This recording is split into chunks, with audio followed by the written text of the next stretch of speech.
Oh, I've got all the things off. I had all this time. There we go. All this time and I failed to prepare. Okay. Hope you're all doing well. Happy Thursday. Going on Friday. We actually have our plow people here. The plow people made it.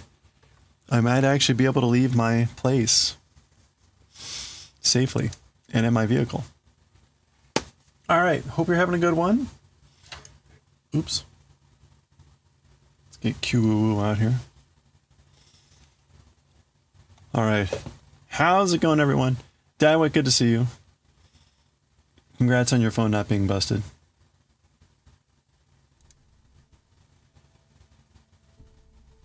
Sure, Misfire. It is early. Welcome, welcome.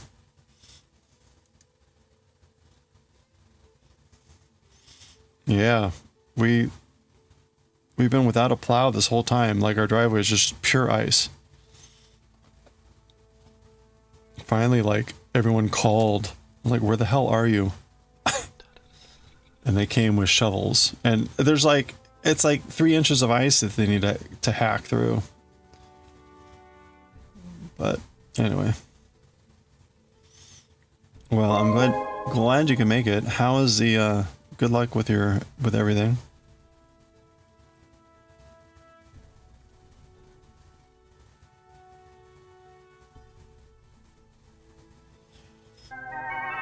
I got distracted trying to do this square. I want to get the square out of the way so we can actually get to the knitting. The square has now become like an annoyance. So, Lumi, good to see you. Aw, 80 stream streak. When did that happen? Goshi, good to see you. Table salt. I guess if I wanted to eat the snow. Okay. Hold on a second. Okay.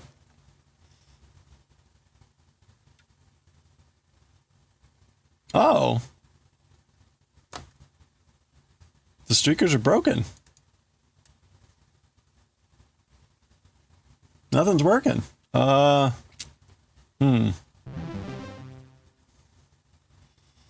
on.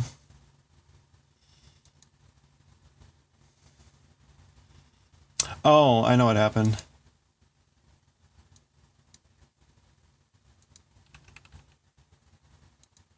I know what happened. Stream Deck keeps trying to update. I've installed the update like 10 times now, and nothing happens. My computer finally rebooted, and I installed it. No. Okay, it's like broken. Huh.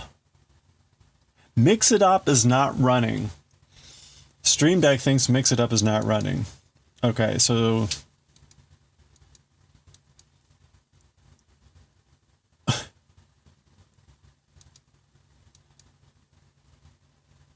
Huh. I've not had this happen before. Accounts.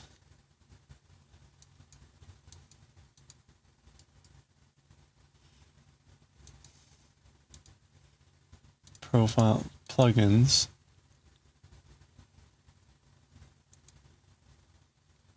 I've got the Mix It Up plugin. That's weird. I mean, Mix It Up is running. Yeah, no, Stream Deck thinks that Mix It Up is not running. I don't know how to fix this.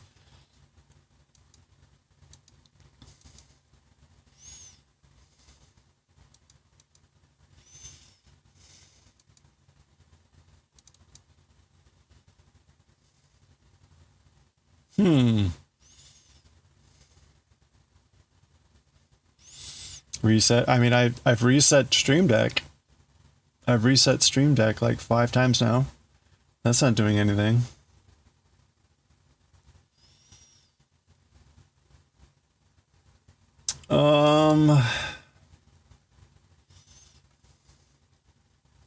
It's weird because, oh, I guess that doesn't use Mix It Up. I've got to say other things on the Stream Deck are working, but those aren't related to Mix It Up.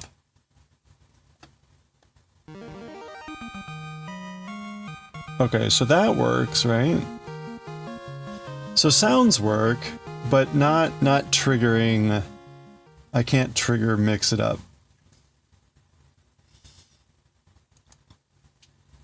Okay, we'll do this the old-fashioned way then. Hold on, we can still do this. Commands.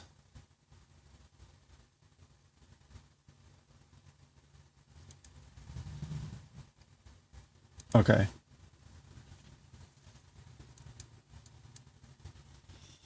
All right, I think this will work. I think this will work. Here we go. Are we ready? There we go. Let's go, streakers. Let's celebrate Lumi's 80 stream streak. Right as we get a raid. Truly chaos. What is going on? Lumi, thank you for the 80 stream streak. What, welcome on in, everyone. Sorry, we're debugging. Stream Deck decided to stop working with Mix It Up.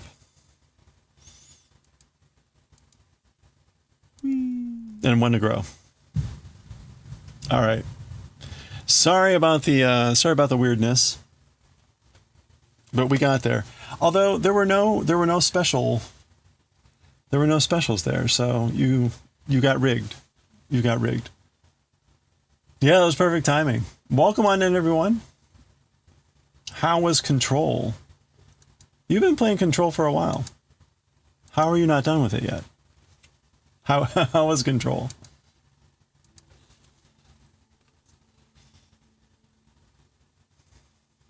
No specials, I know. What's going on with that? The streakers have been unusually stingy lately. It was an interesting run. So is Control like a roguelite in that you can run like a round, so to speak? Or is it some other?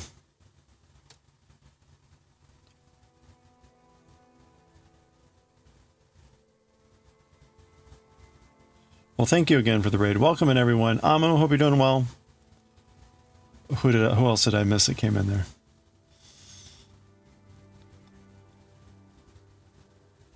Okay, well, thank you. Thank you for coming on in, everyone.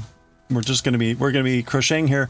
We're gonna be working shortly on our collar. We're almost done with the base of the collar, and we got to do a Kitchener stitch to like graft the two sides together. So if you want to laugh, stick around as I stumble through that for the first time. Fabric Fox, how are you doing? It was a very nice name change, by the way. Okay. I guess I want to switch here. So today's square is just corner to corner. Today's square is just corner to corner.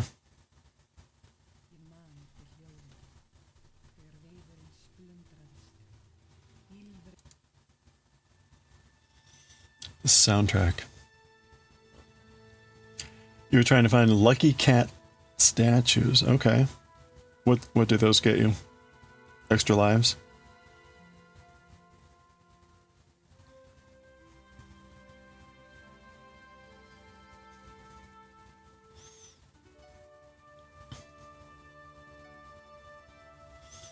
Lucky Cat burgers? I don't know. I'm just guessing.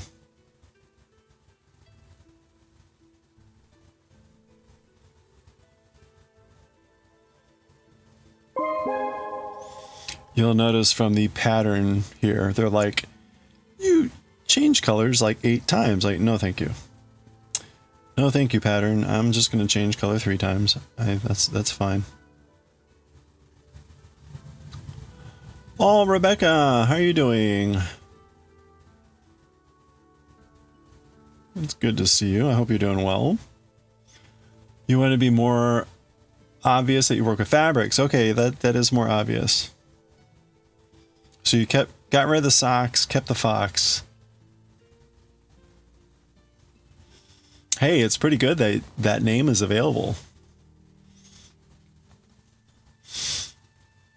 Oh, you're gonna be looming? Very nice. We got a lot of loomers here.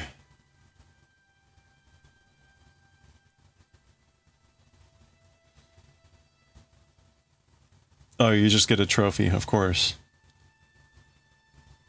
The things we do for trophies in games, you know? Did anyone ever play the Stanley Parable? The Stanley Parable. If you haven't played it, I won't say too much because part of the fun of it is just discovering the game. But there's an achievement. There's an achievement that you really like only know by looking at it what to do, and the game knows. The game knows, and the game plays with you about it. It's really funny. It's really funny.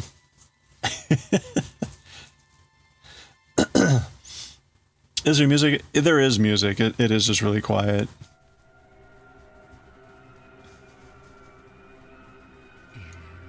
In fact, it's not a good soundtrack. Let me just stop it and find a better one. I was playing Jotun. Oh, okay, there we go. It picked up a little.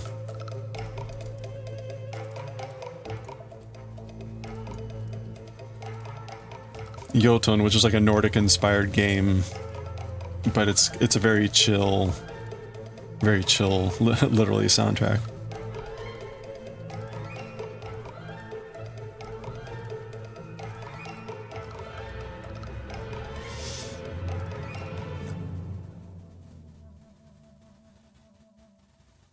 You been busy? 2 kids, or your kid is 2 years old? 2 years old! Takes a lot of time and energy. Been more early nights for a good while. Okay. Well, wow. 2 years already. Wow.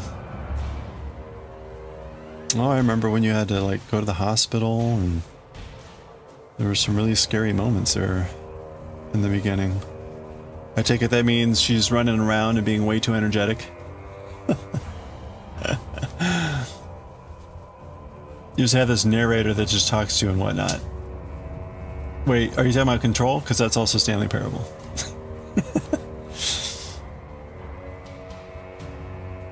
Oh, you haven't had any energy left for socializing. You've been resting a lot. Oh, that's good. That's good.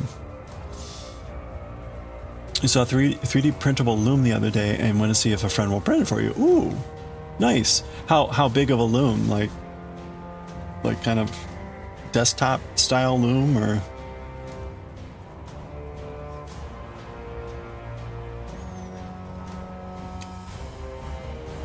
You have pass-through in your earbuds, and the airport's kind of loud. Oh, okay. Yeah, the soundtrack is finally picked up.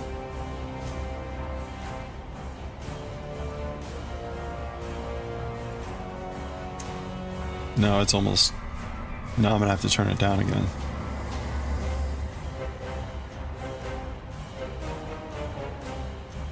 Tabletop size. Okay.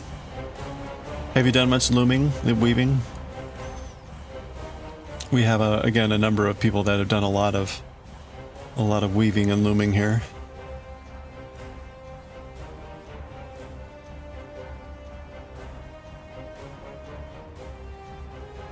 Okay, so I'm gonna go. So this is the last time we do 6.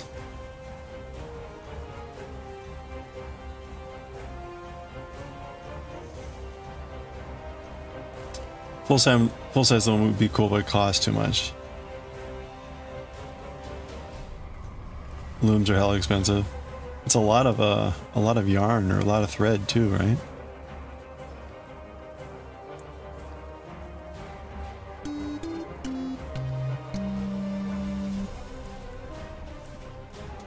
Scary there, yeah, scary there.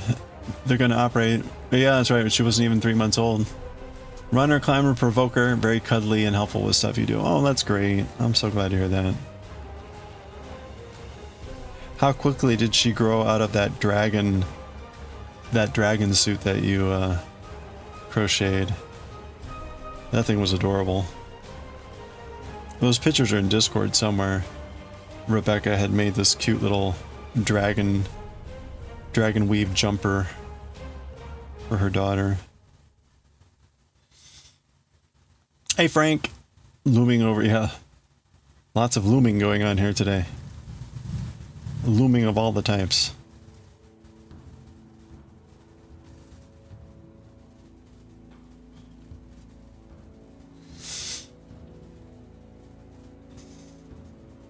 You haven't since you were young and had a family friend that taught you on their loom and got your lap loom as a gift. Oh, nice. Okay. Well, that's exciting. Do you know like what kind of things you want to make, or? She did outgrow it, but she did wear it on Halloween. Okay. Nice.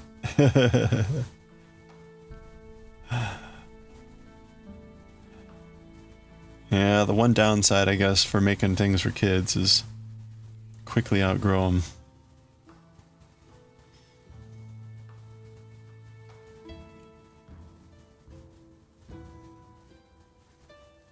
Did folks figure out the math problem? Did folks figure out the math problem on the double scarf knit along thing? I forgot to check.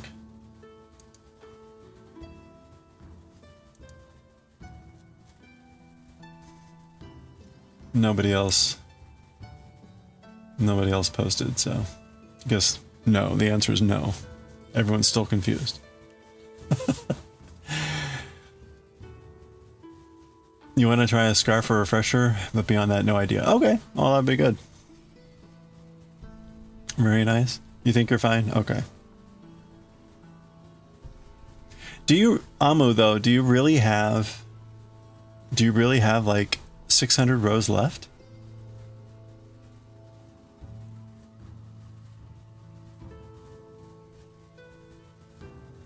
How long is the scarf?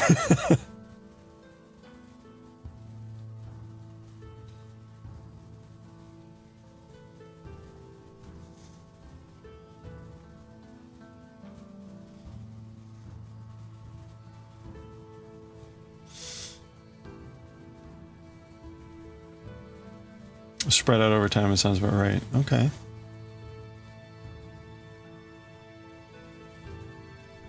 The Doctor Who scarf was like 600 or 700 rows.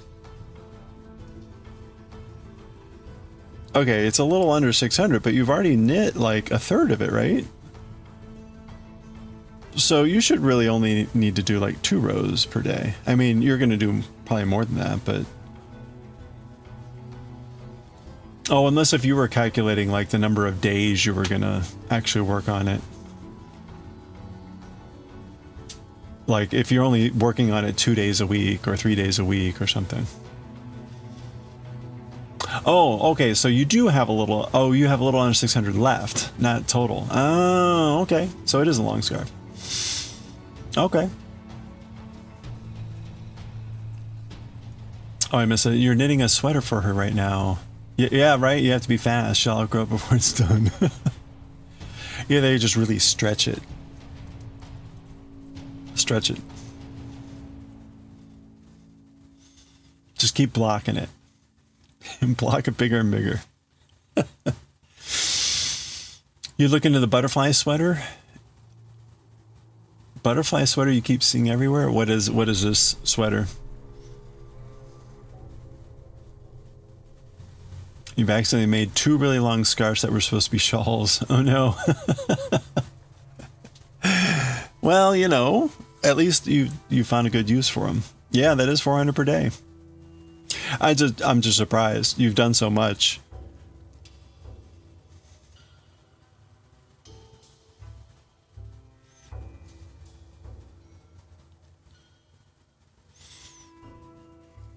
Okay.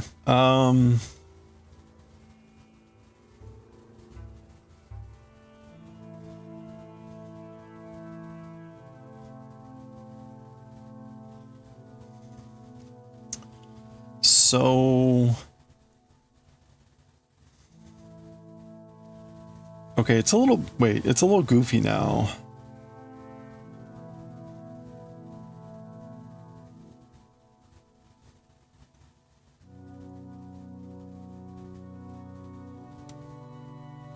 How does this work?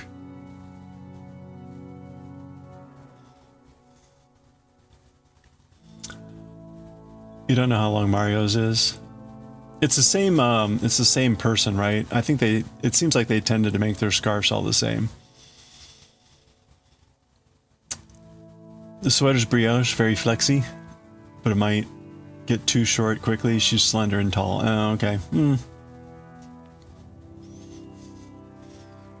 Maybe you can just keep like crocheting or knitting on rows. Just keep adding rows. Make it longer. Fellow crocheter found several AI patterns for it on and off Etsy. Ugh. Yeah, we had a an AI pattern get shared here recently, where it was like, no, you can't make that with that. That's a shame.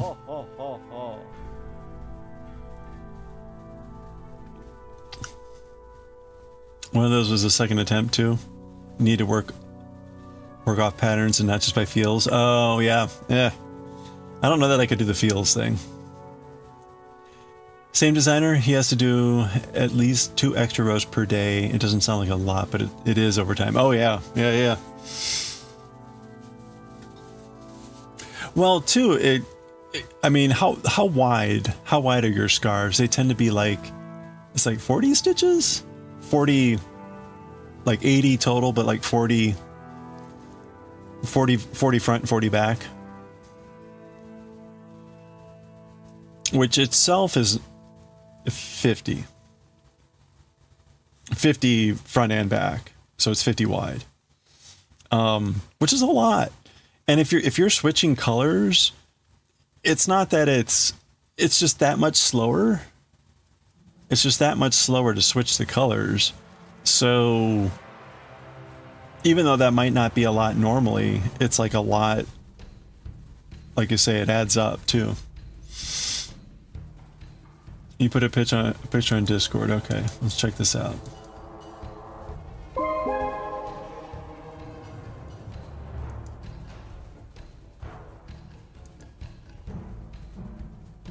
Ah, okay.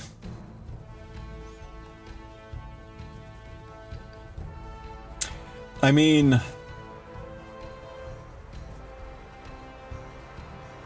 it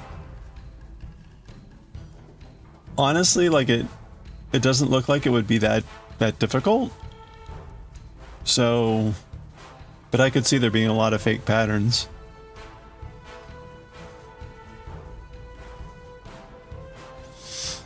Hey Jamie, how's it going?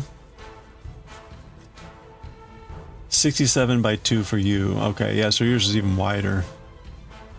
You can do at least 10 per stream, so you think you'll be fine. Should be able to get it done in time. Yeah, you'll be fine.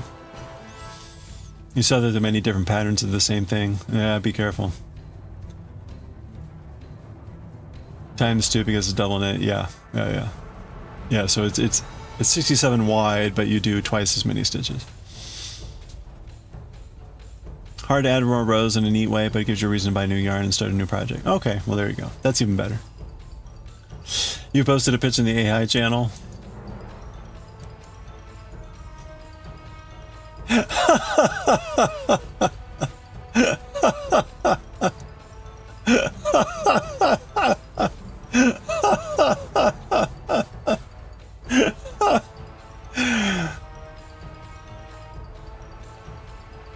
This is hysterical. I mean, the hand going through the glass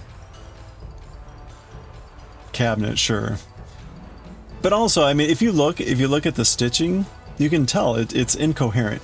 I realize that crochet is a jumbled mess. Crochet is a jumbled mess. But if you look at that and then you look at this, you can see the repeated. These are double crochets and they're nice and neat and they're orderly. That's crochet. It's still a mess because crochet is a mess.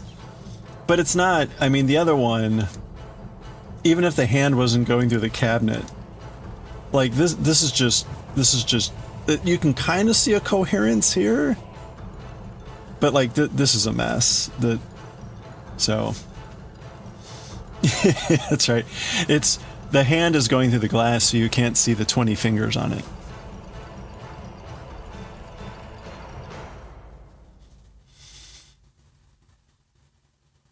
Yeah, and Jamie's like at the 3rd waypoint, I think, but that's close to the halfway point. I was trying to convince him same thing yesterday. Like, hey, that's almost halfway. You'll check Ravelry. Oh, you know, I'd be curious if AI patterns start showing up on Ravelry. I'm sure they will. I'm sure they are.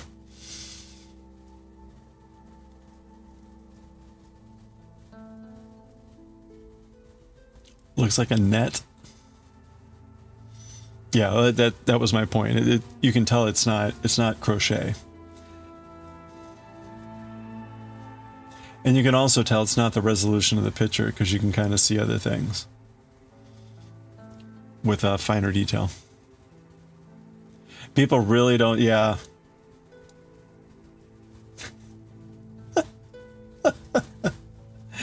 I mean, I guess it's the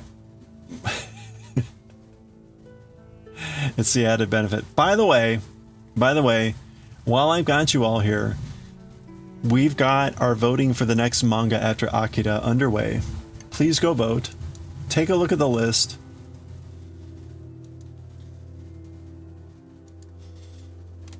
You can vote for as many as you want. These are the manga that we're considering after Akira. We're trying to go older and shorter.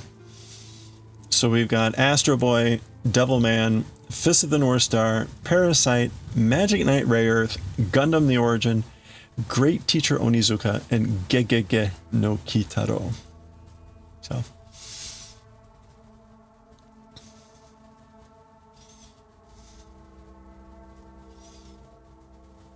You're going to spend a few evenings trying to get the pattern rewritten. Oh, to write up the rows. Yeah, if they're using AI, then they don't care enough to check. Yes. Yes, you are my hostages. You will do as I please. Now. Meow.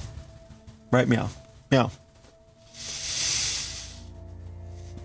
It's enough to... I mean, right, all you need is a couple people to buy your stupid AI-generated pattern, and then you're on to your next one to make a few $100 or something. So... you vote by clicking on the little icon that corresponds to the name, and you can vote for all of them if you want to, but that just means you're just raising it all by one. But you can click on as many as you want, since if you try to click again, it decreases your vote. Wrong one. There we go.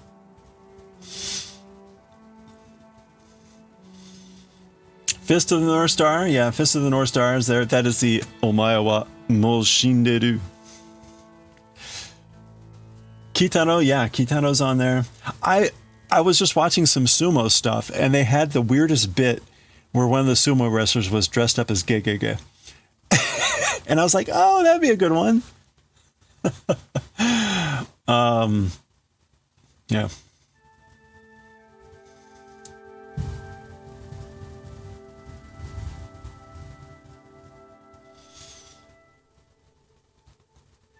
Meow. You're boarding now? Hey, thank you, Shona. Have a safe flight. Enjoy. May AI avoid you. That's the best. That's the best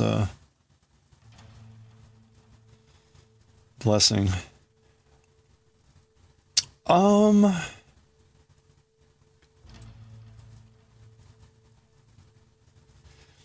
Okay, so this isn't really helpful. How am I supposed to actually get over to where I'm supposed to be on the decrease? There is some special trick. Anyone familiar with corner to corner? Crochet, corner to corner crochet. When you start decreasing, there's something you have to do to get... Where's the poll? I posted the link. The poll's on Discord. The link is like 10 chats up. Do you just slip across? I'm just gonna slip across. I don't know what else I'm supposed to do here. And I'm not going to waste any more time.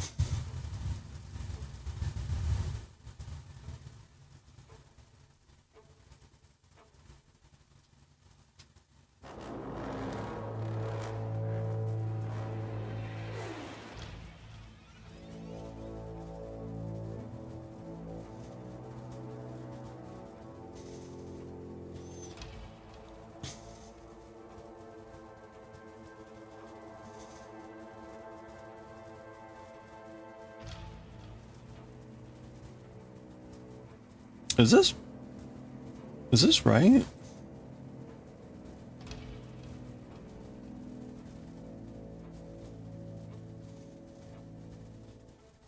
Something doesn't feel right here.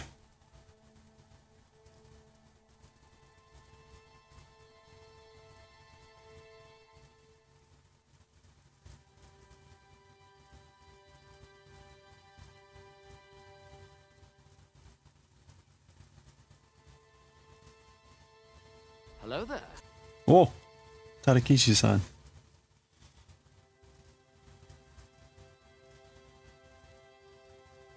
Okay. Once we get a good distance on with the polo, we're gonna revisit the double knit scarf. And we're gonna be designing our own pattern. I figured out how to use stitch fiddle without... I figured out how to manipulate stitch fiddle. So we'll be able to use stitch fiddle on the stream without like exposing my email address.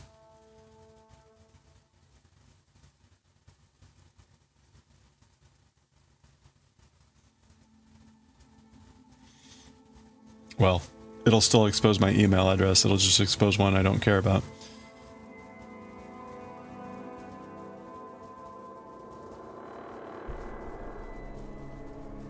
Hmm.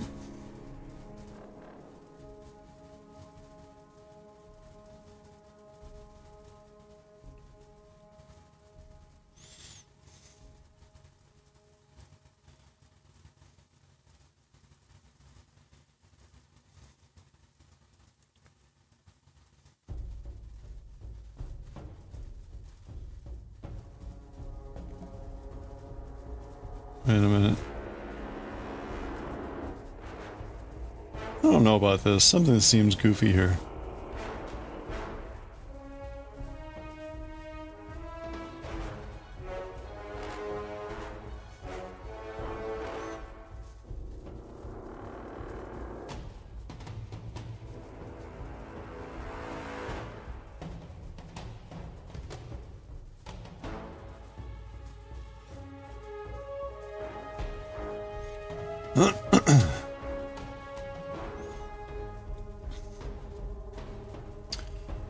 Okay.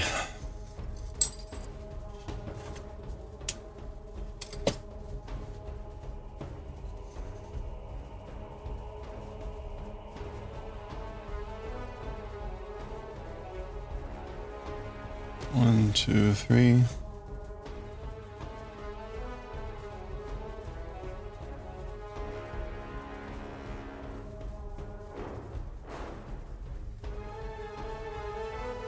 It's... Ah, the delay.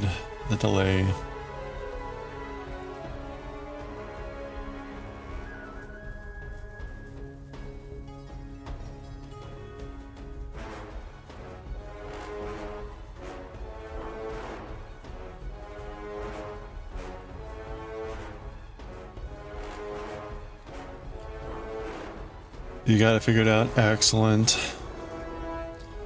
Caliente.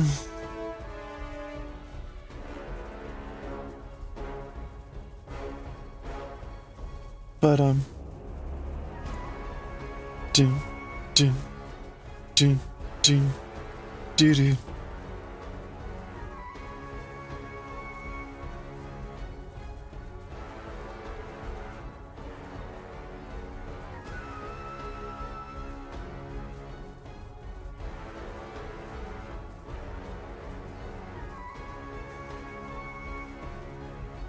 I have no idea if this is the right thing to do. Don't care. We're just gonna do it. Don't care.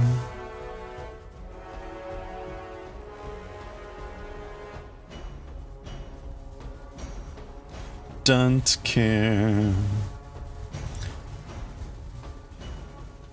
You're your own grandma, so it takes you a while to guide you through. Oh, okay, no problem. That explains everything.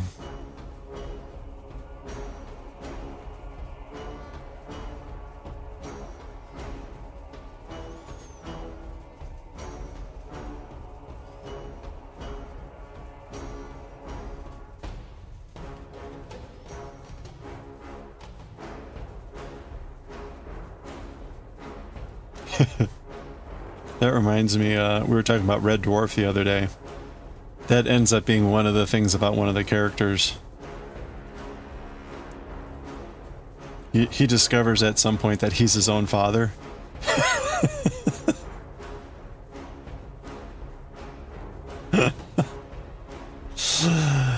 Oh my gosh.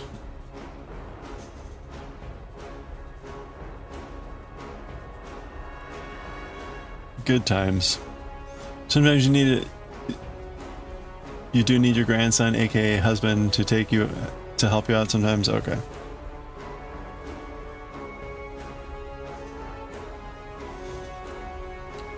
They never touch. I think they just put it out there and they're like, yeah, we're not. We'll just leave it there. We're not going to touch it. Just making it so was enough. Like we don't need to do anything more about this.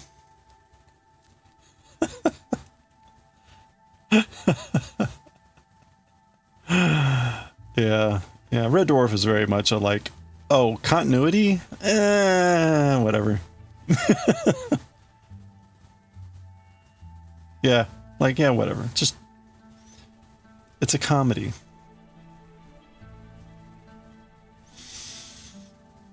There's a pretty funny interview, not really an interview, but really funny like segment from Patrick Stewart, where he's talking about Red Dwarf, like when it was on the air and when Star Trek: The Next Generation was still on the air.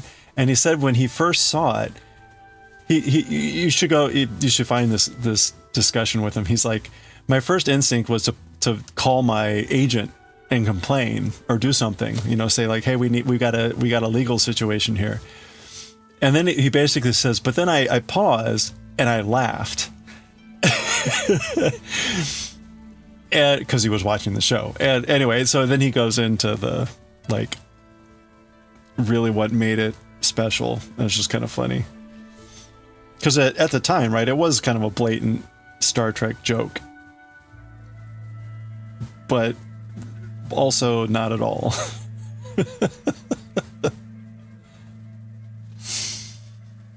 Yeah, exactly. He's like, I was getting ready to call my agent, and I started laughing.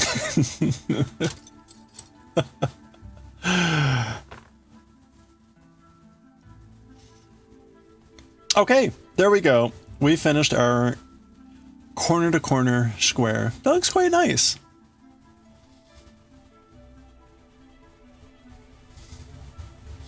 The subtle imbalance of purples. There was a pilot over here. There was going to be American Red Dwarf.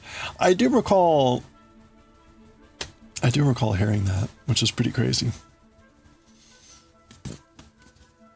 Okay, I chose not to do all the 50 billion color changes. So there we go. All right, let's work on our collar here.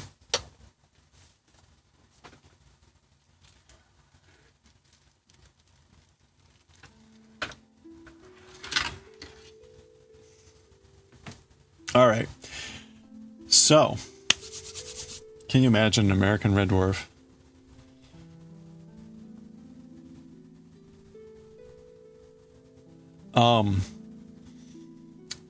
We're on row 6. We're on row 6 out of 8. Oh, wait a minute. Let me, yeah,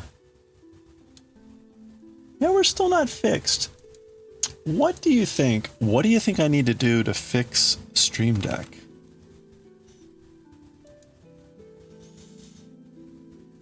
Let me find. I like how when you close a program, for whatever reason nowadays, it doesn't actually close the program. It just like hibernates it or whatever. So if you actually want to close a program, you have to like go into Task Manager and then end task. Like, that's the most annoying thing ever. Like, oh no. Oh, you hit the X. Surely you didn't want to close our program. No, no, no. We'll just minimize it and make you think you closed it.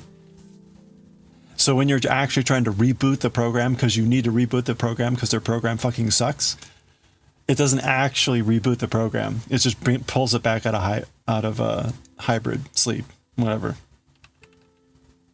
Which is what Stream Deck has been doing to me these last 5 times that I've closed it and rebooted it. Oh, look! Look! Look, it wants me to install version 7.11 for the 11th time. You know what? Fuck you, Stream Deck. Skip this version.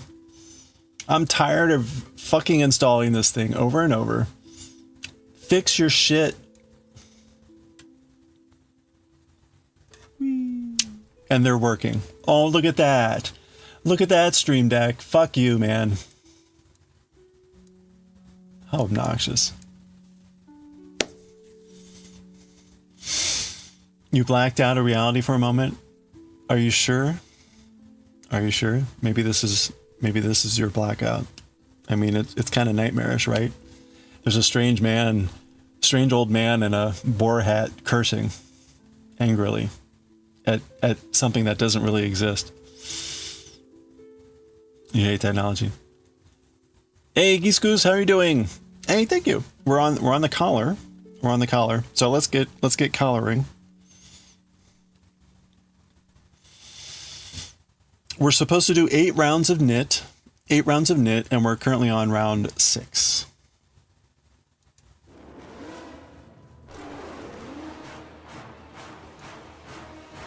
It looks fabulous, very soft. It is. It is.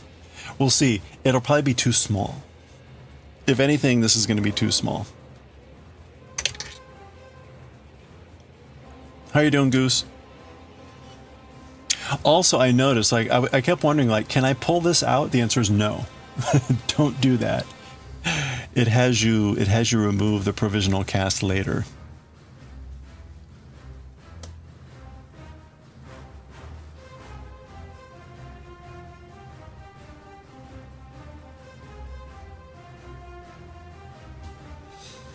Don't do it. You were lurking and twerking. Lurking and working and twerking. Whoa. Okay. All right, let's get to it. We're gonna have to like mega block this.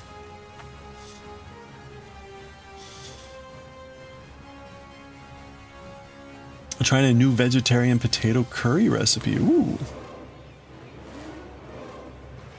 What do you use for your curry, if you don't mind me asking? Asking for a friend. Oh, wait a minute. Oh, no, that's not what I wanted to do.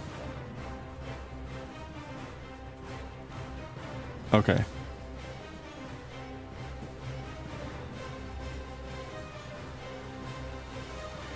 I think the plowing crew is getting ready to set the dynamite outside.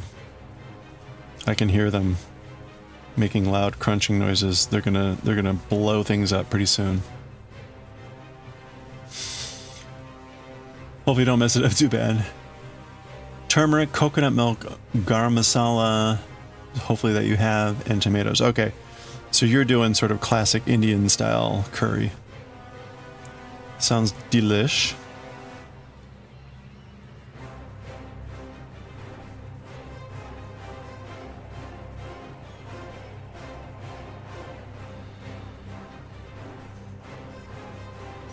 Are you going to add anything other than like potatoes, like some vegetables or tofu or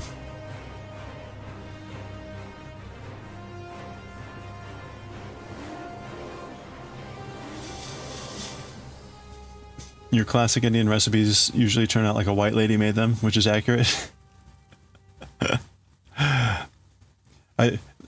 The trick may be to basically add in way much more spice than you're comfortable with.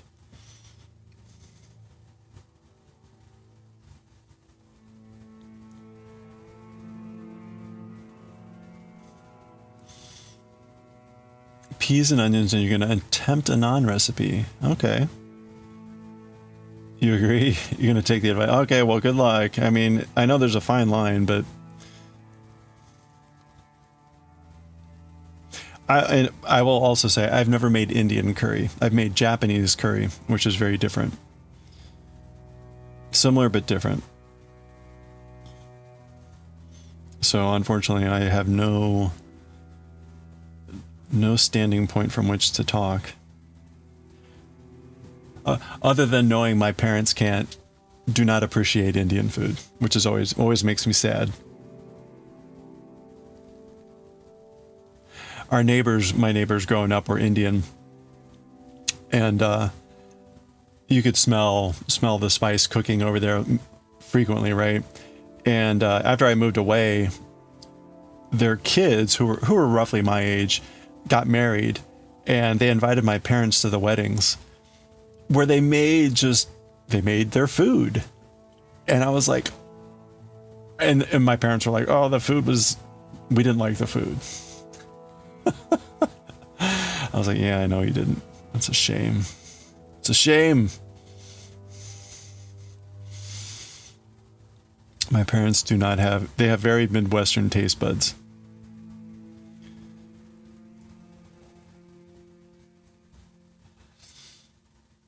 It's better than underseasoned. Yeah, I guess. You definitely want that cooking in there. You want the spices cooking in there with the food. You love Japanese curry too? Nice. It's your favorite. Yeah. I would love to eat Indian more, but typically it's really expensive. So it's more like ooh, let's go get some Indian food as a treat.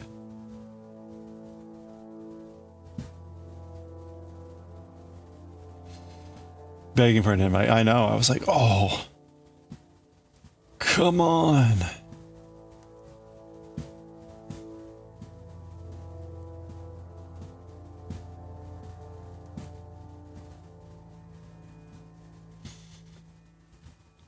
I will say, this is starting to be a little bit dangerous, but most of the Indian restaurants that I've been to in the United States appear to be run by people from India, or at least maybe like in that region.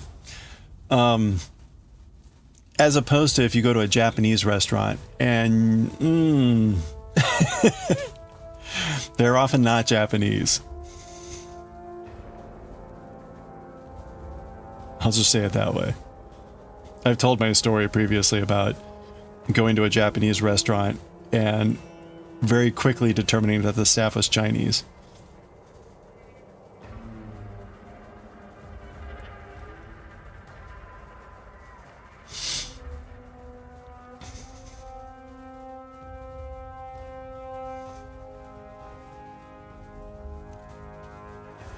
Naan is so good. Yes. You end up cooking your own with no idea how the real stuff is supposed to taste. Well, there you go. I mean, if you're enjoying it.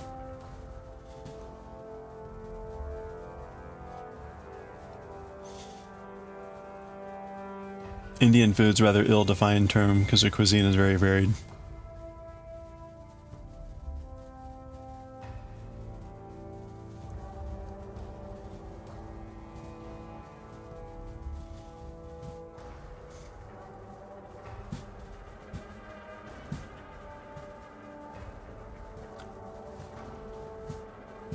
You're always on the lookout for authentic Indian buffets. Oh yeah. Otherwise your go is Malai kofta. Ooh. Yeah, that sounds really good right now. rural Midwest, finding different ethnic restaurants a bit of challenge. Yeah. Finding ethnic restaurants and like good ones. Because the same thing, right? My parents would be like, do you want to get some Chinese food? I'm like, no, I do not want to get American Chinese food.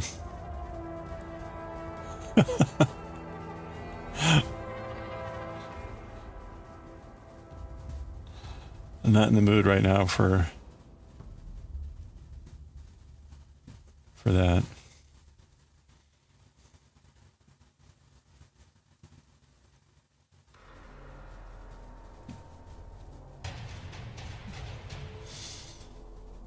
You're very happy when a Punjabi restaurant open up? Nice. Also makes pizza and pasta. Huh. Big difference between the two, yeah. I had this experience of going to a Chinese restaurant with a friend of mine who's Chinese. And when we went in, they gave us the American Chinese menu. And my friend like pushed it back at them and basically asked them in Chinese for the real menu. Which they then brought out. And he ordered from that.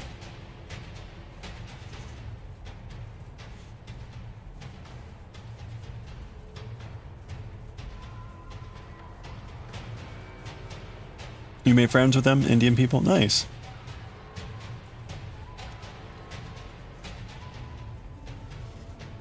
That sounds delicious. What's sort of the Punjabi specialty? Or style?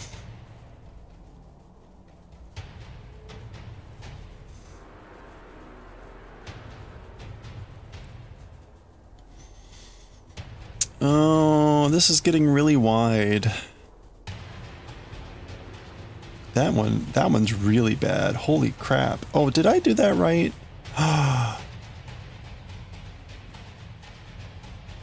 Why does it look like I didn't do that right? I don't think I did that right. I think I got it caught.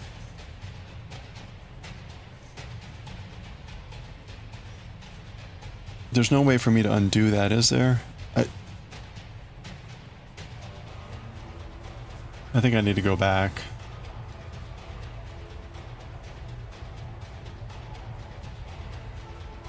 Damn it, I hate to do that.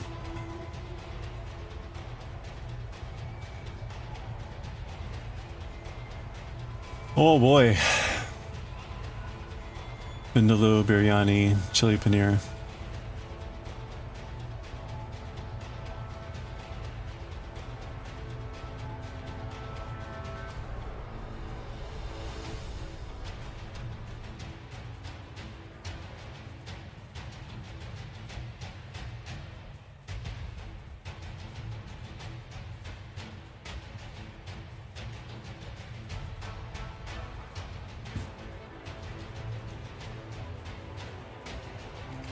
I am definitely going to make a mistake here.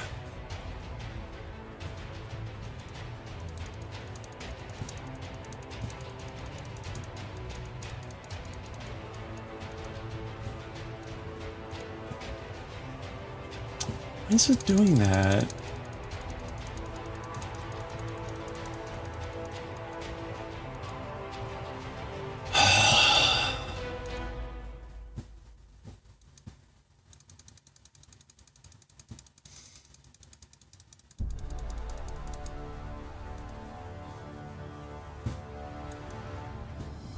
Okay. You're so hungry. I'm sorry, yeah. We used to watch various cooking videos, but I got tired of getting copyright complaints, so we do not watch the cooking videos anymore.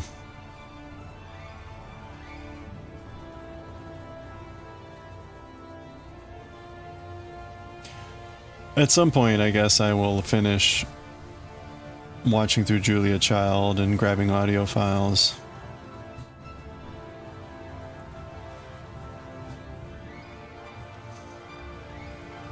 That's like a long-term project. Thursday, right?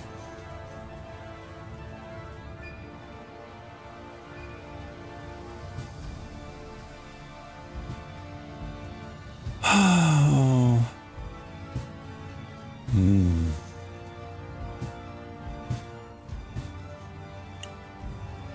I missed the ad break. We're in ads, I'm sorry.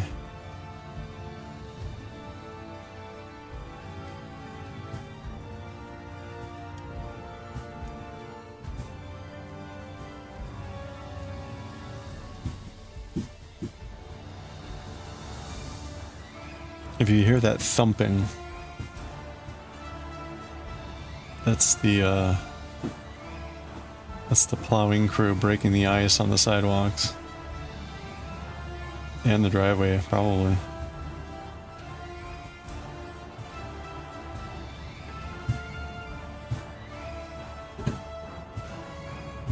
They're directly above me at the moment, or like right outside.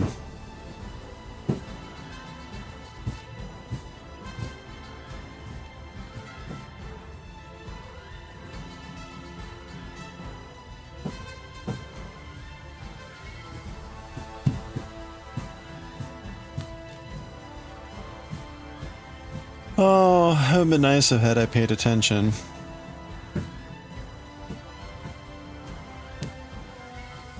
It's Thursday, right?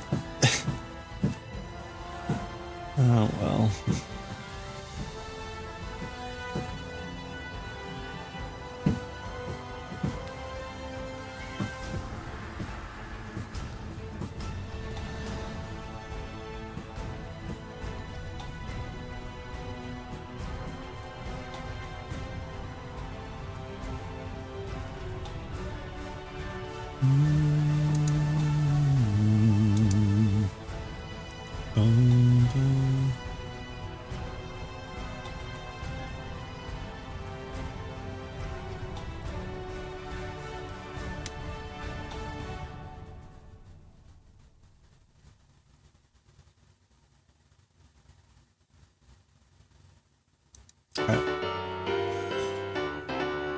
Hey, Corin.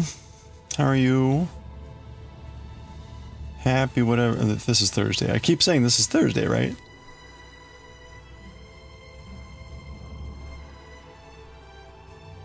So I have a question. Are people actually familiar with great teacher Onizuka?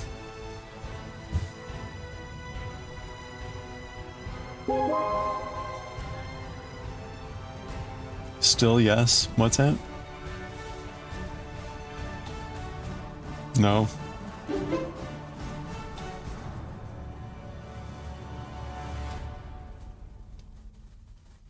Oh, you watched it in college. Okay. Nonsense Stitches, hello, good evening. Hope you're doing well.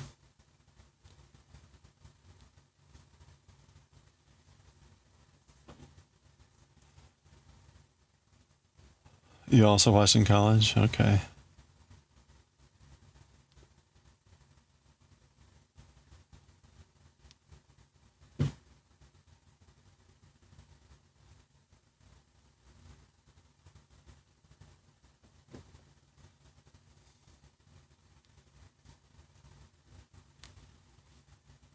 You had an anime study group? Oh, that's awesome.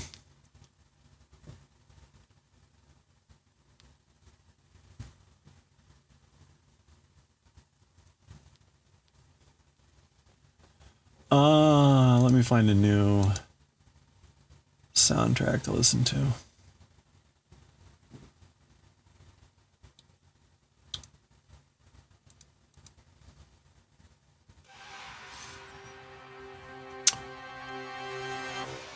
Have a good one, Goshi. A colorwork sock. Oh, nice. You're almost done with the first one. You think you like it? Oh, cool. That's fast. What kind of colorwork? Might be a bit out of date with the current views. Well, honestly, my biggest concern is like, how bad is the language going to be?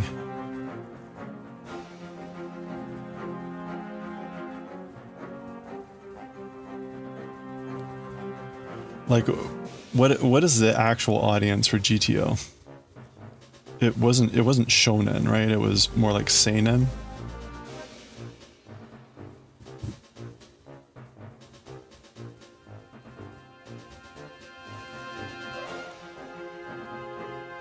Definitely seinen. Yeah, see that's what I'm more concerned about. Like that just means it's going to be really annoying to read.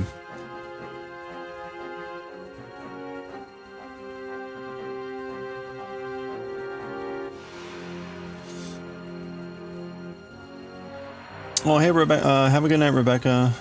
Good to see you again. Thanks for swinging by and saying howdy.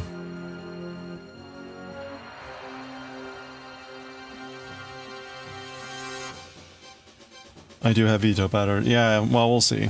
We'll see. Maybe maybe I'll check out the first couple of chapters and see if it's worth doing.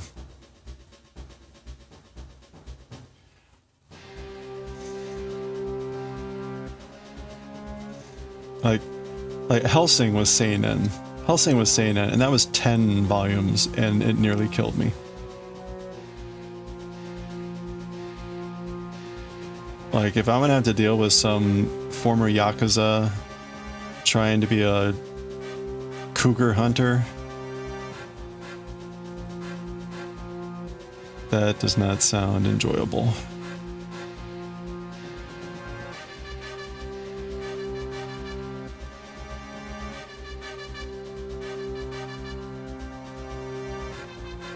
Well, that's what I'm worried about. If they're not using Yakuza lingo, he's gonna talk like one.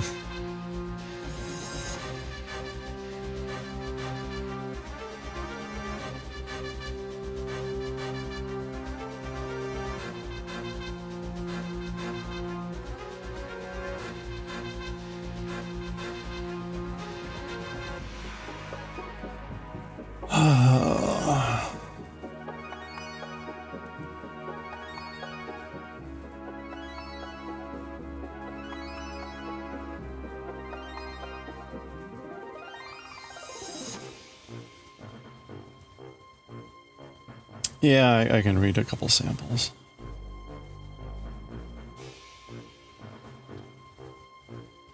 Okay, so yes, I accidentally twisted this around because I wasn't... Fuck.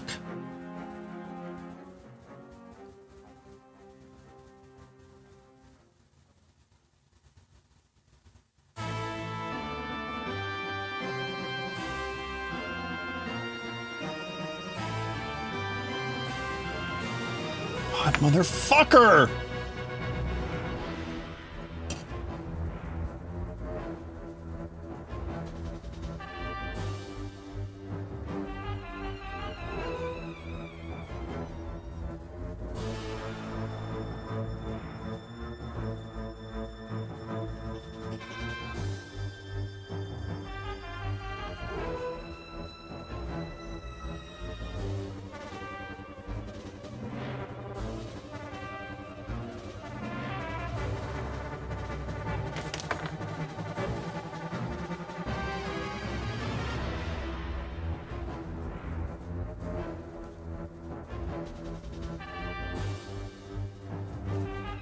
All right. Okay. No, I completely fucked that up. God fucking shit, man.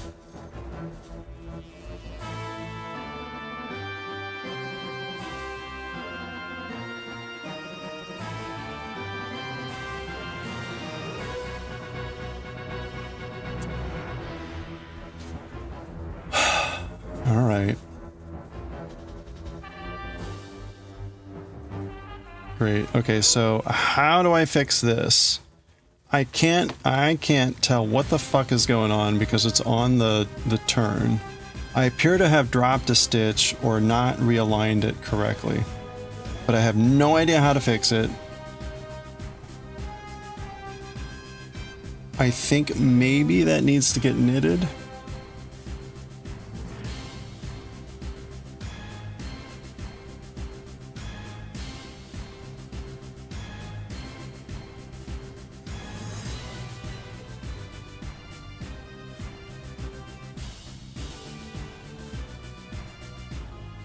God. Okay, I think I can kind of see what's going on here.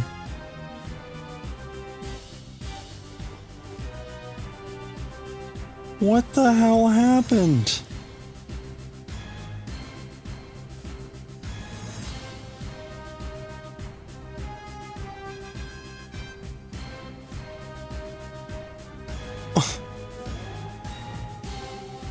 What?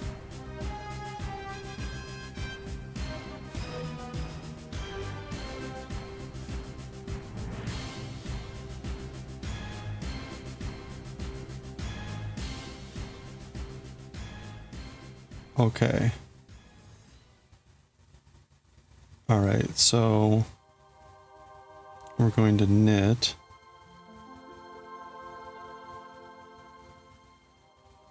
And then we're going to knit.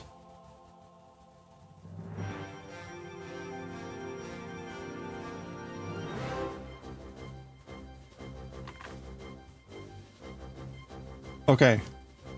Saved. Whoa. Nani? Whoa.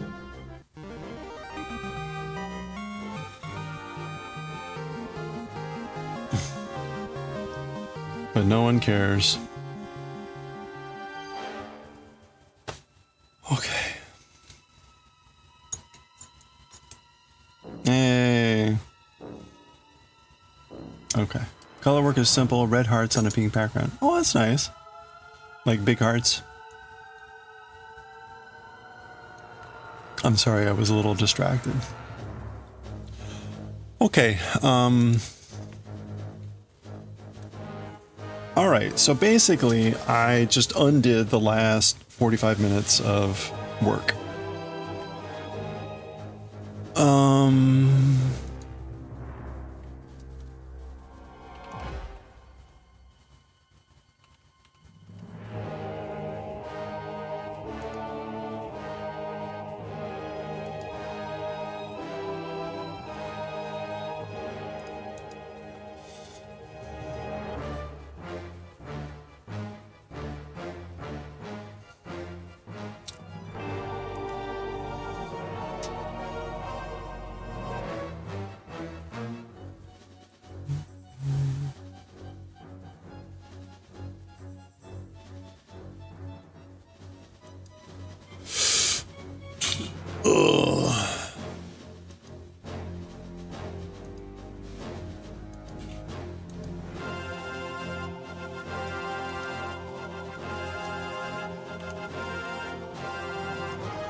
Sorry, I gotta take care of something here.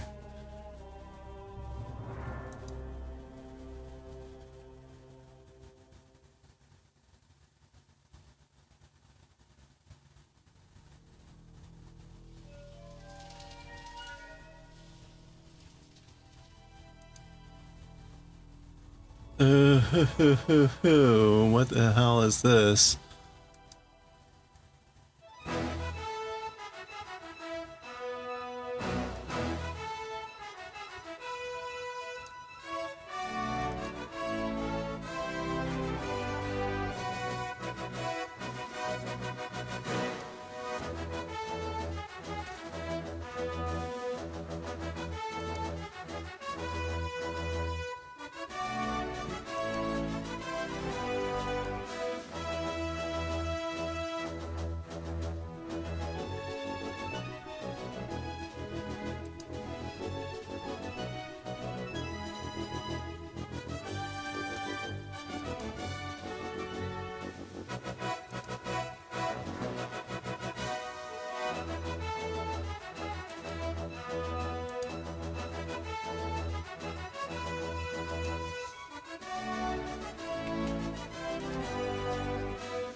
Do not like.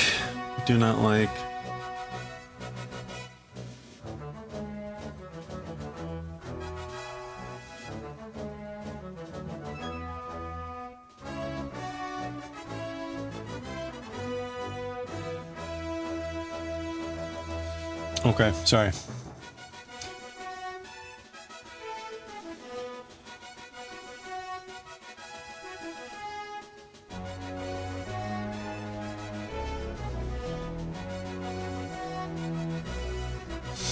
Alright. Yeah, we saved. Saved.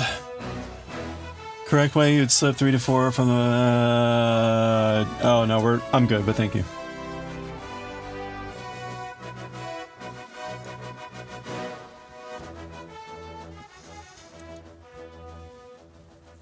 Oh, okay.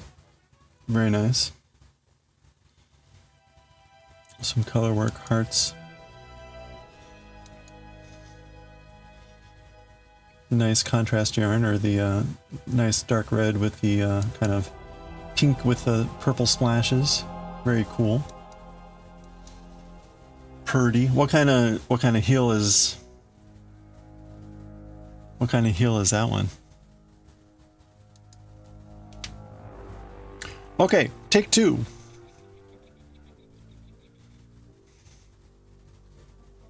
Take 2. I'll try this again. If only I had paid attention.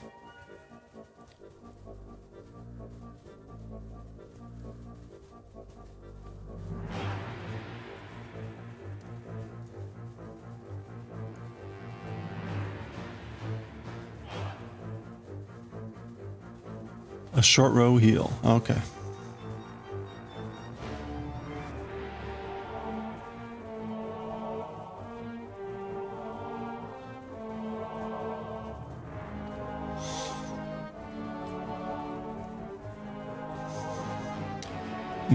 My initial fix on that stitch actually knotted something up even worse. So that's why it looked really, really bad. But fortunately, it was fine, right? It's the stitch in between the front and the back on a magic loop round knit. So it's a knit stitch like everything else. So it wasn't that hard to fix. I just needed to look at it and actually pay attention rather than being angry at myself.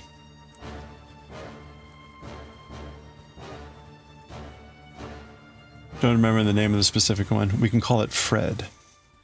The Fred row, or the Fred heel.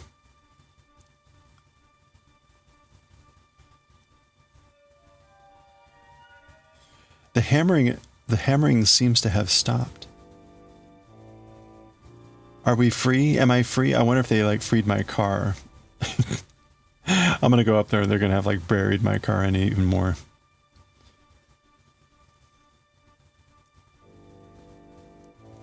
It's funny because on Monday, which was pretty much after the storm, I called up the people that did my bathroom, that redid my bathroom, expanded it from a half bath to a full bath. And I had a bunch of questions on a bunch of potential projects. And one of the projects has to deal with my back deck.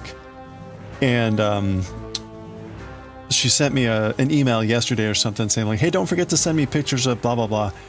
And I sent her pictures of what I could, but I'm like, yeah, the back deck is currently encased in ice, and it may be some time before I can get you a picture of that.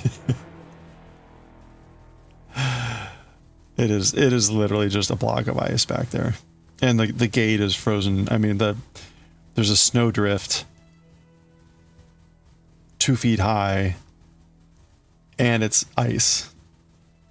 It's an ice drift. Anyway, I'm like, yeah, that's not going away anytime soon.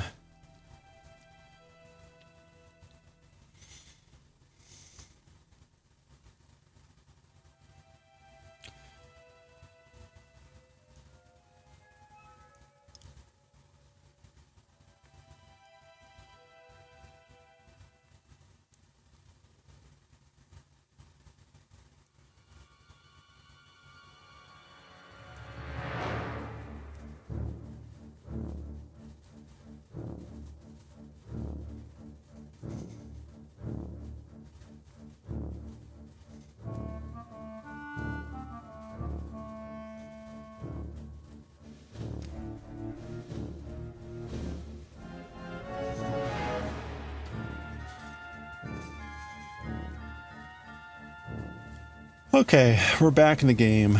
We're back. Would have been nice had I noticed that sooner, but here we are.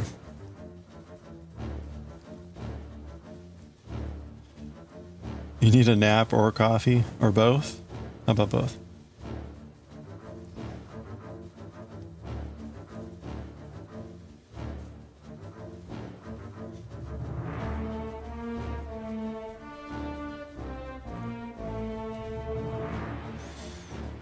Both is good, yes, yes. Most of the ice is melted there? Oh, you're lucky. We haven't gotten any warmer than 22 Fahrenheit. And although the sun is helping a little, it doesn't help that much. I drove over the Pentagon today, took an Uber, and I noticed that we passed a couple neighborhoods, and the roofs of the homes, of the houses, looked like that white frosting that gets the shiny glaze on it, because the snow had melted and then iced, and so but it looked like they had been, like their roofs had been perfectly iced for like cookies. Which probably means at some point that stuff is going to come sliding off and could possibly kill people. So get ready. We're gonna start to enter that time frame here in a couple of days where ice is going to start sliding off of roofs, and it will be really dangerous.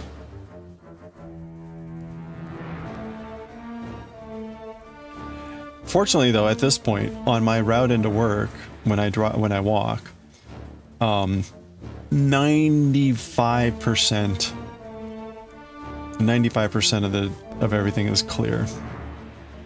There are a couple patches of sidewalk that aren't clear, and then the transitions from sidewalks across streets are still really poor because the plows just pushed snow from the street, and then it blocked the sidewalks. So a lot of the sidewalks, you try to cross the street and you're climbing over a big berm or some other nightmare, which is really bad for people that are trying to like walk their dogs or their kids in a stroller. Although why you're walking your kid in a stroller out when it's like 20 degrees Fahrenheit and there's still snow and ice everywhere. Whatever.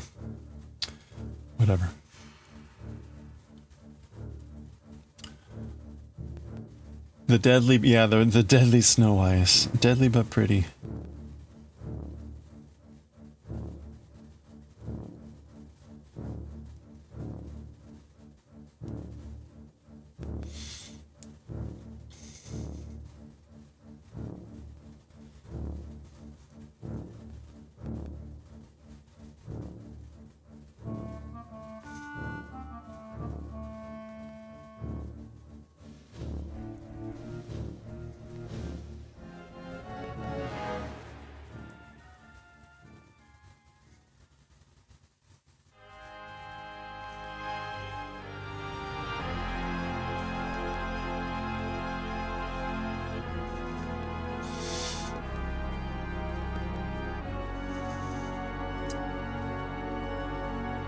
Yep.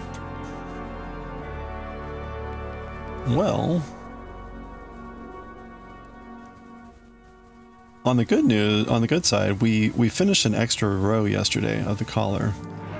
So I've kind of used up that buffer, that goodwill.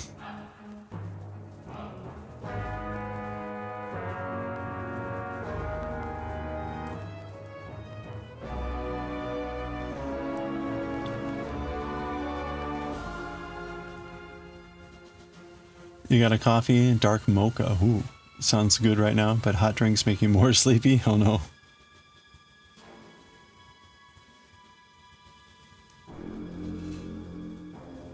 Nice and warm.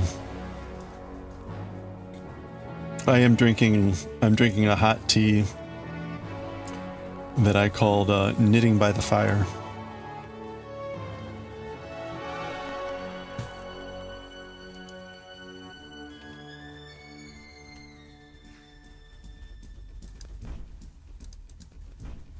Where is it? Here it is.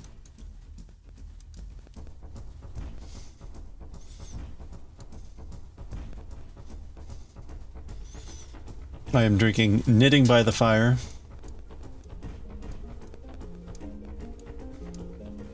What is it? It is vanilla chai, cinnamon apple, and honeybush apricot. So it's a decaf tea. Mostly apricot, but a little bit apple cinnamon, a little bit vanilla chai. And yeah. Boy, this thing really doesn't want to turn easily, does it?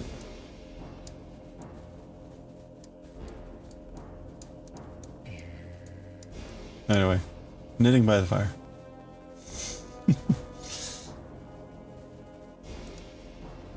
Yeah. You're proud for your only falling on your butt once? Hey, that's good.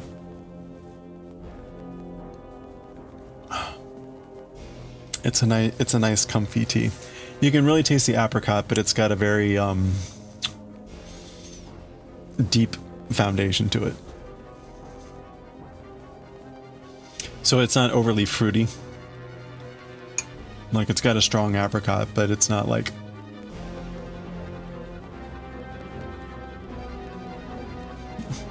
all the other flavors give it enough interest to be like, oh, okay. Yeah. I'm still testing some of these teas out.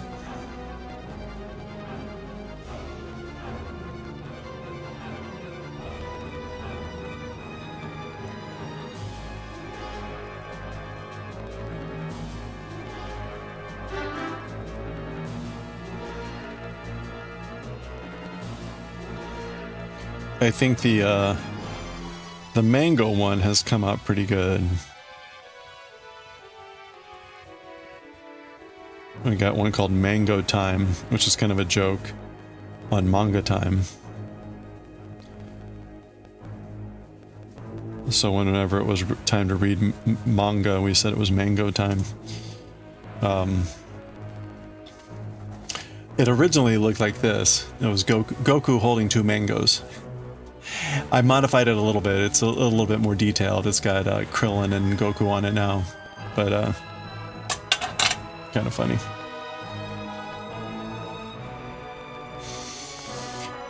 Okay.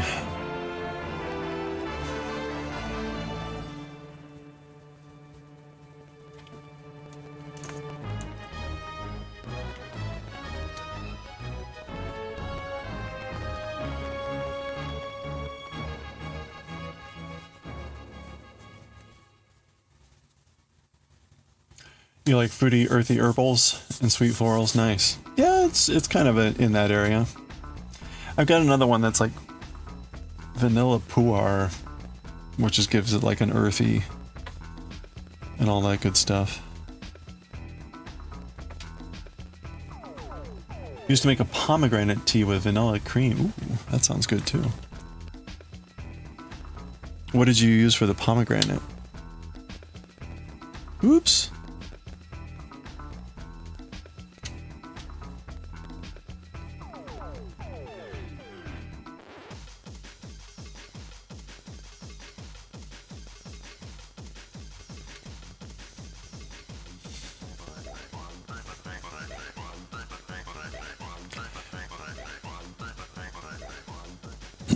I brew my tea without any sweetener, so I tend to gravitate towards ones that aren't too bitter, or at least are still decent drinkers without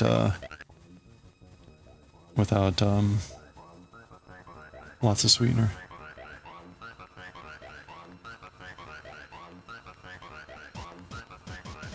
Ah, see, that's the problem. Okay. I just have to watch out for that better.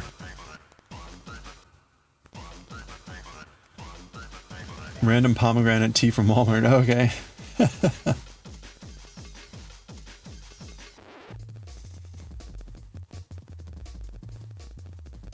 Well, it's funny when, like, even at Adagio, right, they'll have like apricot tea. It's like, well, what is that really? Well, it's just tea with like apricot flavoring in it. It's not like it's anything really from apricots. So So it just makes me always curious when I hear something tea. It's like, okay, is that just black tea that's flavored with additives? And usually the answer is yes. Not always, not always, but often, especially if it's like a fruit. Which is not terrible, but it just kind of depends what you're looking for.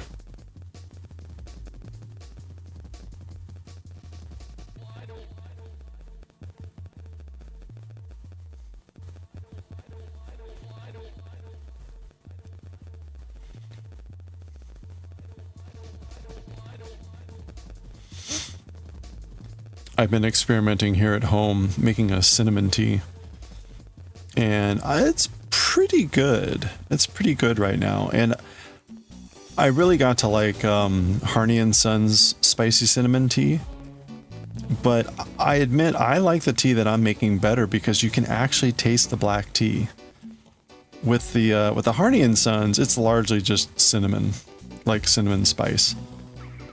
But with mine, it's like, oh yeah, you get the cinnamon spice, but you also can taste the Ceylon tea in it. Like, oh, well that's actually quite nice.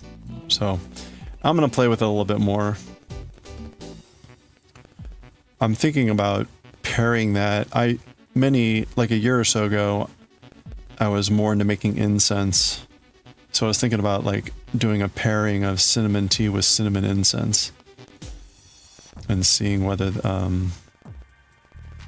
might be a nice combo. Something with peach, cinnamon, and vanilla sounds good. Yeah, liquid be yeah. That does sound good.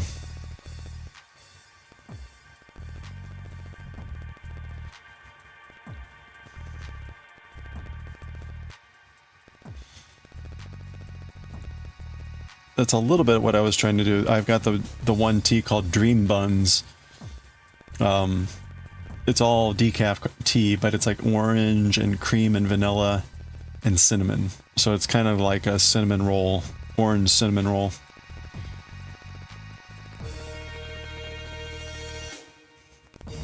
Without the sugar.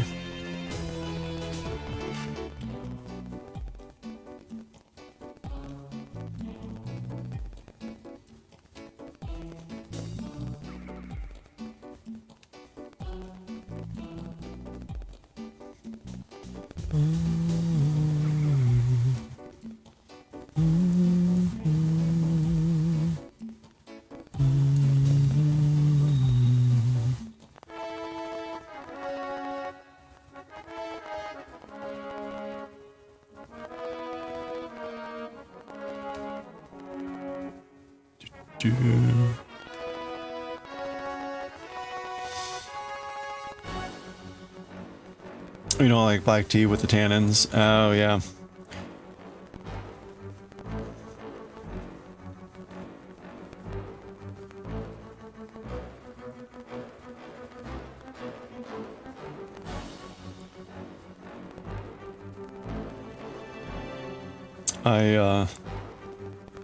I got used to drinking tea straight up, so whether it was green, black, oolong, white, whatever it was.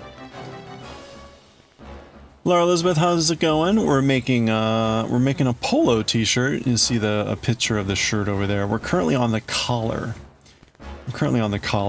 We've done the back and kind of the shoulders, and that created the line for the neck. And so we're doing the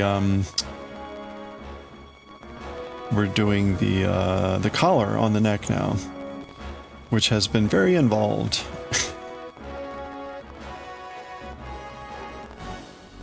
I hope you're doing well. Are you working on any projects at the moment?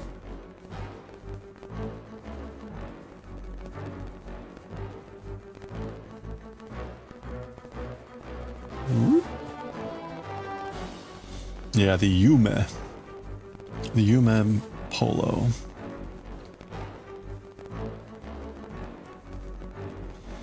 I can't say it's been a YUME to knit though.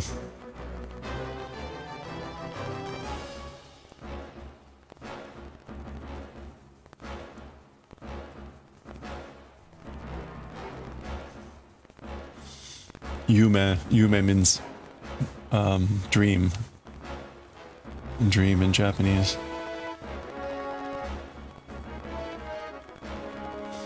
Looks painstakingly, these are tiny needles. we did switch to smaller needles for the collar. We're down 2 needle sizes for the collar, so that's part of it. The collar needs to be a little bit more tight, apparently. You finished the blanket recently and trying to decide what to do next. Ah. Oh, cool. That's a good spot to be in. Got lots of options. You have any idea of what you're gravitating towards? Like clothing, blanket, something else, curtain.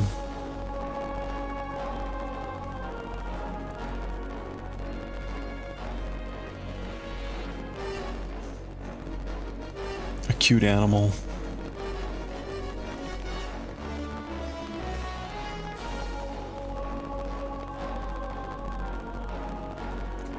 Live in the South where tea is just black flavored. Yeah, I'm well familiar with sweet tea.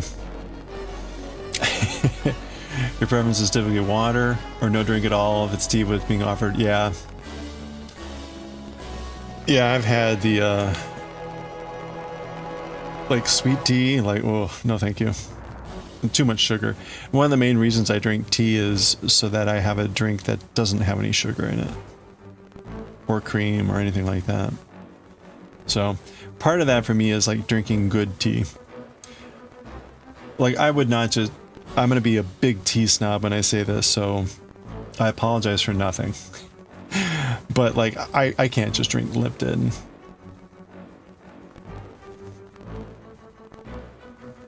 So it's like, yeah, you need stuff with Lipton, so I don't drink Lipton. I drink better tea. And so then I don't have to add tons of sugar and or milk or cream. You mainly do crochet. Okay. And blankets. Wearables intimidate you? I understand that. I'm very intimidated by the question mark of whether this thing is going to be even close to fitting me. You did make a baby sweater last year. Nice. See, and if it doesn't fit, you find a smaller baby. And then even if it does fit, the baby probably won't fit into it for more than like a month, right? So, you know, then you put it on another baby. Something like that, right? Black coffee, there you go. Take it from coffee drinker. Your family thinks there's something wrong with you since you don't like the iced tea that they drink. Well, good on you for refusing the sugar with the slight flavoring with it. That's why you drink water, no sugar, cream. Yeah. You do drink coffee in the morning. Okay.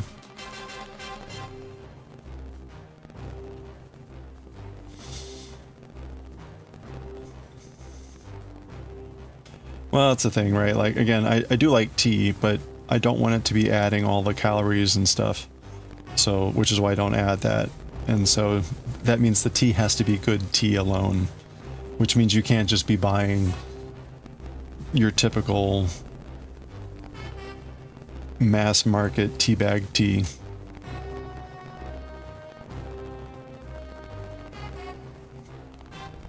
When I was climbing Mount Kilimanjaro last year, there were 5 other folks in the British orbit, and so right, we all had tea, and they had the typical sort of tea packets and everything like that, and they had the powdered milk and all the things. And at least a couple of them got a kick out of the fact that I always had 2 or 3 tea bags in my cup. And I was just like, it's weak tea. This is like weak tea. If I'm going to be drinking this tea, like I need to have a bigger infusion of this.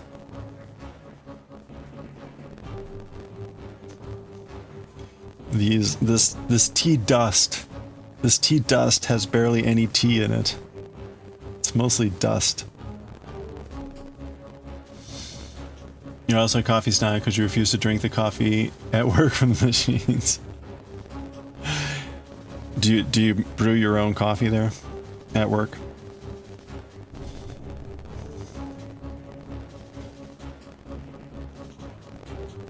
In the summertime, you like chilled peppermint with a small amount of honey and either watermelon or cucumber. Nice. Oh, that sounds good. I do like a nice peppermint tea.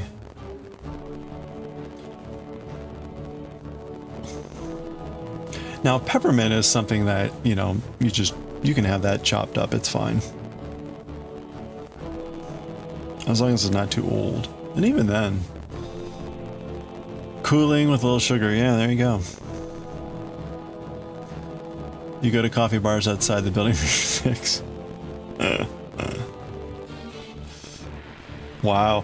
Is it, and I assume the coffee at work in the machines is free. So you're passing up free coffee for like better coffee that you pay for. Makes for a nice walk.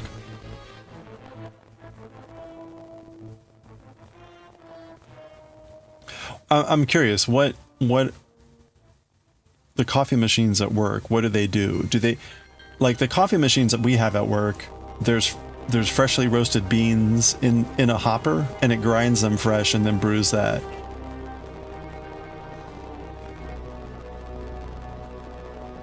Yeah, the coffee inside the building is free. Okay.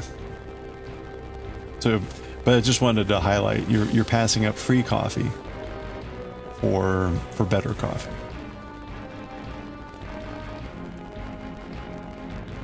We also have like a Keurig type machine. It's called something else, Flavia. And those are like packets of some mysterious goo that gets brewed.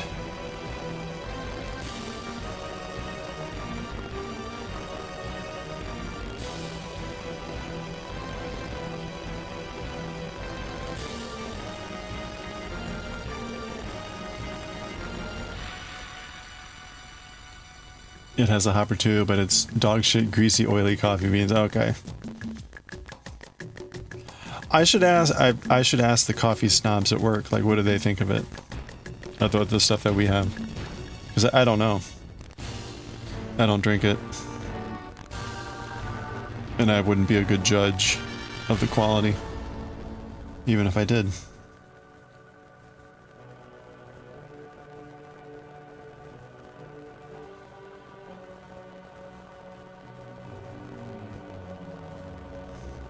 I think I've mentioned that they did install a carbonation machine. So there's a machine that carbonates water, and you can get various flavorings in it, to include like a vitamin boost, which is kind of interesting. It has been very popular.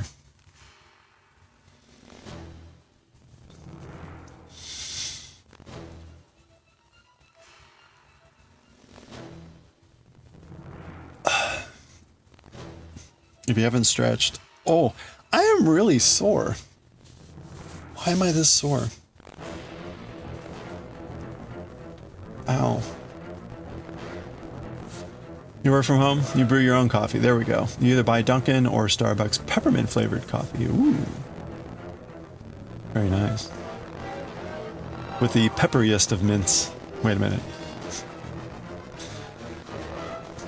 You do sometimes use tea bags, but you didn't look for a brand. You assume it's similar quality as Lipton. I'd be curious kind of what the Lipton equivalent is in Europe.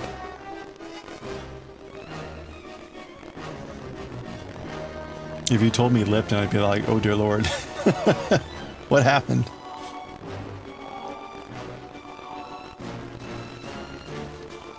How did this happen?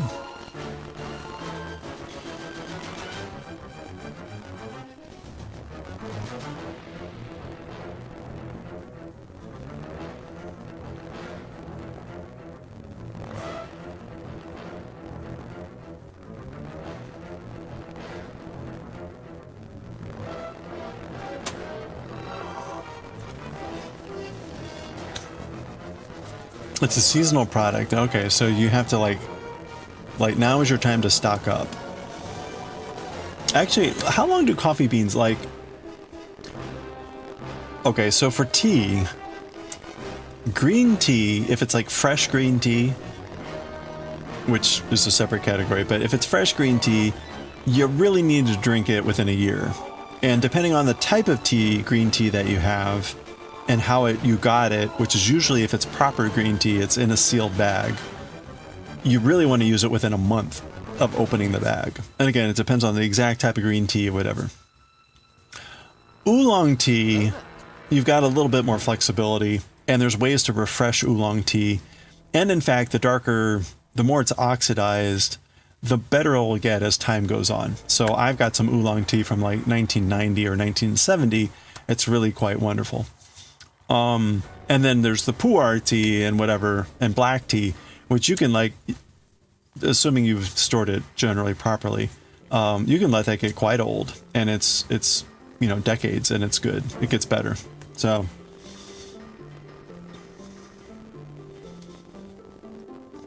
tea snobs in the team bring their tea from home, so it tells you something. Okay, well there you go. You stock up and store in the freezer. All right, yeah.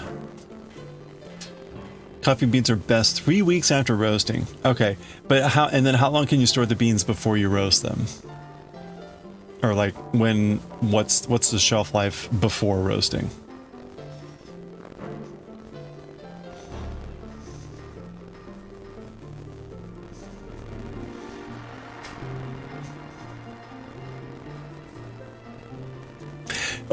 This is all one reason why I don't buy a lot of green tea, because you really do need to use it up. If it's good green tea, you really need to use it fresh. Typically, I will buy, coming up here in like April, there will be a batch of the Shincha, the new tea in Japan, and it will be the first flush of all the tea bushes. And I will typically buy like 10 or 11 bags of tea, and I will try to make that last a year. It won't last a year, because like right now I'm out, but then I just start drinking other tea, and I've got plenty of tea. So, but green tea has to be very, very purposeful consumption.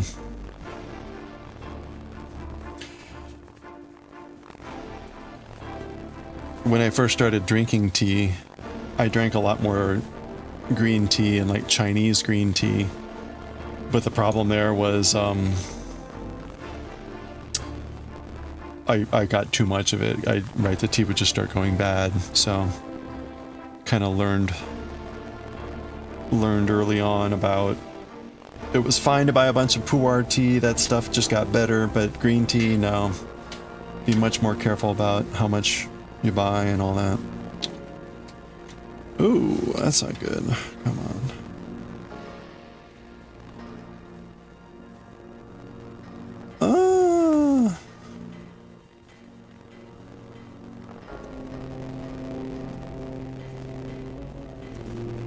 Okay.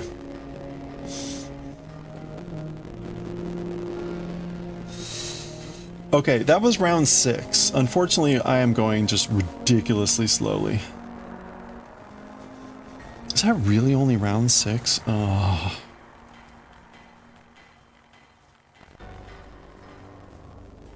This is bad.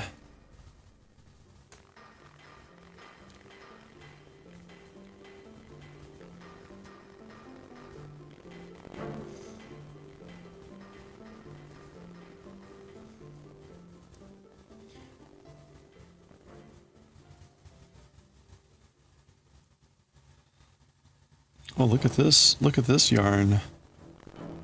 Going cray-cray. Good question. You don't know if there's a certain time it needs to be roasted after the washing, but you assume don't keep it around for months, preferably. If it gets washed on site after harvesting, then gets shipped, there's already a lot of time passed before arriving. Oh, for roasting, sure. Yeah, you know, it's kind of weird. So a good example is matcha. Matcha is like its own breed of tea,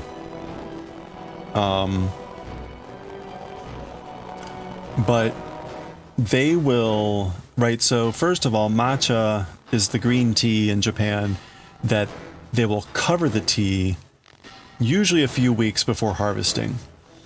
So there's a variety of teas that fall under that category, usually called kabusecha, which means covered tea. And what that does, it increases the amount of like GABA, the GABA chemical in the tea. So it makes it a little bit more neuroactive, but it gives it a deeper flavor and all that good stuff too. And so they'll make gyokuro and they'll make some other varieties of tea, but then they'll take the tea fannings, or sorry, the tea leaves destined for matcha, and then there's a whole process there's a whole effort to process it into matcha, which is the powdered tea used in the tea ceremony. And after they grind that, they will typically keep the tea at a very cold temperature, and they'll put it into a storehouse. And my recollection is they typically let it sit for 6 months. Like, letting it rest for 6 months is considered like the optimal maturation of the tea. And so and then they'll sell that batch that's aged that 6 months. And so again, and typically you'll get that powdered tea in like a 30 gram sealed vinyl bag or plastic bag in a small can. And the idea is when you cut that thing open, like, you've got less than 30 days to consume all that tea, because it so rapidly oxidizes and starts to lose its freshness. Now, I will say, if you ever buy that really good quality tea, even if you don't drink it like fast enough, it may not be as good to drink directly. It's probably still good, but it may not be as good. If you're still left with a lot, you can dump it into like ice cream, and it's wonderful. So there's lots of ways to use up the powder. It's still flavorful, but it's not like at its peak. So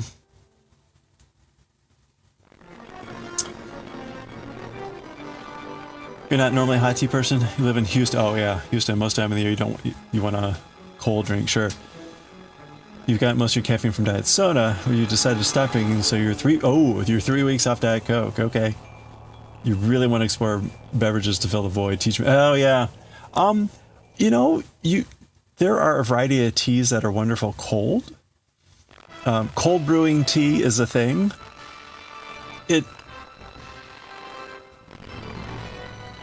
Like, my personal choice is, like, if I have a good tea, it's typically meant to be hot brewed and warm brewed, right? Green tea typically you don't brew with boiling water. Typically you brew it with like 160 degree, 180 degree, not 212. But it's typically a cooler thing when you brew it warm, when you brew it hot. But you can brew it cold, and typically it involves putting the tea, ice water, something like that, and putting it in the fridge overnight.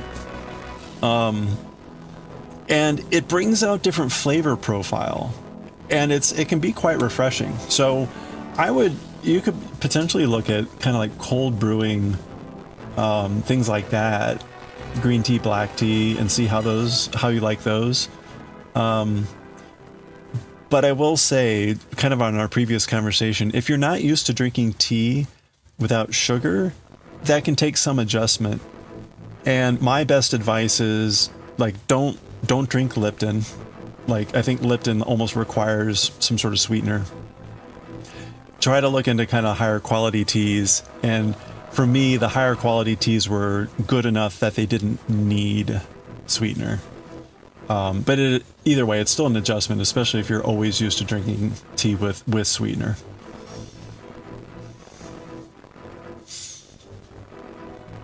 Cold brew coffee is pretty strong, easy to make. Yeah, that's another popular thing, cold brew coffee, right?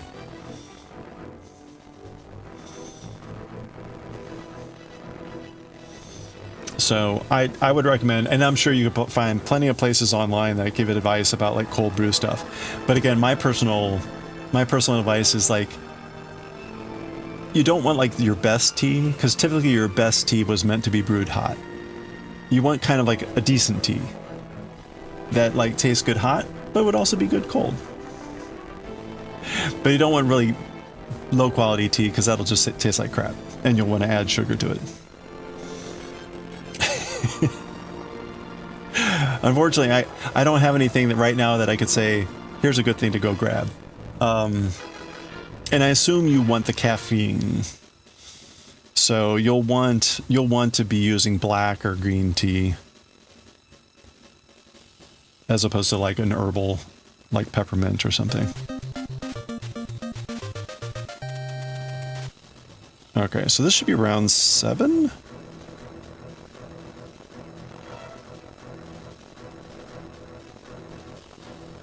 Yeah.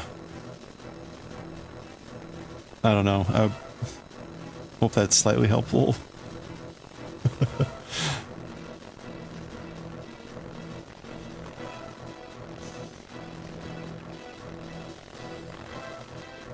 I did end up with a bunch of green tea that was stale and old, and I found that like cold brewing it was a way to like make it not too bad. It's like, oh yeah, okay. Like I had some green teas that were a couple years old or more, and they were way past their freshness. But cold brew, it was like, oh yeah, okay, that's not too bad.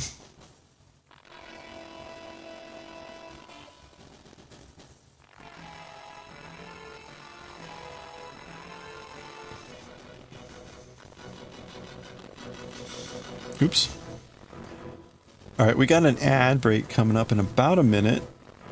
I have not yet had a break, so I'm gonna go grab some water, refresh my tea here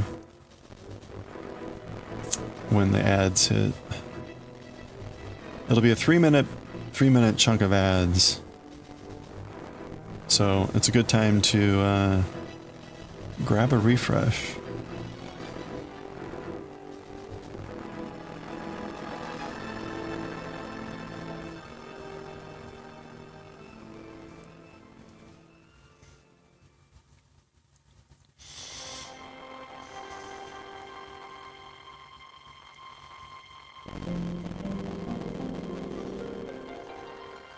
I need to spend some time this weekend and do some refresh on the Anki vocab list, so that we can get that back on the screen.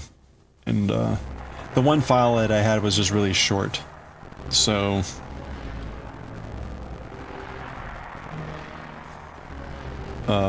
it's not quite.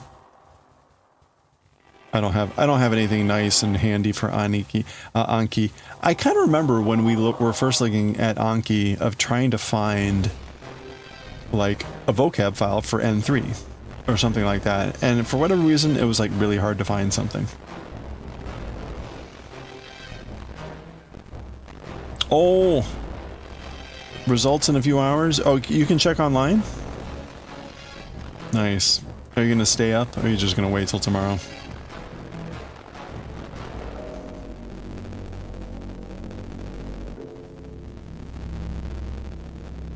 Okay, you're gonna see it tomorrow.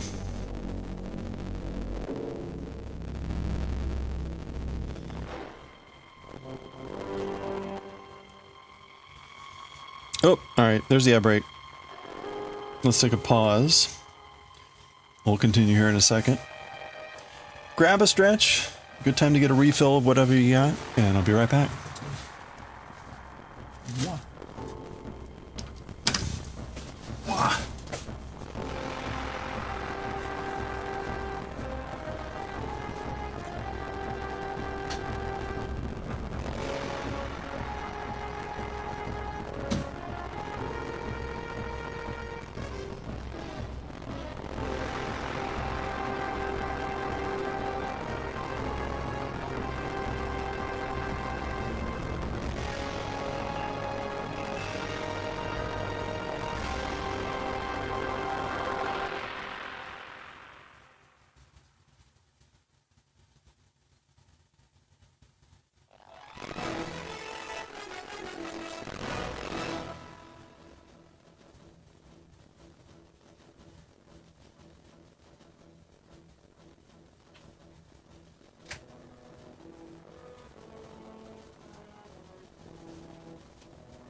Hey, perfect timing. We're back.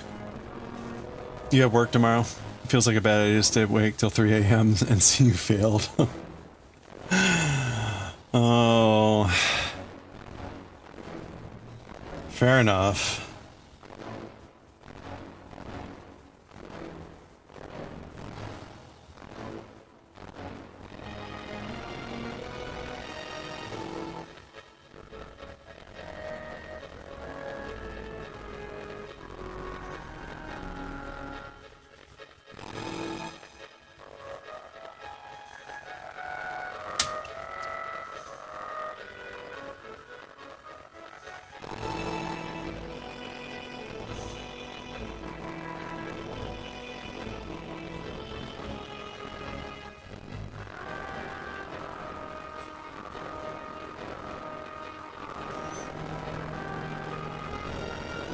As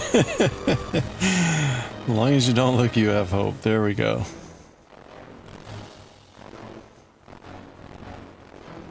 There's always the possibility that you may have passed. Better have that hope than look and remove all doubt.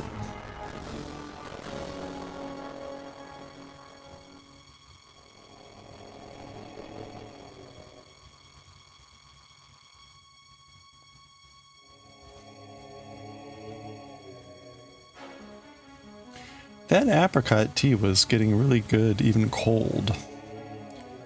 But it does not have caffeine. That is a decaf tea. I try not to drink any tea, any caffeinated tea past like 3 o'clock, 2 or 3, just to be safe.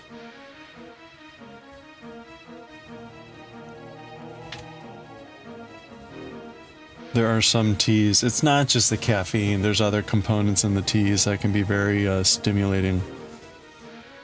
And sometimes if they hit me the wrong way, like I can be wide awake until like 2 or 3. Even if I drink like a cup at like 4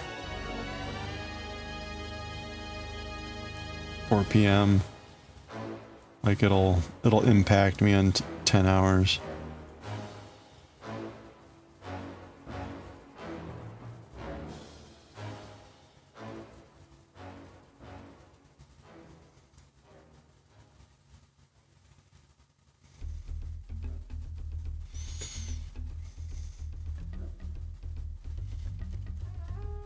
You drink your last coffee 4 p.m. Used to care. It didn't used to care, but it does affect the quality of your sleep, even if you still fall asleep quickly. I think alcohol is the same way. Yeah, I mean, I don't know what other people. I think it affects people differently, but the year or two that I had the Aura ring, I very quickly learned about like even having a beer at like 4 o'clock. That would very clearly disturb my sleep that night. So I've generally stopped trying to late night alcohol. So it's kind of weird. If I have a beer now, it'll be like at 11 or 12 in the morning at like noon.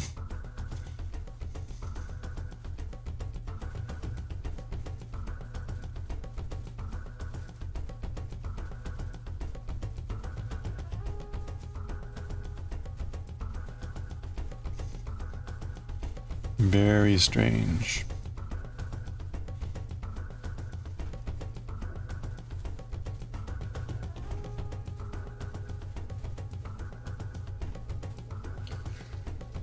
Ba-dum-bum, ba-dum-bum.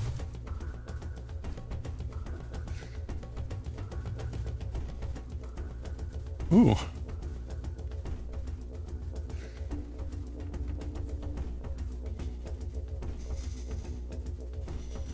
Beer affects sleep quality dramatically. Yeah.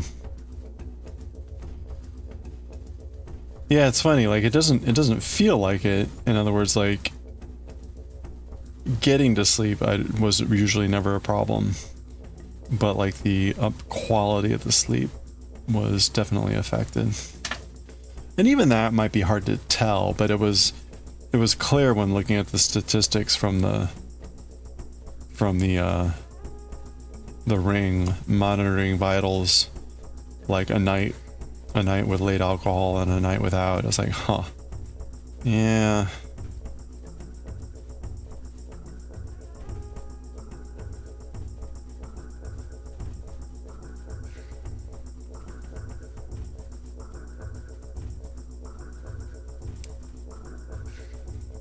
Do do do.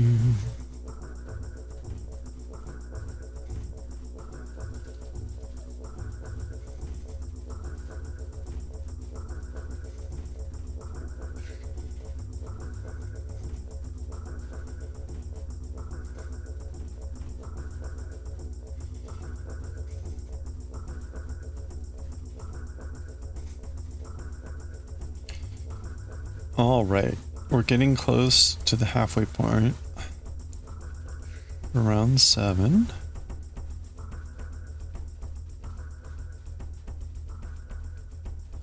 Do do do do do do.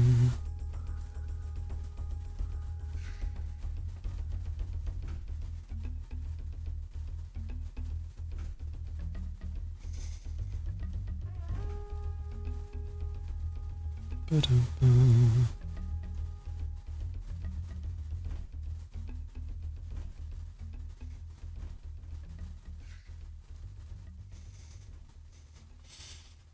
Okay.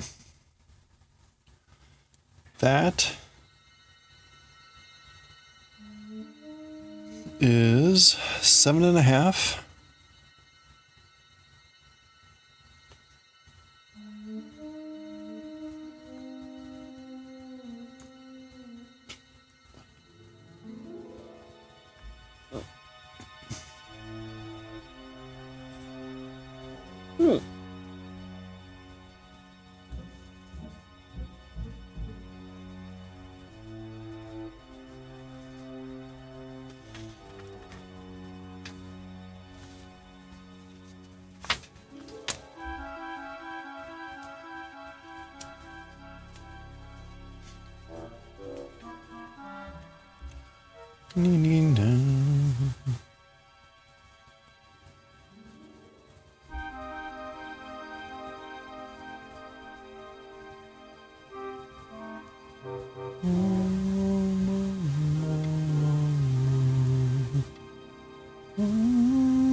Okay. This is still very much a mess.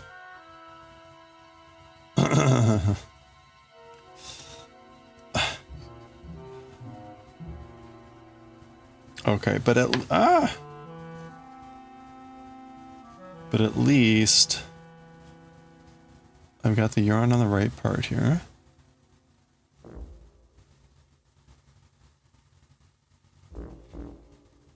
We're now on the wrong side, the back side of the piece. So the inside.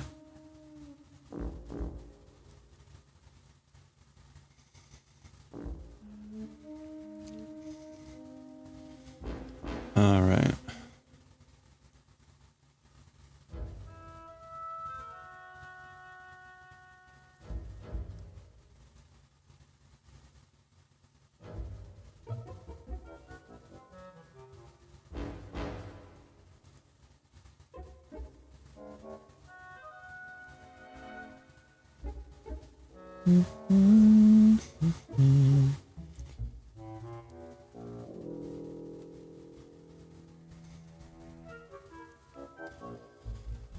All right.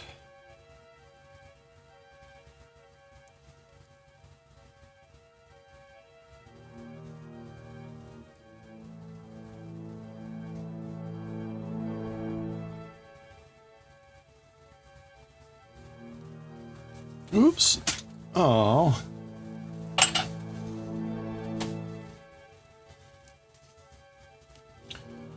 What just happened here? Look at this.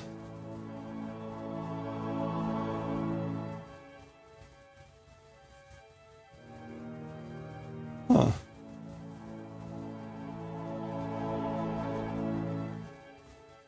Funny.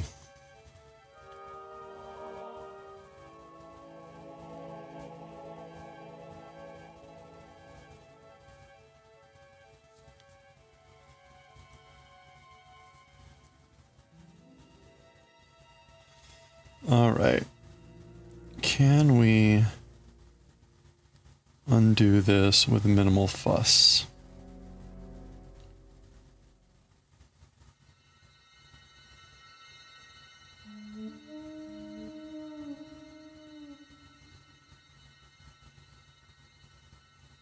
There we go. That was pretty minimal for fuss.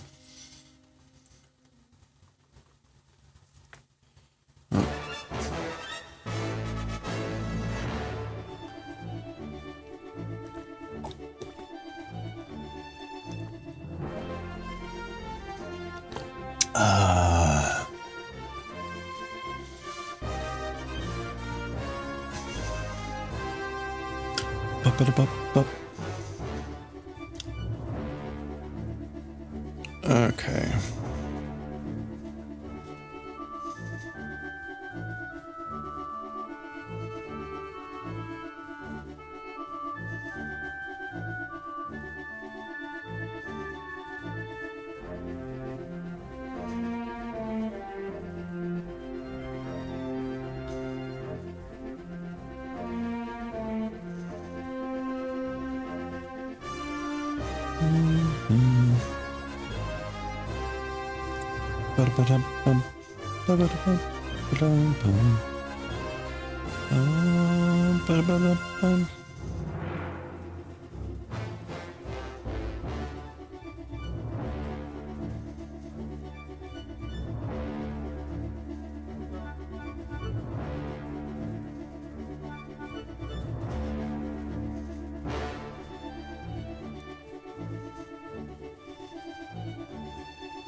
All right. So we're almost done with round 7 here. We'll have one more round after that, front and back. Then we do like a prep row. And then we're supposed to knit the two sides together, or graft the two sides together. And then that completes the foundation, the base for the collar. After that, then it's a bunch more pickup and crazy stuff that happens. So I was hoping we'd be done by now. And we'd be looking at how to do the grafting, but way behind. So we'll see what we get to here. Hey Kaz, good evening. Hope you're doing well.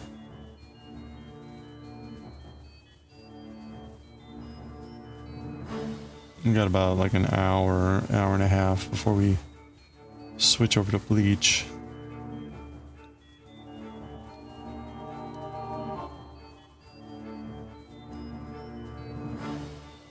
I should scout out and see how long bleach looks. So we'll do that here in a second.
Hey, Blem. Yeah, good to see you. Hope you're doing well. Thank you for lurking. Just chugging away on this polo.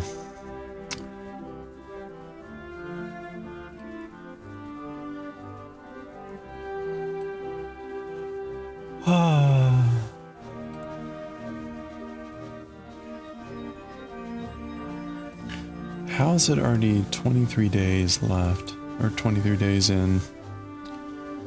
Oop.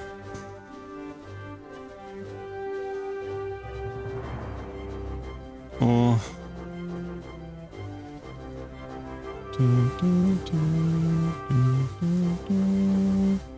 Okay, this is the end of round 7, so we've got 2 more rows to go.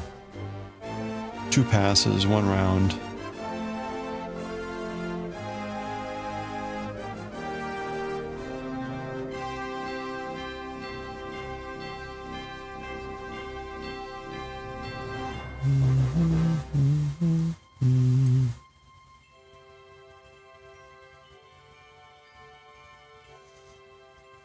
Oh. Okay.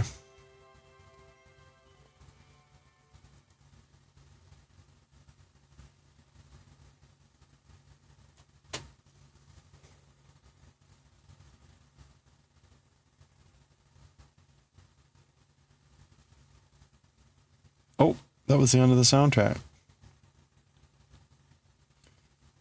Okay, that was Jet Force Gemini. I don't know that that was a really well-known game. I guess it's probably not.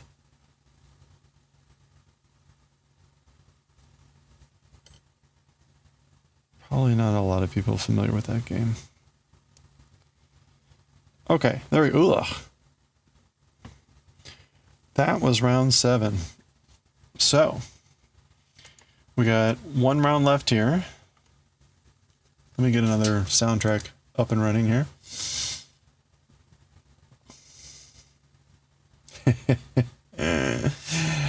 I've got, I was looking at the ceiling and then I saw the sky.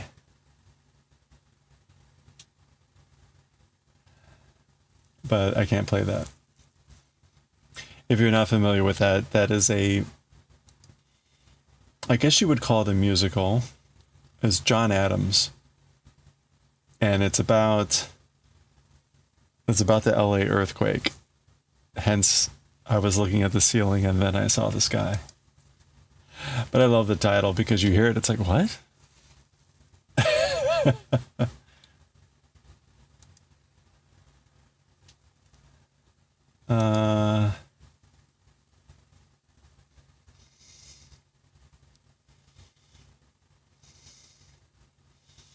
How about Halo? For some reason, I have Halo Reach and Halo Combat Evolved soundtracks.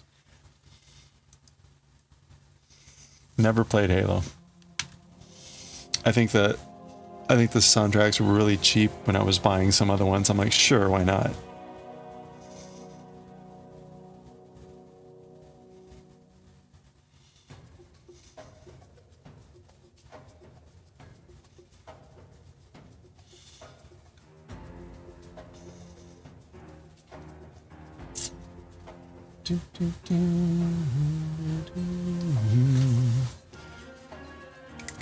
Okay. All right, so that was round 7. let's do our last round here. So again, we're making the base of the collar, so it's hard to show on the picture because it's not really visible. It's under the flap of the collar that you see, but it's the thing that supports the flap, for lack of a better term. I don't know, what do you call the flap of the collar versus the... I'm sure there are words. I do not possess them.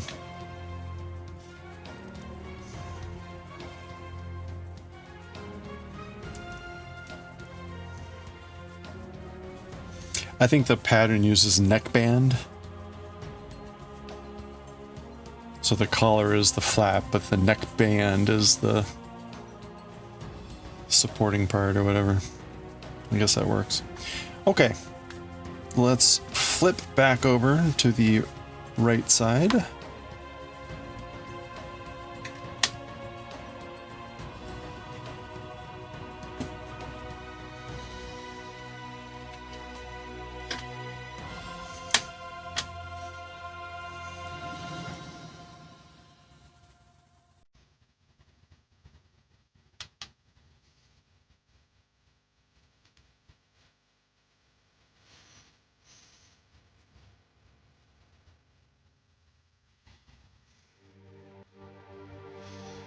Okay, we got a lot of twisty twist going on here. Let's not twist again.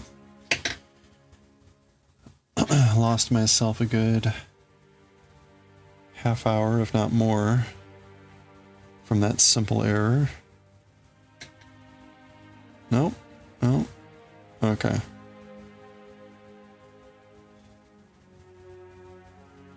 Alright, so there we go. Right? I mean, if you look at it on the side, like, it's not too bad. It doesn't look too distorted. At least further down. Okay, let's go.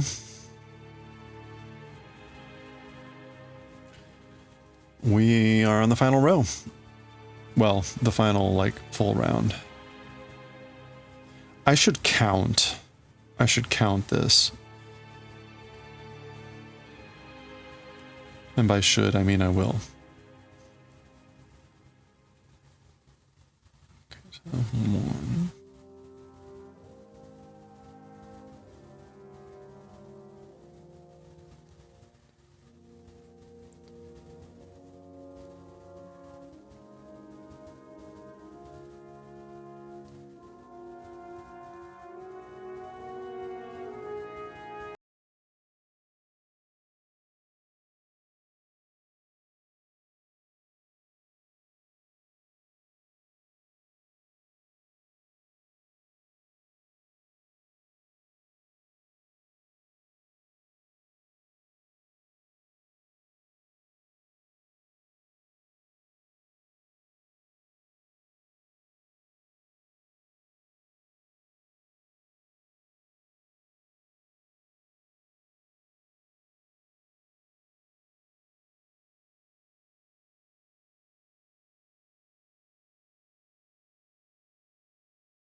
Hey, thank you for the follow. I appreciate that. Welcome on in.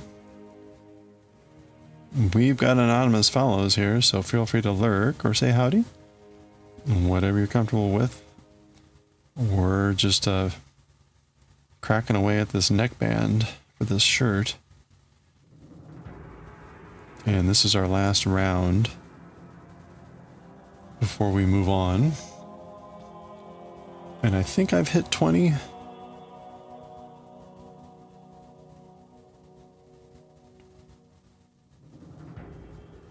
20, yeah, okay. I want to get a rough... I need to know the count eventually here, so might as well count while we're stitching.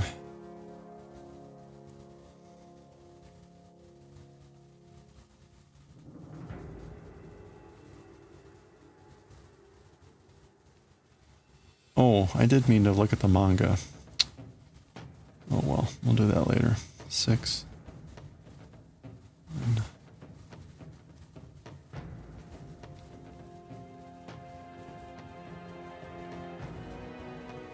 Okay, that's 30.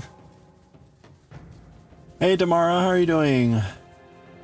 Watching shows with friends? Ooh. Hey, enjoy. Thanks for saying howdy. Hope you're having a good one.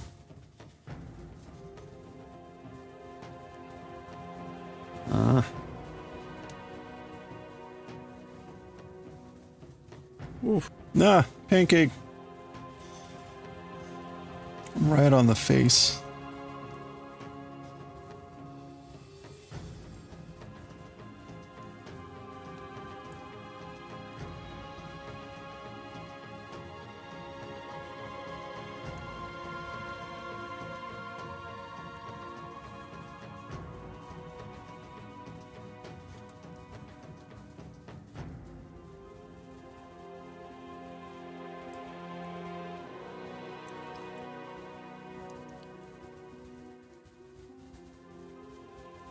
All right, that's 40.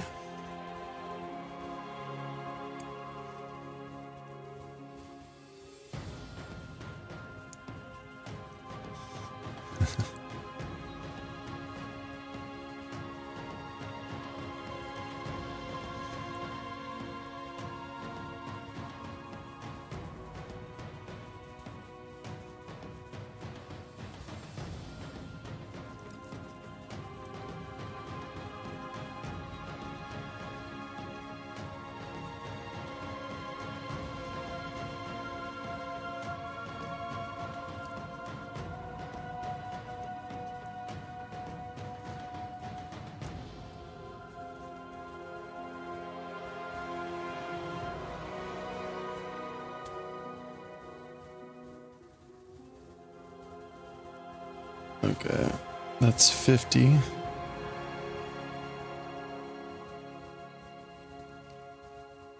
So we're kind of halfway there.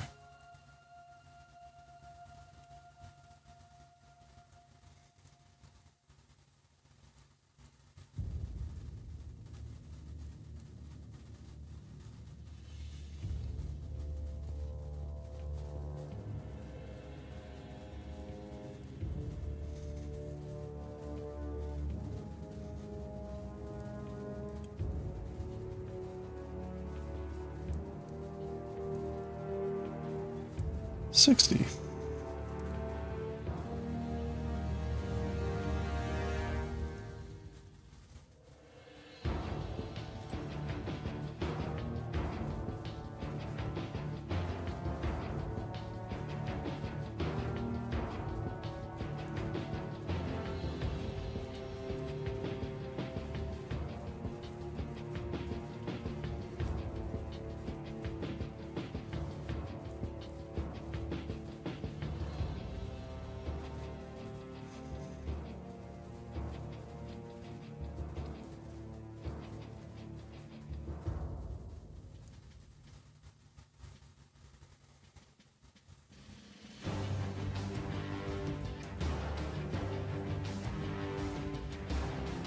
$70.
Okay, that's 80.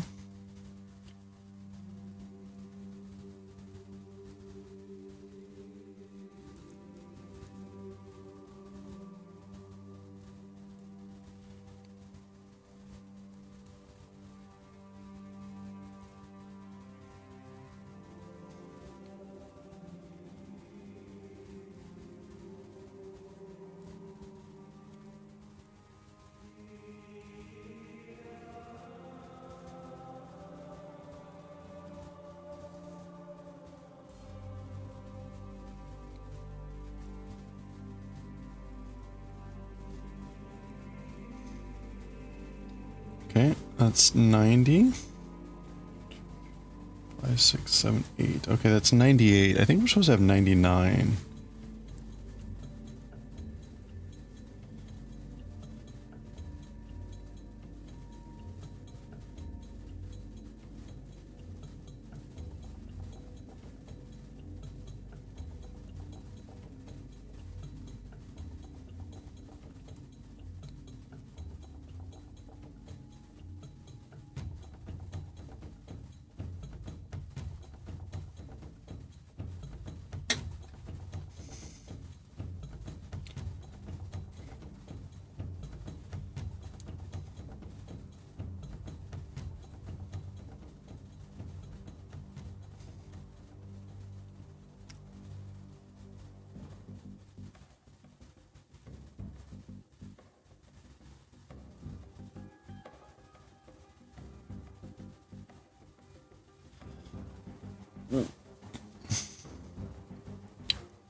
Okay, so I said 98.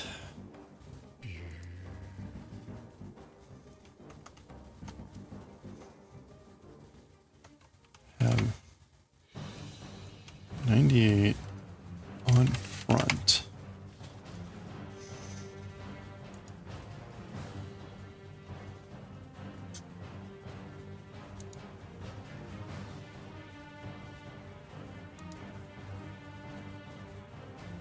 All right, where are we?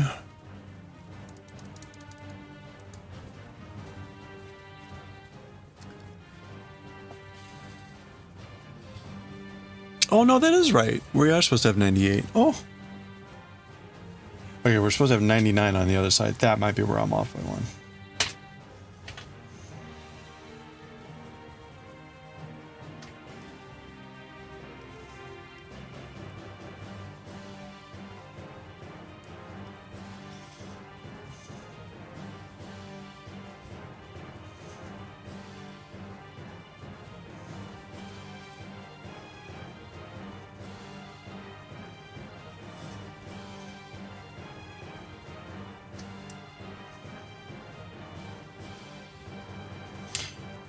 Okay, let's flip these around.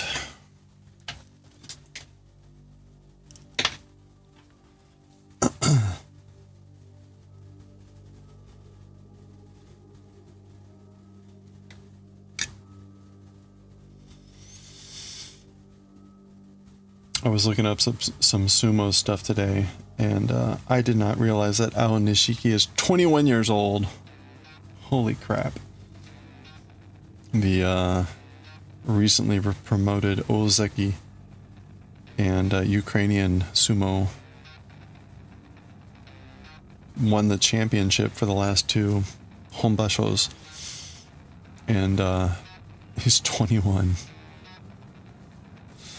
He's only been playing for like 3 years, something short. Ridiculous. Ridiculously crazy.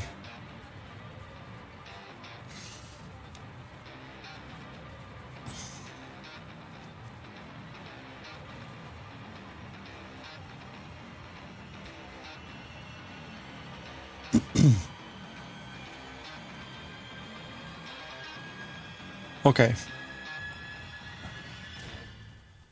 How much does he weigh? I forget what he weighs total, but he is like, he's 40 kilograms lighter than most of the other people in the division.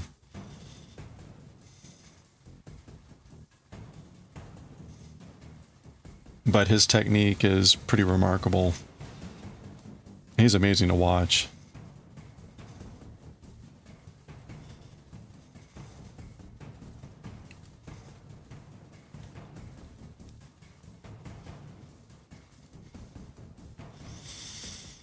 But yeah, he just made Ozeki before the last tournament, in which he won division championship. And then in this last home basho that just ended as Ozeki, he won the division again with like 12 and 1, or I mean, his record's been pretty amazing too.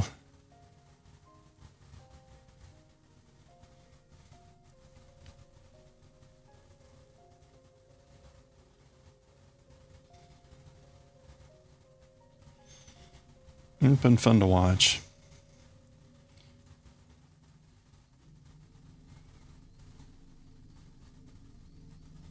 At some point, we'll need to go through that book I got on sumo calligraphy. So the sumo tournaments use a very particular style of Japanese of calligraphy for the Japanese writing.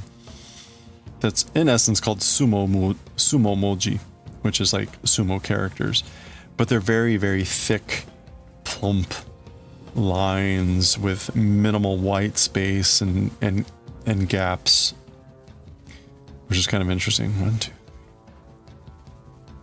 10. Okay, I'm already on 10.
Okay, that's 20.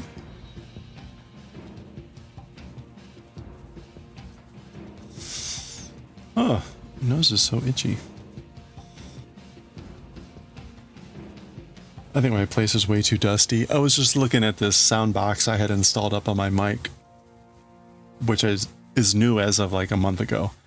And the amount of dust I could see on it just in 1 month, it's like, oh boy. Oh man.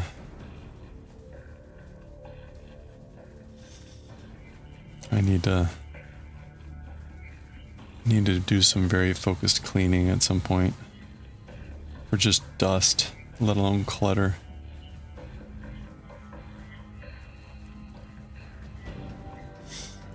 I've been focused on cleaning up the clutter, but I think that's just kicking up lots of dust.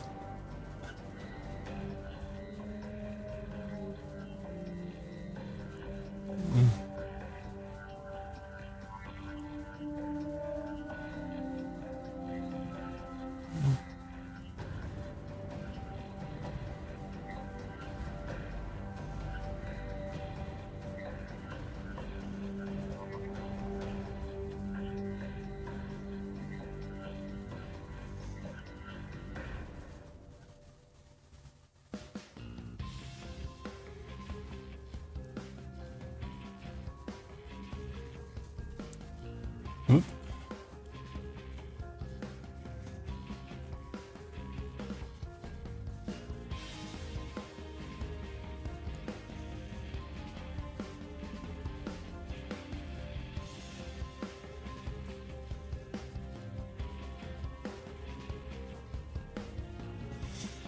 Okay, that's 40.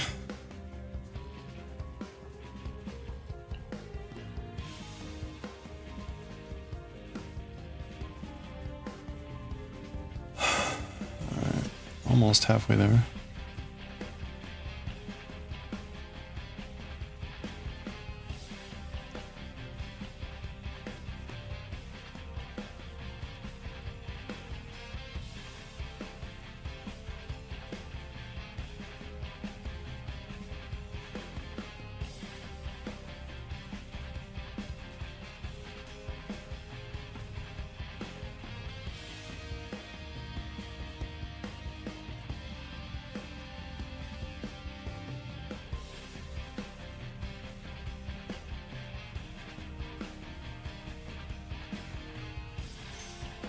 Okay, that's 50.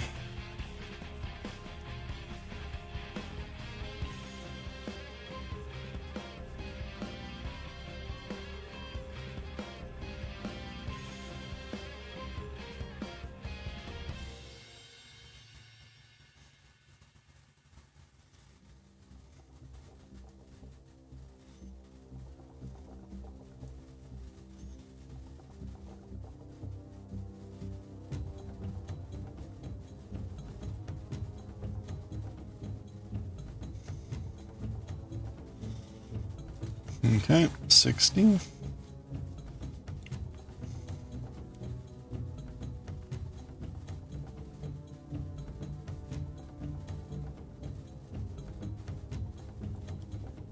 Almost there.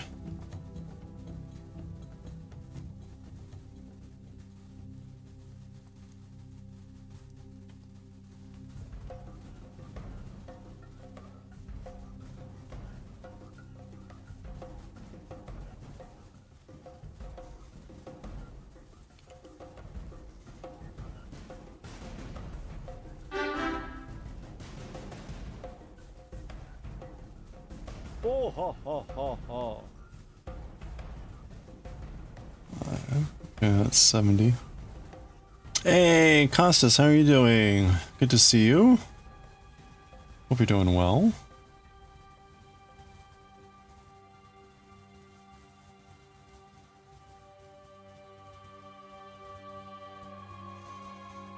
Happy New Year.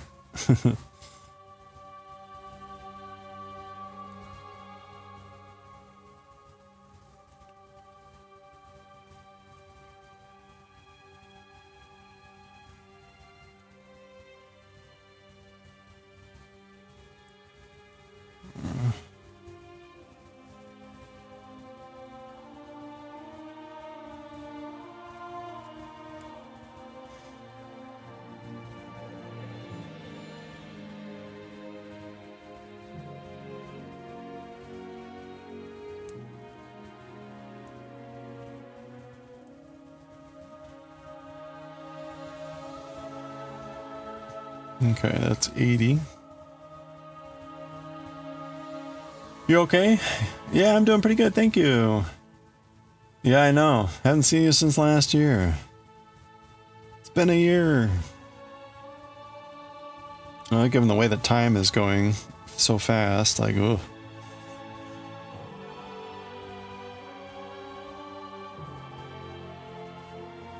Slow down. I'm not in a hurry.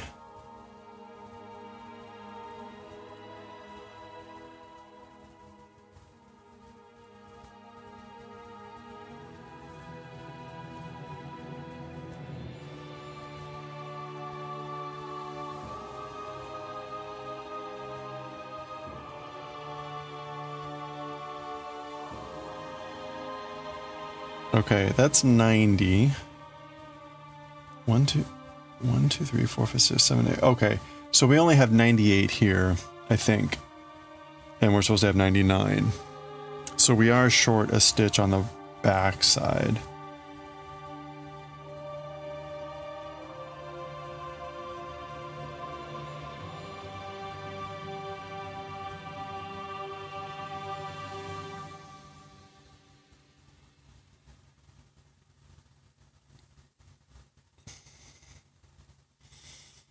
I think what I'll do is I'm just going to add a stitch. Let me double check. We'll count one more time.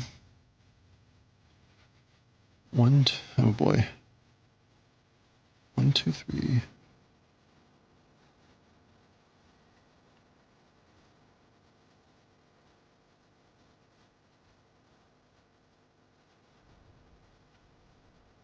30.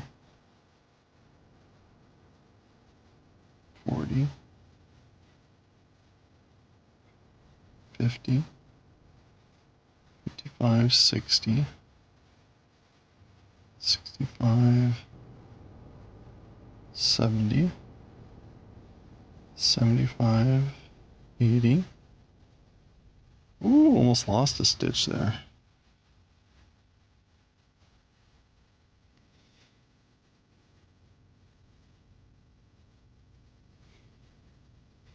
85, 86, 87, 88. No, that's completely wrong. Oh, right, I'm not done. Shit. Crap. Well, now I'm off. What should I have been at? I should have been at, there's still...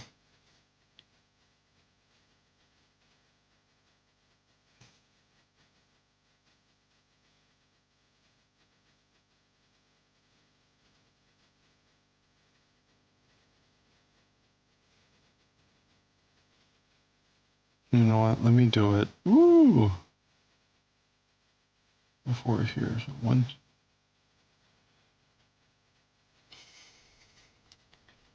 Okay, so there should be 93 stitches here, but I think there's only going to be 92. So again, let's double check that.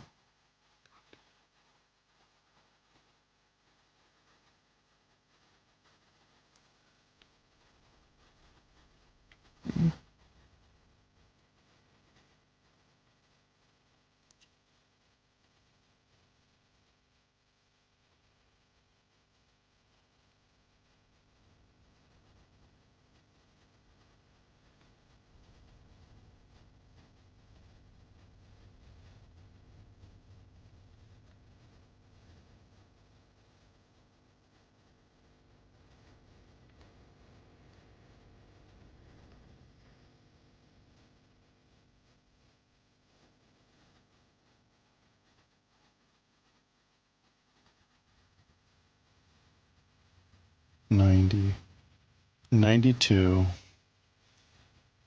plus 6, 98, and we want 99. Okay, yeah, so what I'm going to do is I'm going to add a stitch here.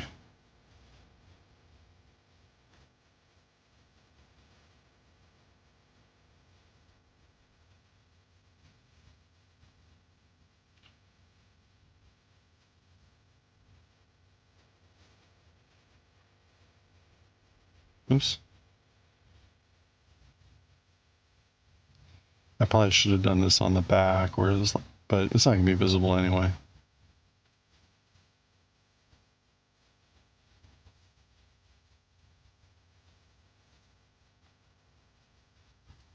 Okay, 1, 2, 3. Wait a minute. Wait a minute, what?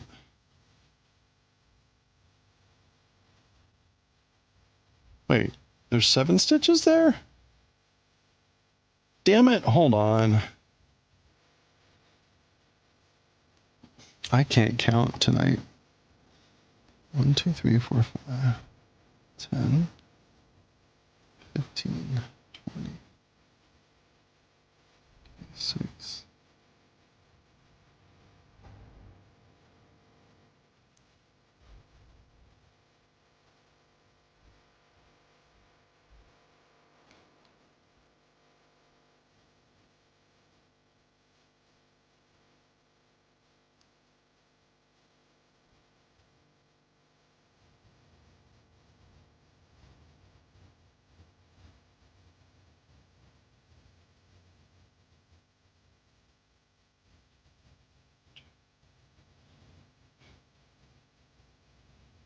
Okay, no, that's 99.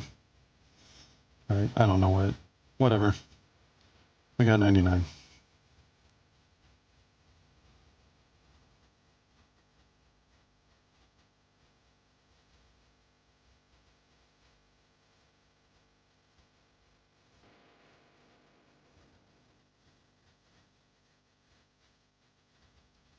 Okay.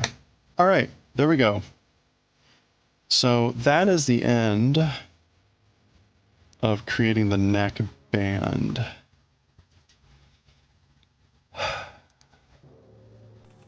Okay, so we have 98 on front, had 98 on back, but needed 99. So added a stitch toward the end of the back row, before the provisional cast on section. So now have correct number. Okay.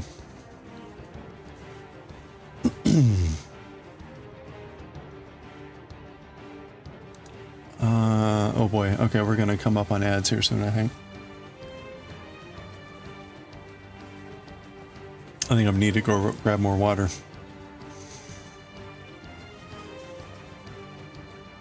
All right, what do we have now?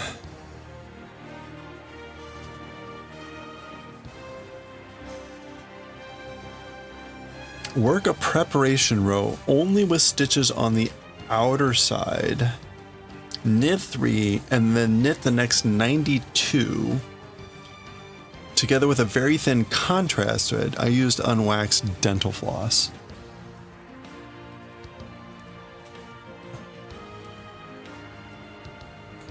Honestly, we could probably use the same.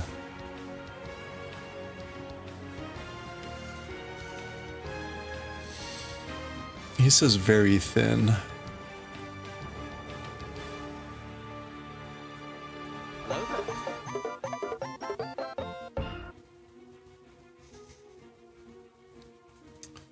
We could probably get away with using this yarn again.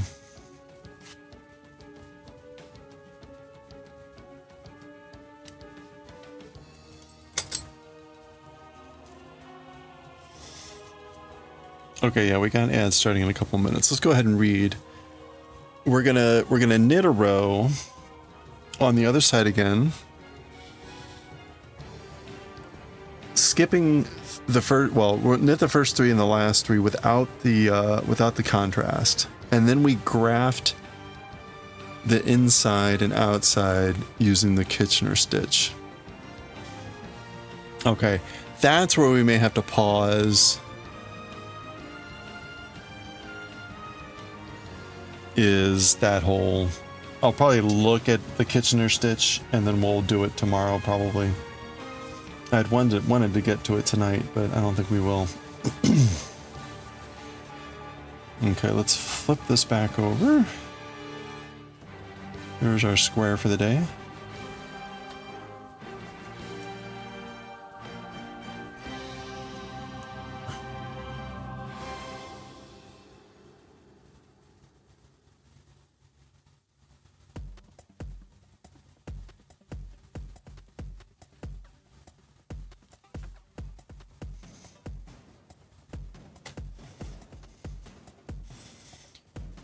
Okay.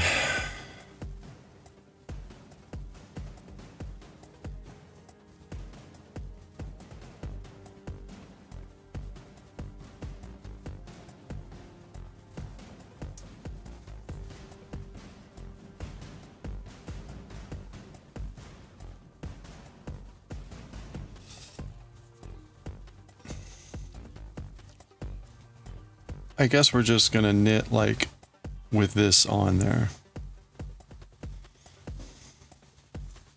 This does seem really thick, doesn't it?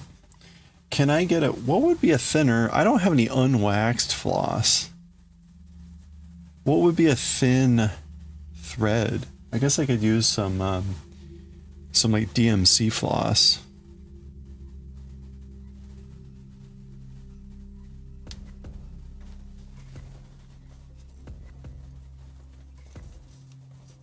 Oops.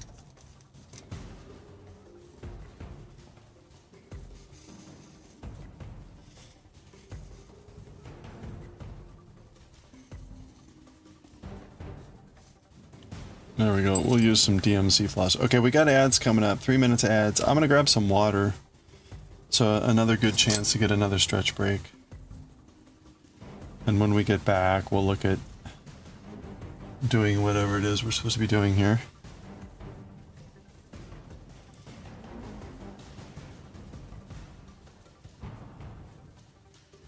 There we go.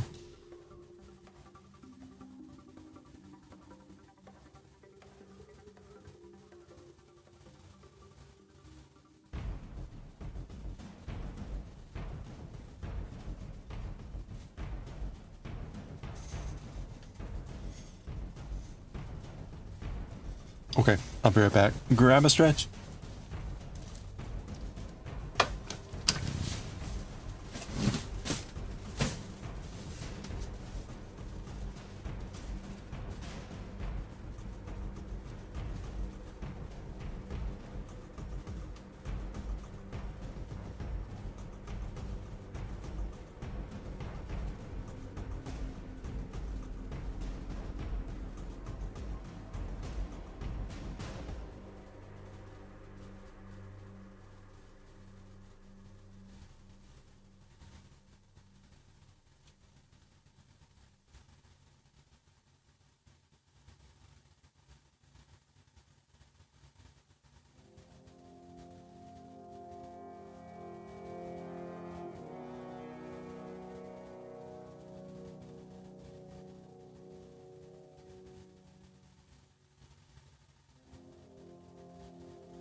Okay.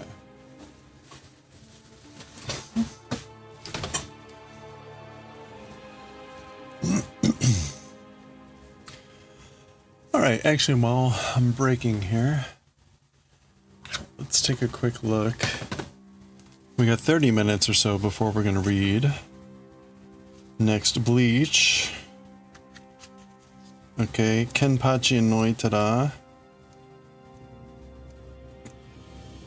Okay, not a lot of talking. Not a lot of talking. That should be short.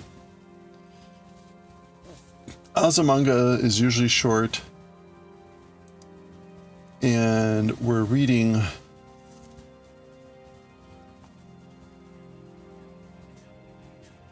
We're reading 104, so 120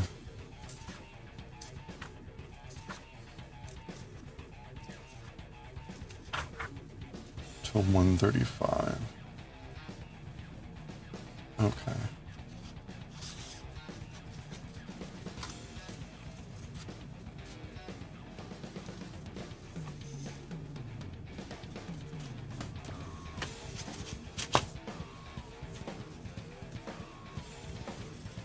Okay, so I think, don't want to curse myself, very frequently happens. I think the manga is not going to take a lot of time to read tonight, so we can probably start around 7:30 or a little bit after that. So we'll have plenty of time to knit this row.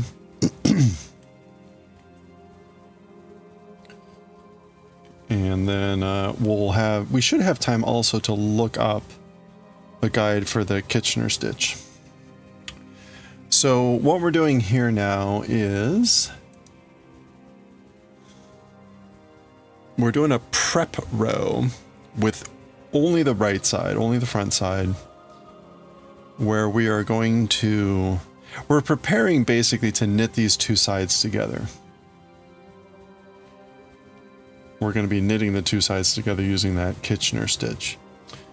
They want us to knit 3 stitches.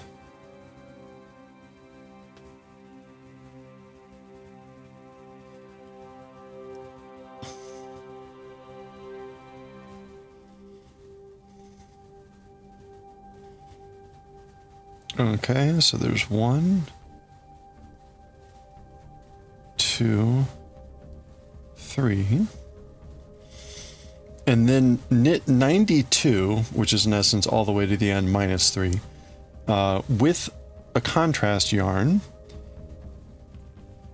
And then we don't use the contrast yarn for the final 3 stitches. So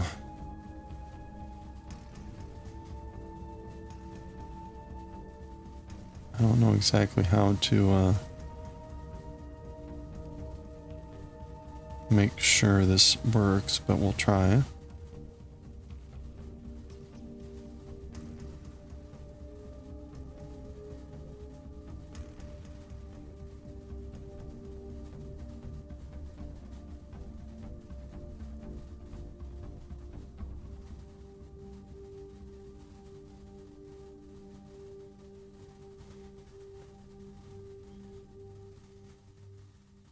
You know what? I don't think I want it wrapped around. I think I want to do what we did previously and just wrap it around, right? I feel like if I keep it, it'll just entangle.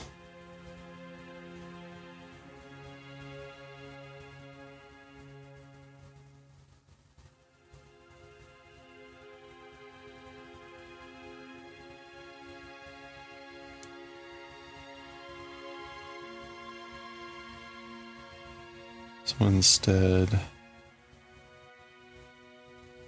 if we do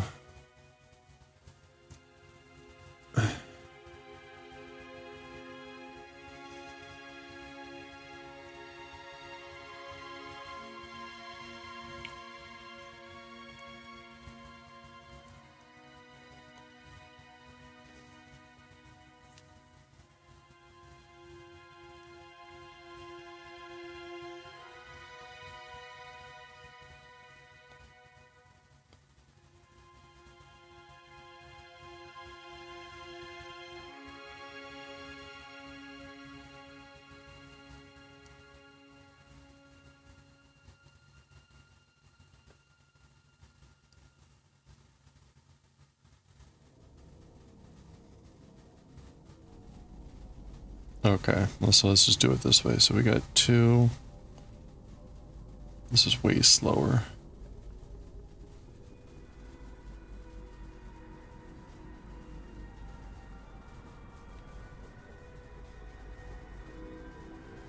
Three.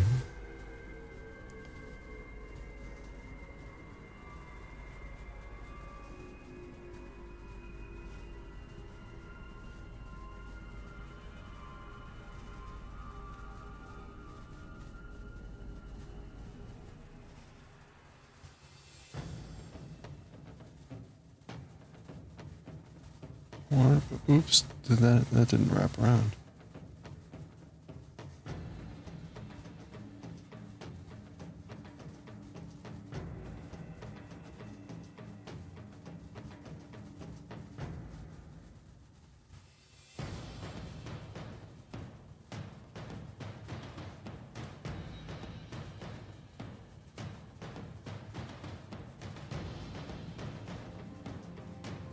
Six.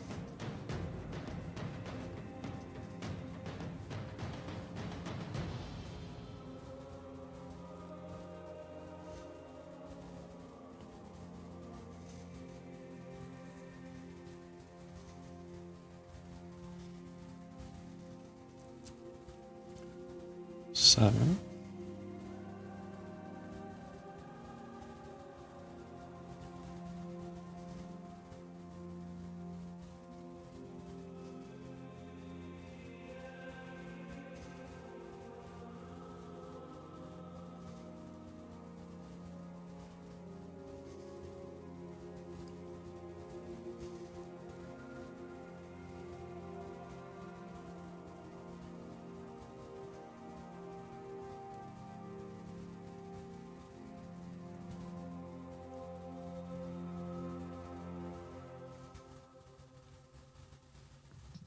Yeah, this is going to take a while.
All right, we're halfway.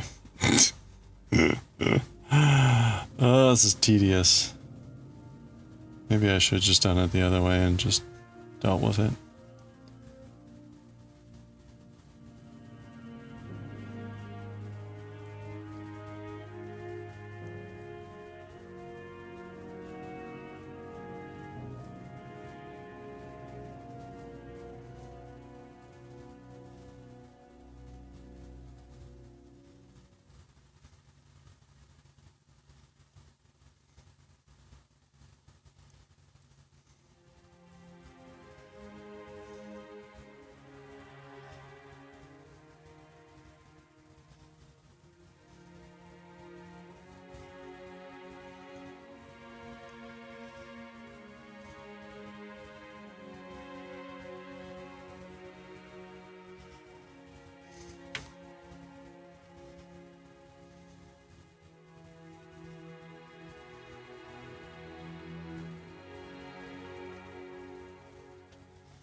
Okay, it's like 61.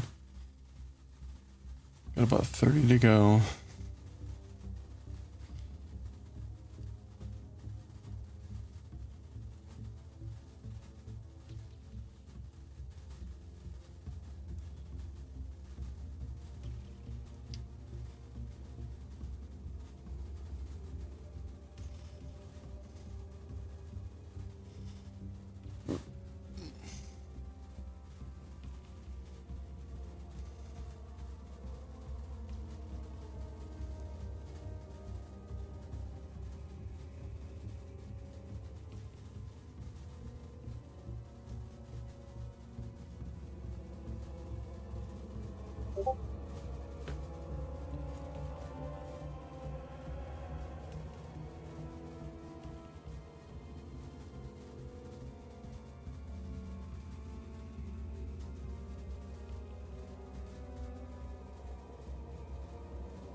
We're almost there.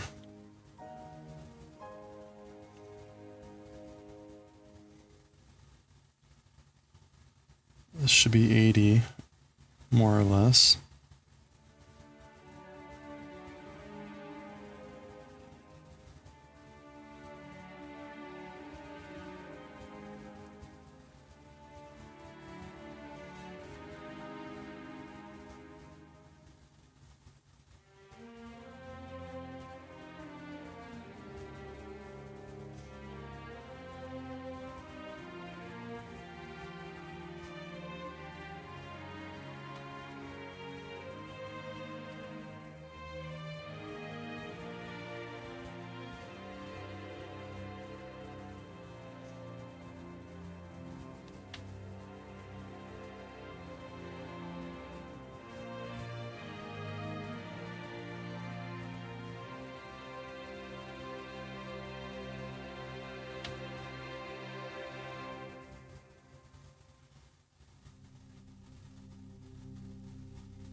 Okay.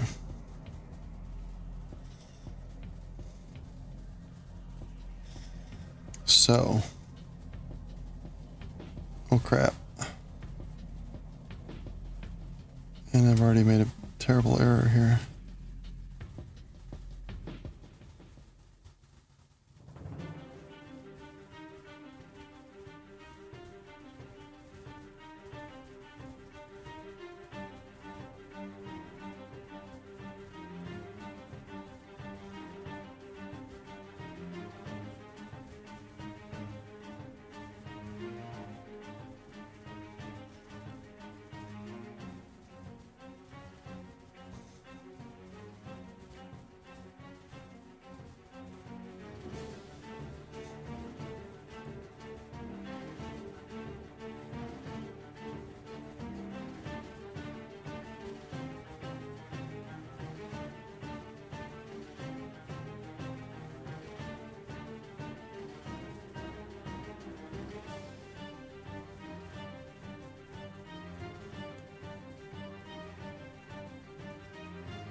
Damn it.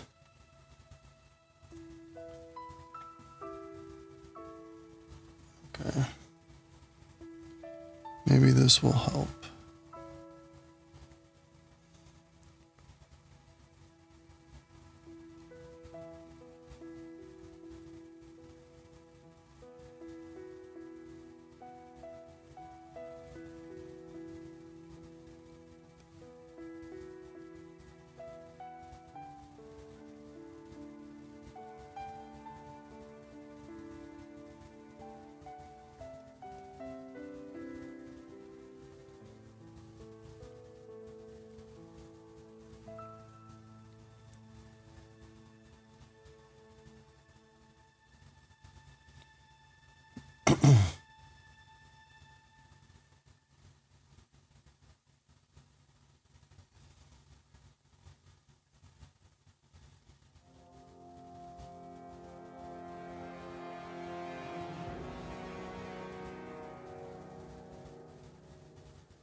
Hmm.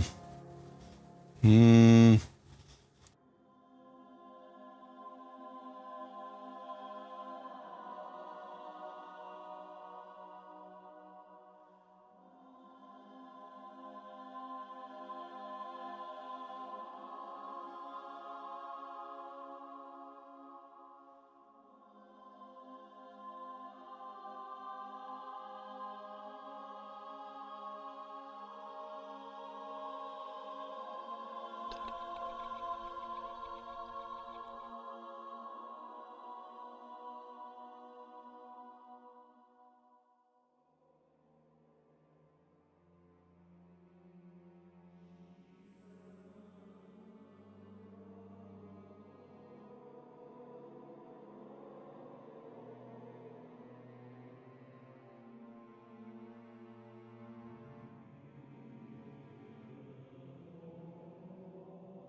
Knitter with Knit Chats. I'm here to show you how to what I want you to notice, I'm going and contrasting yarn. For the purposes of this tutorial, to hear how to with Knit Chats, I'm here to show you how to Kitchener left-handed today. What I want you to notice, I have two swatches here. It doesn't matter if you're in the round or in the flat, the mechanics are still the same. I'm going to Kitchener two swatches together with my finishing needle and contrasting yarn. For the purposes of this tutorial, and the fact that I'm using contrasting yarn, I'm going to slip this through as if it's my working yarn. Your tail is going to be on your back needle because that will be where we have just finished working, and then we will work back through with our tail yarn through here. When you're grafting with Kitchener stitch, you have stockinette stitch on the outside, on the front. And at the front of you, on the inside of the work, you have reverse stockinette. This is important to remember because when you process your stitches, each stitch is run through twice with the yarn. The first time on the front, you'll go purl, and the second time on the front, you'll go through knitwise. The way I remember you can take it off is because when you do knitwise, you're making stockinette and you can take it off. When you go through purlwise is when you can take it off the back because it's all purl bumps. Okay. So I'm going to put my waste yarn in as if it's my working yarn. I honestly probably have an excess right now, but that's okay. I'm going to go ahead and set it up. We have a couple of setup stitches that we need to do. We need to purl into the front. So you go into the first loop on the front needle purlwise. Then you enter the back needle, the first stitch on the back needle, knitwise.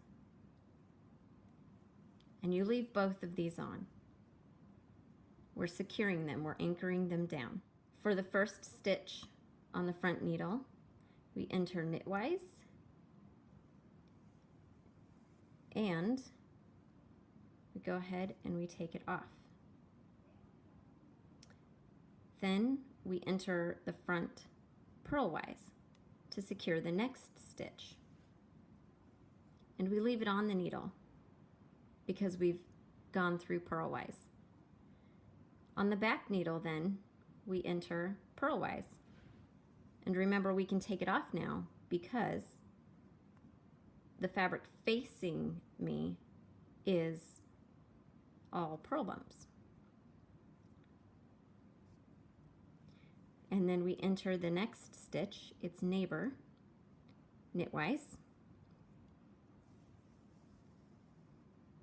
and leave it on.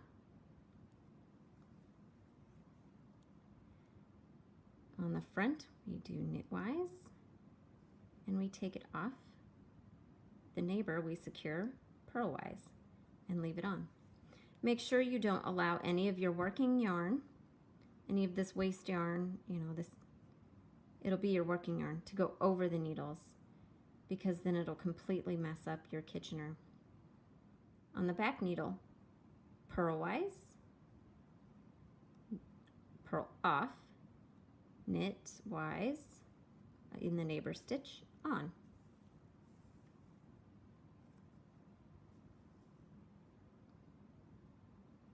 In the front, knit off, purl on. Purl off, knit on. In the front, knit off, purl on. In the back, purl off, knit on.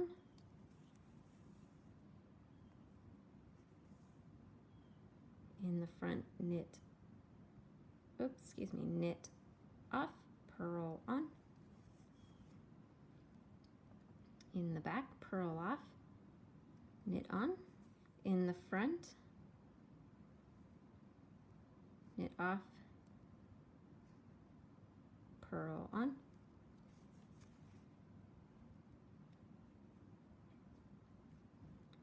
In the back, purl off, knit on. And sometimes your yarn really wants to go over the needle and you just have to correct it. Knit off, purl on in the front.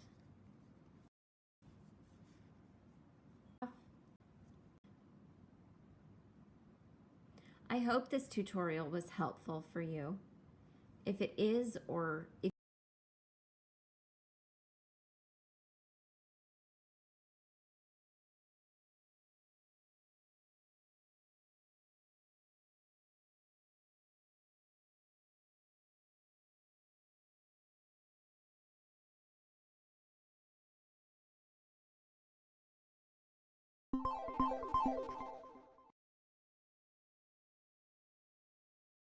Oh, hey, Semi. Thank you. Yeah.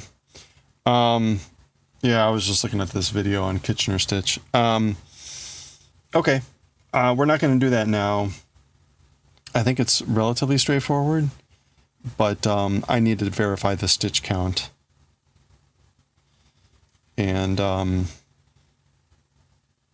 because I let the loop close over here, and I think I re-separated it correctly, but I need a recount. So we'll do that tomorrow, or I'll do that off stream in preparation for the stream. And tomorrow we will do the Kitchener, graft this shut. I've done the prep row, so we're ready to go there. We do the graft, and then we start the crazy stuff to add the collar and complete the front, which apparently takes like 3 or 4 pages to explain how to do. So we'll begin that journey, that saga, tomorrow. But I think we're good. Okay. All right. All right.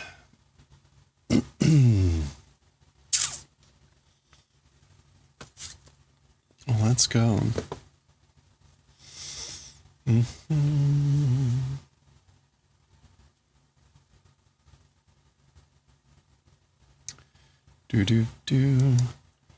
have that done in no time. Well, I'm just kind of curious how the whole thing is going to go, because it seems involved, but I don't know.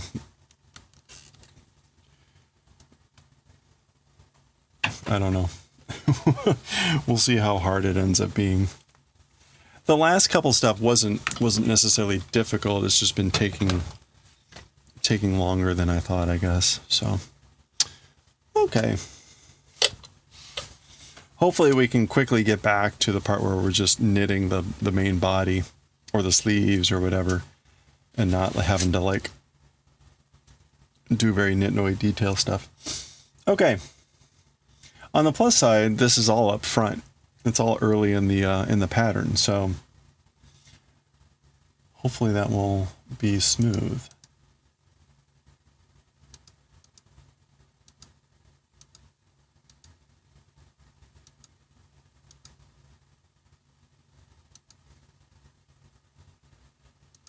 All right.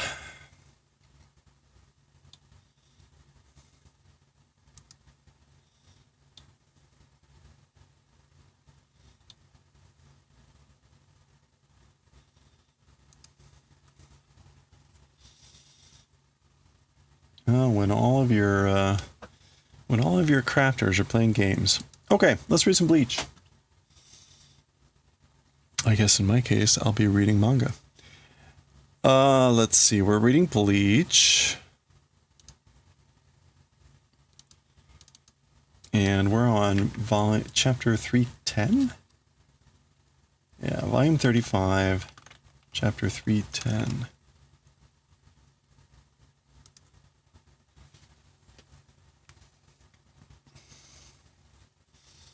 And change the stream info. Oh, I didn't get near as far as I wanted today, but oops. What just happened? But I guess that's okay. Okay, Japanese Bleach, Japanese manga.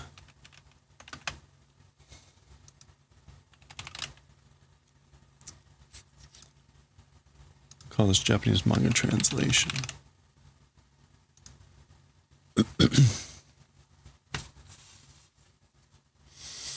Okay.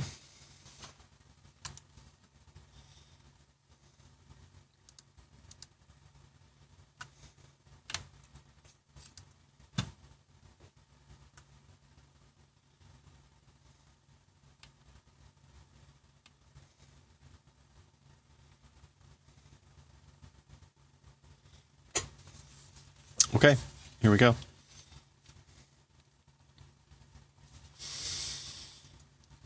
All right, let's read chapter 310 of Bleach, Four Arms to Killing You. That would refer to Noitara.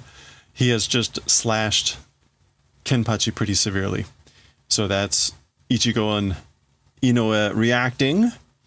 And there also is Yachiru, or whatever her name is. Ken-chan. She calls Kenpachi Ken-chan.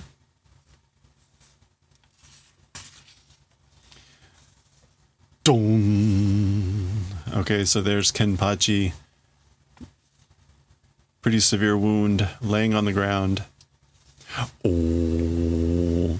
There's Noitara. Noitara did his Kaiho release and turned into this four-bladed, four-armed thing. Oh, we get a whole page dedicated to that. Gasha.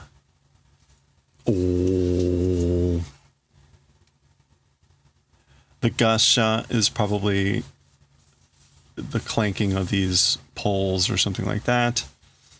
Okay. We get our splash page, forearms to killing you. And I guess that's the forearms, presumably killing Kenpachi. And we have forearms to killing you. Ha! So there's Noitara. He laughs. Bikkuri tomo shiagara ne. Okay, so this is like even twitching, not doing. Like you're not even twitching. Bikku is to, usually we see it as a sound effect when someone's like, or like something is twitching. Bikkuri, twitching, being surprised even. And again, shiagara nai, not doing. And yagaru meaning contempt. So he's like, you're not even twitching. Oh, warikayo. Is it the end? Is this, are you finished? Zari. So there's the other people watching. Shogane. No choice. Nothing I can do about it. Za. No korimono no katazuke toiku ka? Survivors, remaining people cleaning up, go and do, question mark. So basically like, I'll go and clean up the survivors, meaning like these guys. And cleaning up meaning like kill them. Zori.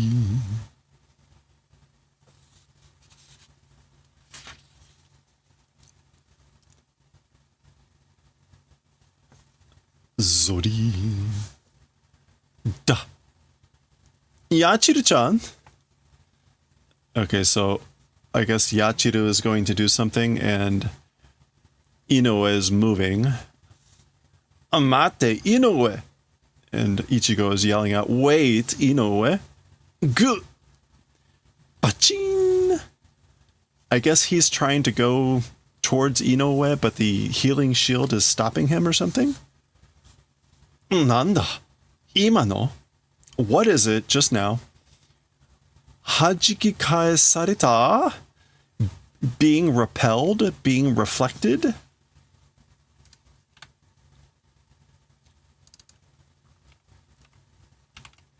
Haji kaesareta. No, hajiki kae. Yeah, rejected, repelled.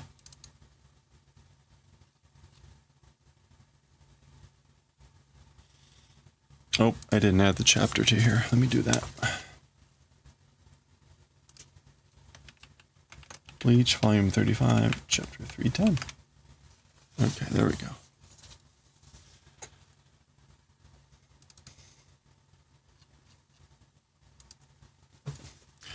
Konna no ryoku, this sort of a power, this sort of ability,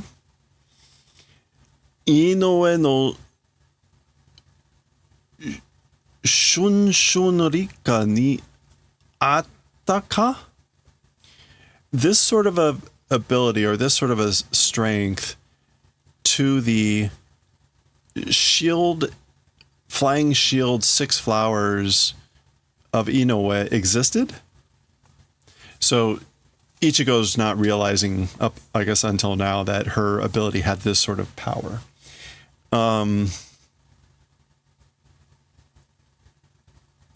Shunshun. That Is that second shun? Is that... No, it's instantaneous. Instantaneous shield 6 flowers. It's been a while since we've seen the full name of it. It's kind of a made-up word anyway, but there we go. All right, not important for this. Is that supposed to be a zashi? Or is that zori? Oh, it's still zori. Okay, so this is just Noitara moving in on Yachiru. So that's what Inoue is reacting to. Santen Keshun. 3 heavenly excuse me. Binding shield. Kyun. Okay. Zwa. Nanda sorya. What is it as for that? So what is that?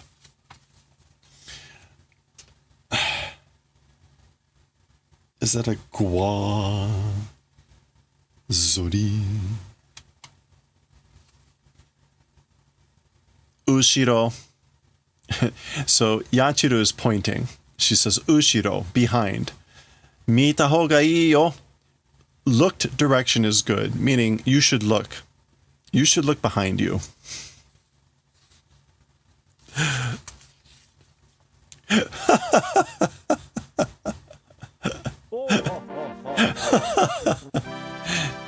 Very appropriate timing. Okay.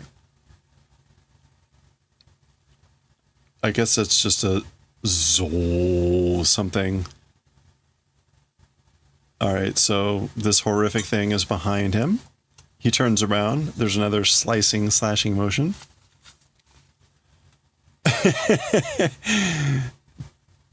Boom. And that would be one of Noitara's arms with one of his blades. Za za za za za za za za. That's him sliding back. Bun, bun, bun. That's his severed arm swinging around. Gun. And I'm guessing this is Kenpachi's blade catching the severed arm as it's swinging and falling down. So he's got it like on his sword, I guess.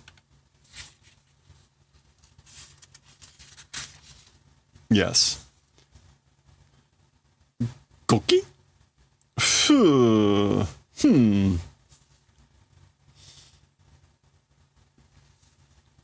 So there's the arm holding on to this giant blade, and he's got the arms somehow skewered onto his blade.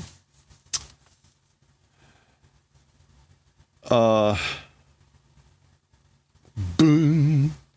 Gashan. So Boon, that's him flicking. He's flicking off the arm up from his sword. So that's the arm going flying, and Gashan is the sound of it clanking against the sand or whatever. Mazu wa ippon da. As for first, it's one object. It's one arm.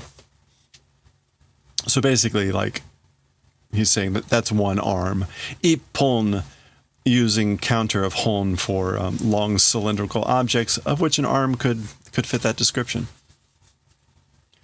Dot dot dot. Teme, you. Kiyotsukute ne. Be careful, okay? Watch out.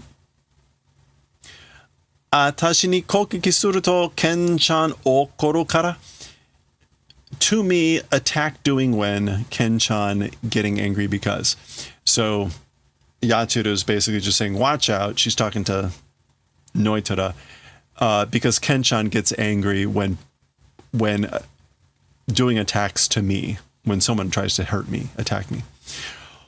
Okotte ne daro, baka yoro. Not angry, right, you idiot? Shinda furikayo. Dead pretending, question mark? So furi in this case means to pretend or to play at. So he said basically saying you were playing dead. Chisei yaro da. That's a small dude. Chisei yaro. You're a small dude.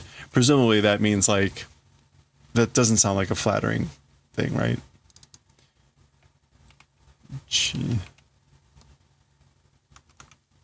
What else could...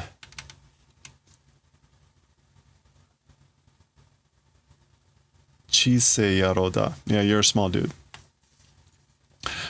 Urusei na. Shut up, or you're noisy, you're annoying, aren't you? Zari. Kangaete tanda. Thinking. Like I was thinking. He's explaining. I was thinking. Ude ga 4本もあったんじゃ、どれかに刀を防がれちまう。Okay. I was thinking, you know, arms, even 4 of them existing, or having existed, by which one blade being blocked. Okay, so he's saying like that by whichever one, meaning of the 4 arms, my blade will get blocked. If with the 4 arms. Soreja tsumane. That is like annoying, boring. Tsumaranai. So that's boring. Fusegarane tame ni wa dou suria ii ka tte na? As for to the purposes of not being blocked, how as for doing is good, question mark? That's what I was thinking about, you know? So basically, I was thinking about how do I not be blocked? Daga, but you know, kangaete mo sappari ite ga omoi tsukane n da. Even thinking, I guess like a clear good hand, meaning a clear good skill or move, wasn't able to think of. So he couldn't come up with a sappari ite.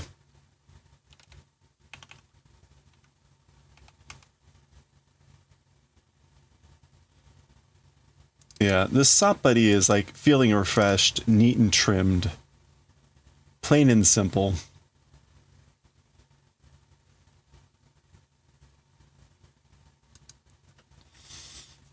And ite, again, like a good move. Omoitsuku, and omoitsuku is to think of, to come to mind. So again, he couldn't, even though he was thinking, he couldn't bring to mind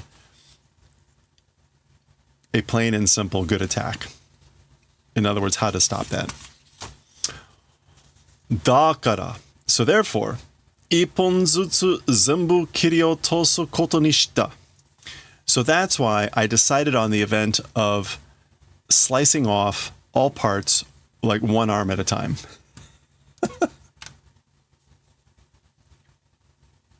So ippon zutsu, 1 apiece, all parts. Again, slicing and knocking off, dropping to that event, and nisuru meaning to decide to do something, doing towards that event. ... Zenbu kichattara tatakae ne yo, Ken-chan. Oh, this is Yachiru. She's saying Zenbu kichattara tatakae ne yo, Ken-chan. All parts, if cut, not able to fight, you know, Ken-chan. Basically, if you cut off all his arms, he's not going to be able to fight you. Nani? So ka. What? Oh, I see. Machigaeta. Made a mistake. Ippon no koshite yaru. Will do the favor of remaining 1 arm. So this is like, my bad. I made a mistake. I'll leave 1 arm. Ha! Ippon no koshite yaru da. It's 1 arm doing the favor of leaving. So like you say you'll leave me 1 arm. Nanda soria. What is it as for that? Kudara ne. So like what are you talking about? You're boring. You're stupid.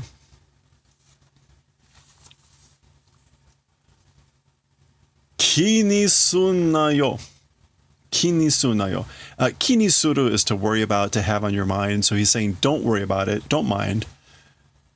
どうせてめえの切る腕はその一本で最後だ.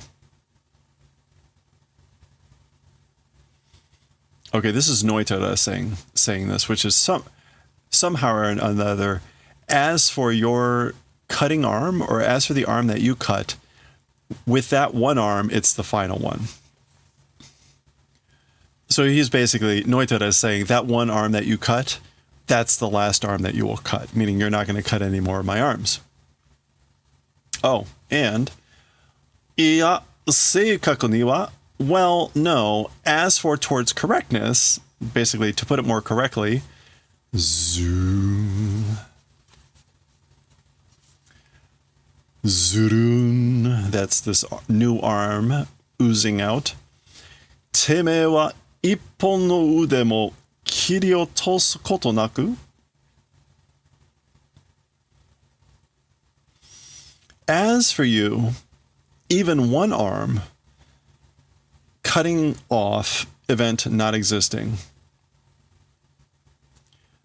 この4本の腕に切り殺されて終わる. Like, with or by these 4 arms will be cut, killed, and it'll be ended. Like, I will end you by cutting and killing you with these 4 arms. So, as for you, even one arm, oh, not even one arm will slice off. He's like, basically, you're not even going to slice off one arm. Yeah, not the event of you slicing off even one arm, right? Because he has, I'm gonna end you by cutting you to death with these 4 arms. Para para. So that's whatever this, like, there's some sort of like thing that's shattering and breaking and sending out little shards. That's what the para sound is. Those little bits flying. Okay, Ken, not impressed. Now he doesn't have the blade, he just has his arm. てめえが俺より you, more than me, 弱いからだ Shinigami. Weak because Shinigami. So, because you are more weak than I am. Gun. Okay, that's him swinging in here. That sounds like a block. That looks like Kenpachi's blade back there. Ga, ga, ga. Gyan. Okay, presumably that's him swinging and lots of blocking. Ga, ga. Gyarin. Okay. And we get a gun. A larger attack, and it looks like that's one of the things, and Kenpachi is flying back. Don. He's flying back, hits this pillar, breaking the pillar, because as always, it's the infrastructure that gets destroyed in Bleach. Ha! Karui and Daioh, light. Light, meaning like not heavy. Shoi shoi, tobasare yagatte. Okay, sent you flying hyoi hyoi. Which is going to be kind of just like this idea of lightness. Yeah, with agility. Like I'm making you fly around. I'm knocking you flying with lightness, with agility. And there's Yagato again for contempt. So he's just mocking Kenpachi. Kougeki ga ate ni kukute shogane. Attacks difficult to land, nothing I can do about it. Yeah, ate ni kui. Yeah, it's making the attacks difficult to land, but I don't have a choice. There's nothing I can do about that. So he's like, he's hitting him and then he goes flying and he's saying like, well, then that makes it harder for me to hit you. それとも怖くて逃げてるだけか? Or being scared and fleeing, is it just that?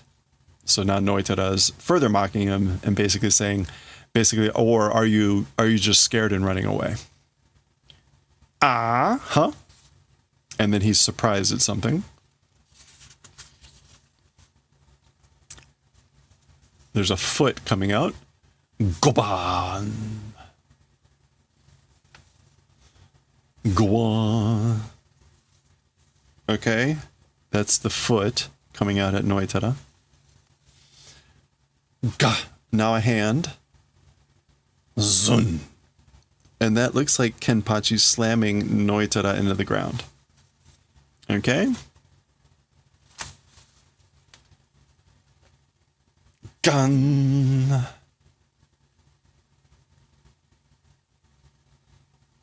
Okay, he's got 4 poles again. Did he pick up the other one? Whatever. Gishi? Giri? Gi? Presumably this is like them, you know, pushing the blade against whatever straining sound. Nandayo konna mon de shimae ka? So what is it with this sort of a thing? It's the end? Like, is this how it's going to end? Or is this how you're finishing? So I guess they keep kind of saying this like, oh, are you done already? Yeah, like with this sort of a thing, are you done? Are you finished? Meaning like, is this all you've got, etc.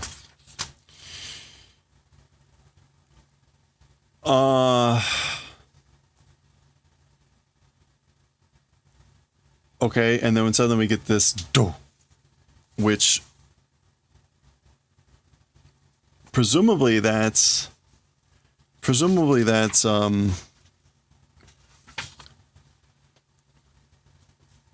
Kenpachi's cloak. And I guess that's supposed to be one of Noitara's hands? Ripping through it? Bakaga, you fool. Itaro, I said it, right? I told you, right? So yeah, that's this hand having gone through. And somehow he did pick up the other blade. Teme wa ippon no ude mo kiri o tose ya shine. As for you, even one arm, like knocking off, won't do. So you're not even going to knock off even one arm. Tada, simply, bota, drip, drip, heavy dripping of blood. Ore no kono roppon no ude de. Me, with my 6 arms, kiri o sareru dake datte na, will slice and kill you. It's just that, or that's what I said, right? Okay, so now he has 2 more arms. So that's where this arm came from. So he's got this arm now, and then I guess this is the other arm.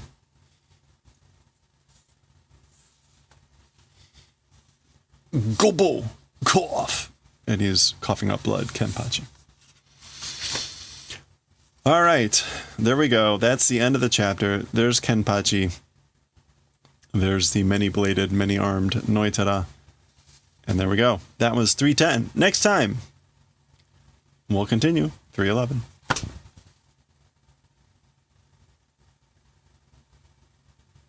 All right, there we go.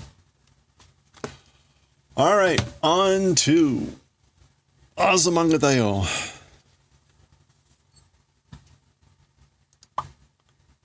Huh?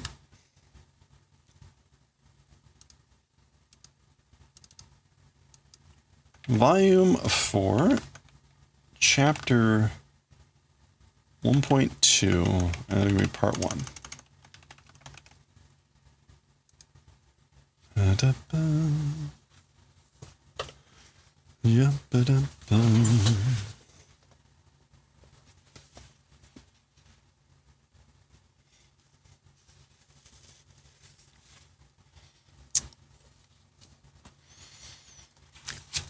Okay, let's see, Ioyo finally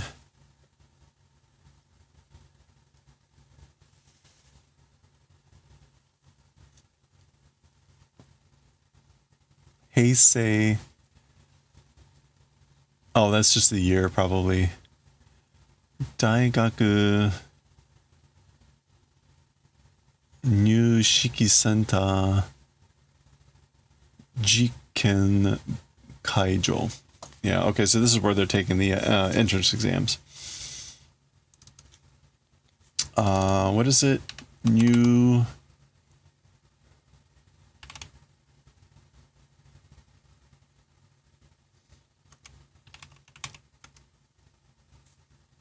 Shi.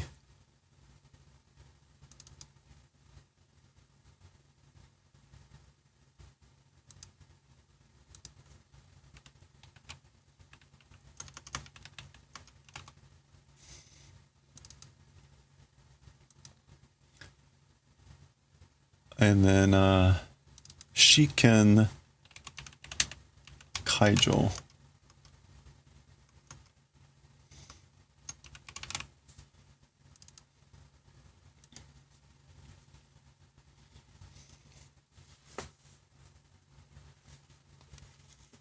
All right.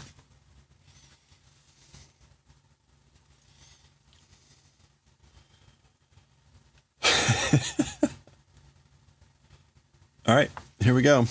Let's do it.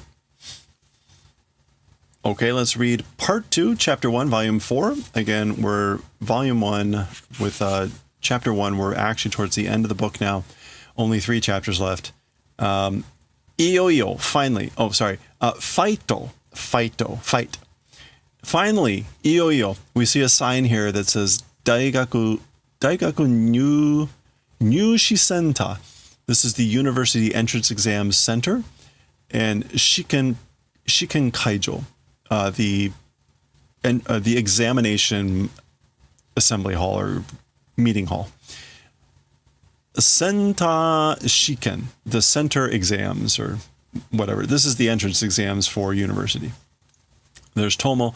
Sate minna sorotte. Well then, everyone has gathered together. Hidoi tentoro ze. Let's take horrible points, which I presumably mean like let's get a horrible score. Mo dame da. Oh.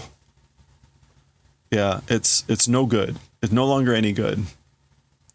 So this is Osaka, Kagura, and Tomo.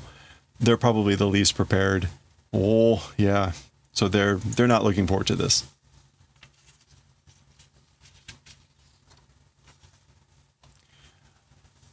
Go kakushimasu. Will do passing. So like we will pass, or I will pass. Daijoubu. It's okay. It'll be all right. I'm okay. Whatever. Omo janai o oshietaru. Omajinai. Oh, that's right. Omajinai is a good luck charm. A good luck charm. Oshietaru? Like, I will teach you a good luck charm. Omajina. Yeah, omajinai is a good, itself is a good luck charm. A is E, meaning good. A good luck charm will teach you. I'll teach you a good luck charm. Hai, motte. Here you go. Hold. So hold this. Waribashi, a ruler. Oh no. Waribashi are the splitting chopsticks. Yoku kiite kudasai. Please listen well. We already know where this is going. Nani ga hajimaru nda? What is beginning? What is starting here? Osaka Majinai, the Osaka good luck charm. Kore ga kirei ni waretara umaku ikimasu. This thing cleanly, if split, skillfully will go. So things will go well if you split this cleanly. So again, those are the chopsticks. We saw this a couple of chapters previously. へえ、初めて聞くおまじないだ。Huh? First time hearing good luck charm it is. So it's the first time I'm hearing of a good luck charm like this. 私が開発しました。I'm the one that did the introduction or did the innovation.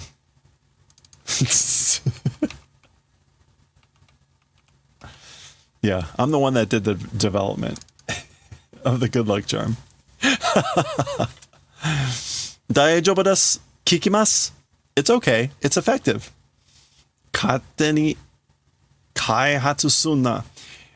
Randomly, freely of one's own will, don't do development. So, like, don't just develop things, like, on your own. All right. Sanhai. Sanhai.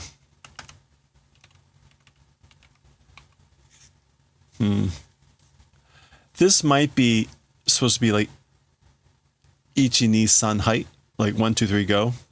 Something like that. I'm not quite sure. 終わるのには注意点がありまして。Okay. As for to splitting, a caution or advisory point exists. 先の方を持ってゆっくり開くのです。It's opening slowly, holding the tip, the direction of the tip. So hold the tips and opening slowly. That's the caution point. するときれいに if do cleanly. じゃんたらおー知ってるよ。I guess 知ってるよ means like we know this or I know this. これで成功間違いwith this success without a doubt. あれともちゃん? So Osaka is trying to say with this, like, it's success without a doubt. 間違いない, 間違いません, whatever. And as she's saying that, Tomo manages to split it not cleanly. And so that's why Osaka's like, huh? Tomo? Hey? All right. Nante koto. What sort of a thing? Like, why? Why is this happening? ちゃんと割れて、変やん? I guess that's like properly not splitting. You didn't split them properly. Huh? さっきもって割らなかったな? Oh, holding the tips didn't split, right? So you didn't split them while you were holding the tips, right? Yeah. Meaning like I was holding the tips. Sakiya, it's the tips. Saki motanatte iyutayan.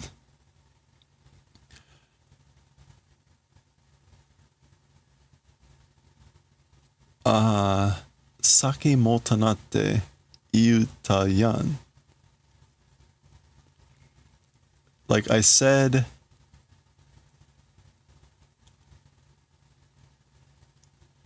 motanate, like not holding the tips? That doesn't make sense there. Akanyan. It's no good. It's bad. Hito no hanashi kiki nasai. Listen to a person's story. Listen to, please. So basically, listen to what someone has to say. She's getting very angry. Gomen nasai. Nande okorarete no? I'm sorry. Why are you getting angry?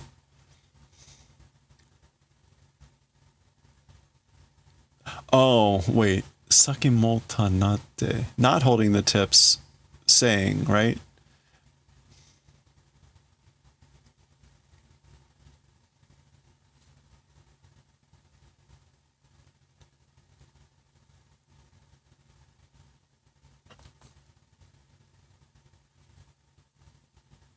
Waranaka. Warankata.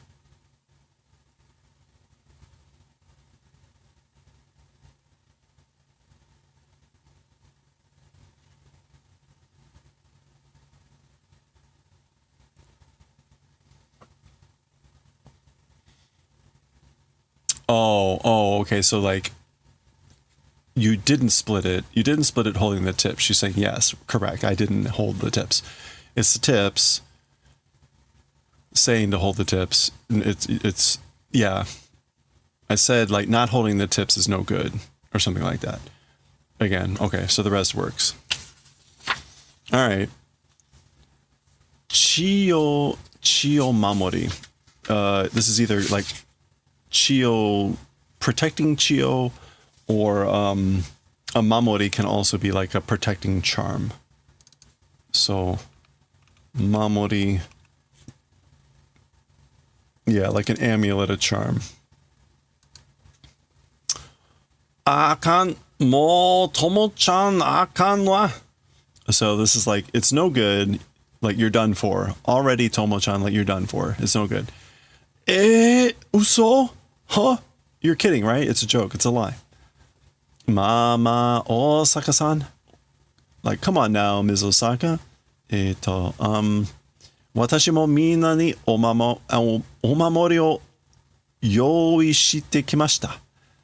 I also, for everyone, a charm, a talisman, did preparations. So I came and did preparations of a charm for everyone. So she's got a little talisman here. It's what? I can't read that, but it's probably, what is that? Go kaku, something about passing something.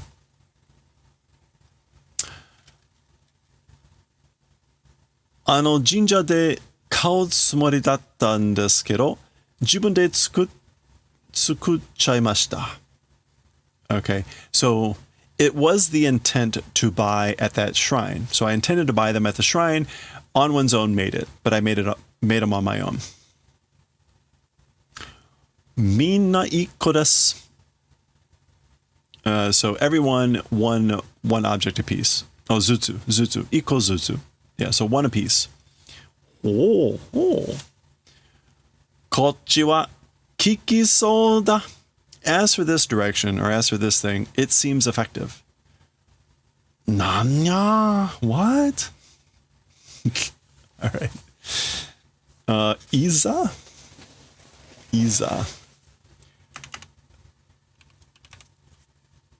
Come now. I think that's what this is. It's more about like, now is the time. Come now, Iza. I think. What else would that be? Yeah, that's probably it. Ja, sorosoro naka ni hairu ka?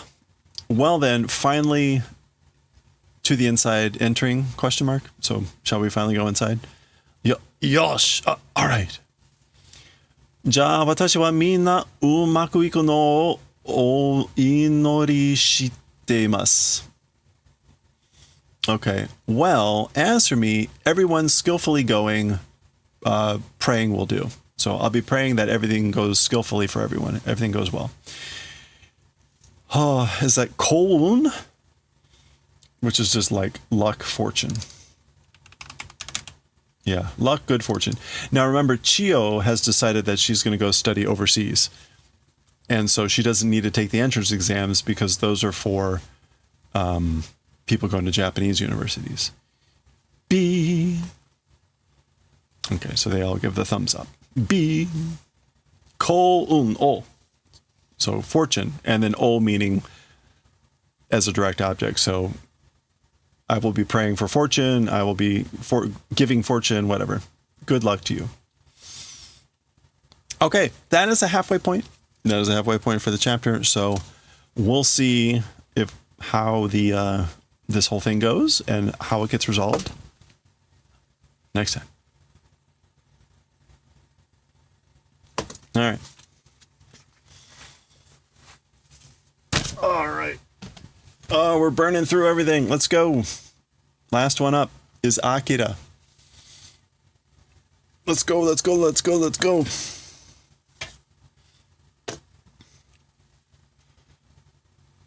Oh, I hope I recorded that. Did I already turn it off? I must have already turned it off. Get this show on the road. All right, we're on chapter 104, volume 6, chapter 104.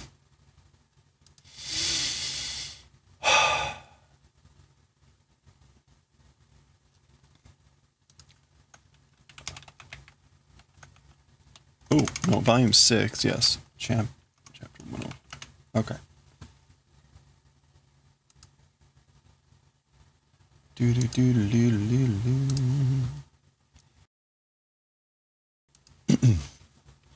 Okay.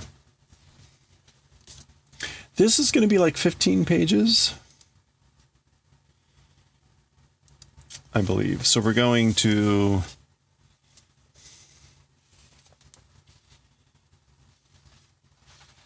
into 120 to 135.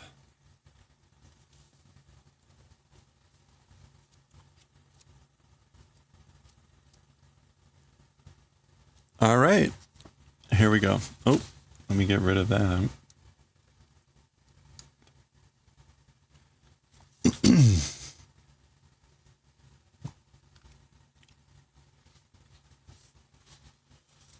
Okay.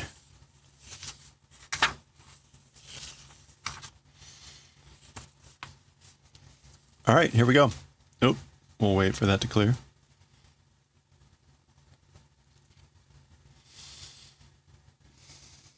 All right, let's do it. Okay, let's read chapter 104 of Akira. When we finished chapter 103, Kei and Tetsuo had gotten into a lot of fighting. Some other stuff was going on, and the chapter ended 103 here with the fighter jets coming in loaded, fully loaded, and that's where the chapter ended. So let's continue here with 104. Now, 104, I'm not 100% clear where it ends, but pretty sure where it is. So we'll take a general guess. You'll see when we get there. Okay, so we're switching scenes here. We're seeing Chiyoko. Hikoki, airplanes, question mark. All right, so she's looking up. So she hears the jets switching again. Go. That's the sound of the planes. There's Joker. Higashikaraka, from the east. From the east, question mark. Okay.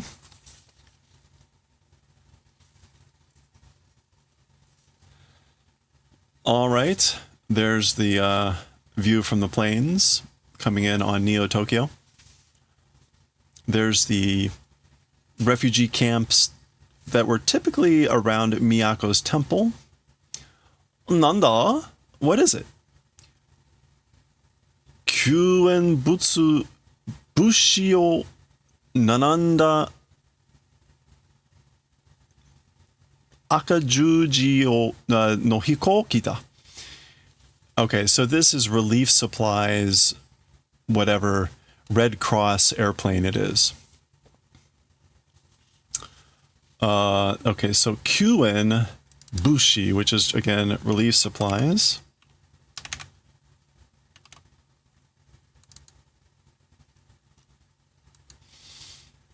And what is this? It's to pile up. Tsumu.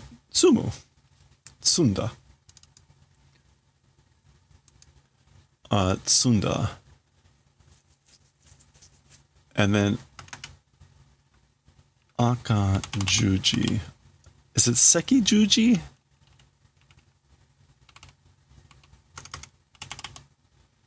It is Sekijuji, the Red Cross. Okay, so it's an airplane or airplanes of the Red Cross piling up, stocking up supplies, or loaded with supplies, relief supplies. It is not. That is not what this is. Nanika tokashita zo? Oh, something dropped or did dropping. Okay, sorry. Toka? Yeah, throwing down, airdrop.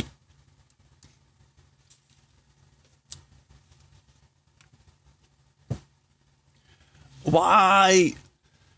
Hiroi ni ike. So, whoa, or hooray. And then go to pick up. Go to pick up. Hiroi. Hiroi ni ike. Go and pick up. Oi, kochira, koko ni otose. Hey, it's this direction. It's over here. In this place, drop. Drop it here. Trying not to. That's horrible. Okay, and then dun. Okay, they very quickly realize that these are bombs. Although you kind of wonder, like, what are they bombing? Because they don't have infinite bombs. Dun, dun, dun. Zoo, zoo, zoo. Okay, there we go. Ba, ba, ba, ba, ba, ba, ba.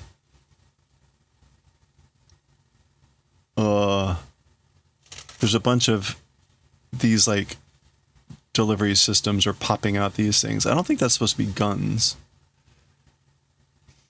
We'll see what these canisters are. They're probably just more bombs. Don, don. Kochi ni kuru zo. To this direction coming. So they're coming this way. Doka, do, don.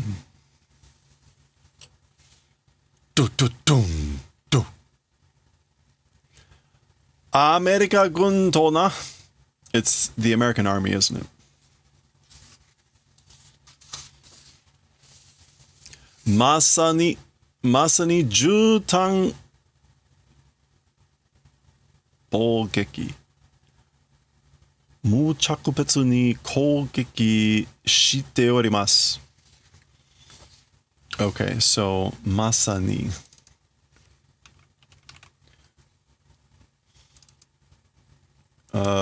Yeah, why is that on the verge of?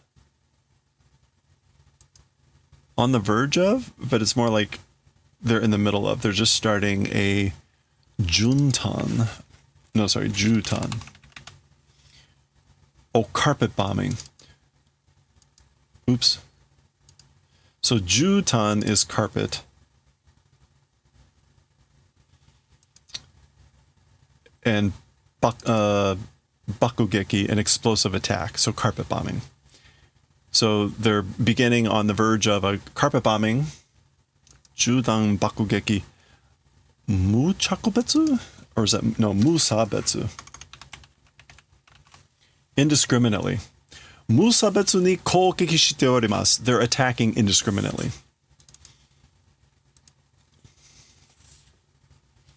Okay. Doka! All right, there's a bomb explosion there. Do, do, do. Oh. All right, that's like up on the tower there. Masaru o Kyoko o mamoru no ja. So, Masaru, Kyoko, protect. The no meaning like, you must do this. You must protect Kyoko and Masaru. Those are the two psychic kids that are left. Ga, ga, ga, ga, ga. Oa! Don. That's a pillar falling over. Miyako-sama. Lady Miyako. Washi ni kamao na. Don't matter towards me. So don't worry about me. Masaru. Kyoko. Okay, that's Kyoko yelling Masaru and Masaru yelling Kyoko. So they've been ordered to protect the children. Nan toyo koto ja. Kono daiji na toki ni. Nantoyo koto. What sort of a thing is this at an important time like this? Oh, okay. So she's talking about like what is this, meaning the American attack at an important time like this, meaning what's happening with Tetsuo. So this is interrupting them supporting K against Tetsuo. Don, do, don, do, zuzun. Okay, so over at the stadium, we're switching. Carpet bombing is hitting there. There's Kaneda. Ha! Do, do. Bakugeki da! It's a bombing attack.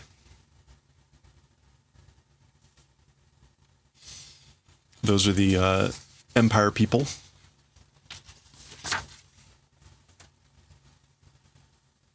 Chikisho! Orite kite tatakae. So, son of a bitch, come and descend and fight. Basically, come down here and fight. Fight us. Meaning, instead of just bombing us from above. Ga, ga, ga, ga, ga, ga. As he shoots into the sky. Dai Tokyo Teikoku, the great Tokyo Empire. Banzai! 10,000 years. Bah. And what is the... Oh, right. It's this phrase that means, like, get rid of the outsiders. You know what? Let's try to look it up again. Why not? This chapter is going to go relatively quickly, so.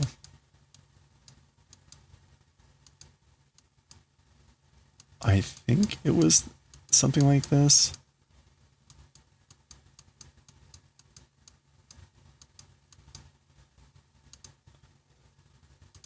Yeah, there it is. Joey, expulsion of the foreigners.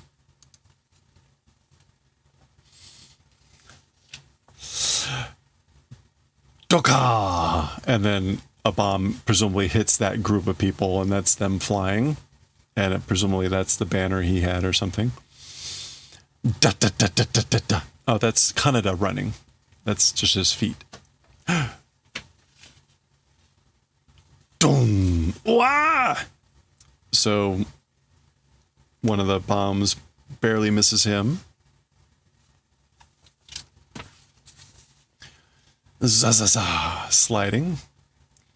Bishi?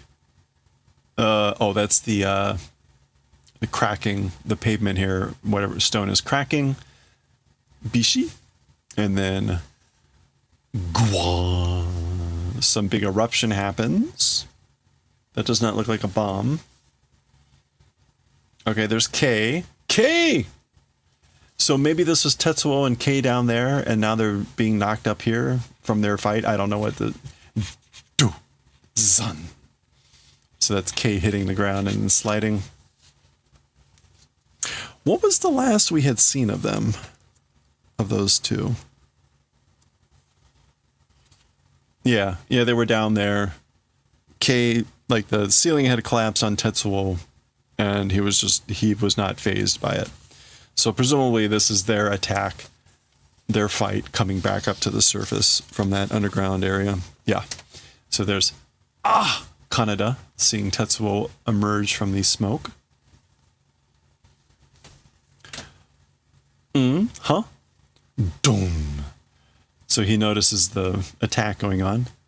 Yatsuraka? Those guys? Question mark.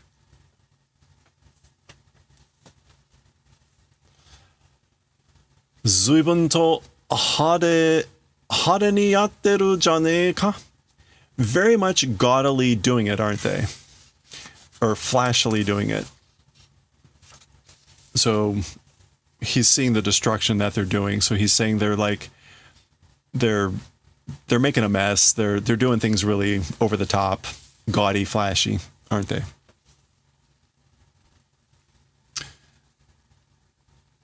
Okay, there's Kaneda trying to sight the gun at Tetsuo. Kachi? Click.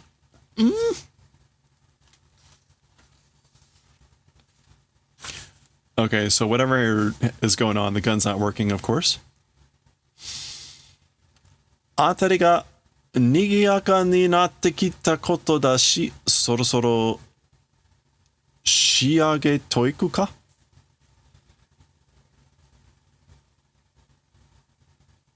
Okay, so the hereabouts, the vicinity, The vicinity lively becoming event. So it's the event of this place getting lively. Nigiyaka. Meaning like busy, active, lively. Sorosoro. Soon shall we do shiage. Oh, finishing up.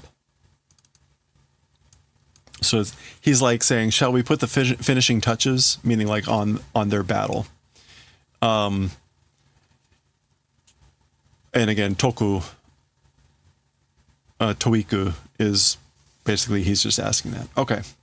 Shimatta itsu no mani.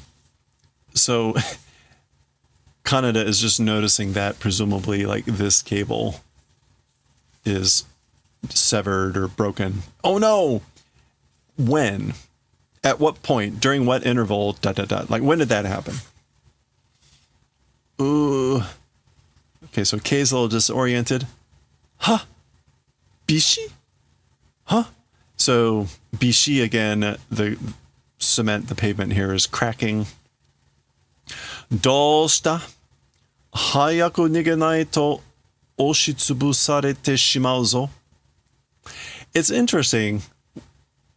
This chapter so far has had a few furigana in it. Way more than normal. Makes me wonder if at some point they decided to start including these a little bit more. Because like, anyway. What's wrong? Quickly, if don't run away, will be pushed and crushed. And Shimao at like finality, regret, etc. Basically, if you don't move quickly, you're going to get pushed and crushed. Oshi. Crushed, flattened. Squished. Okay.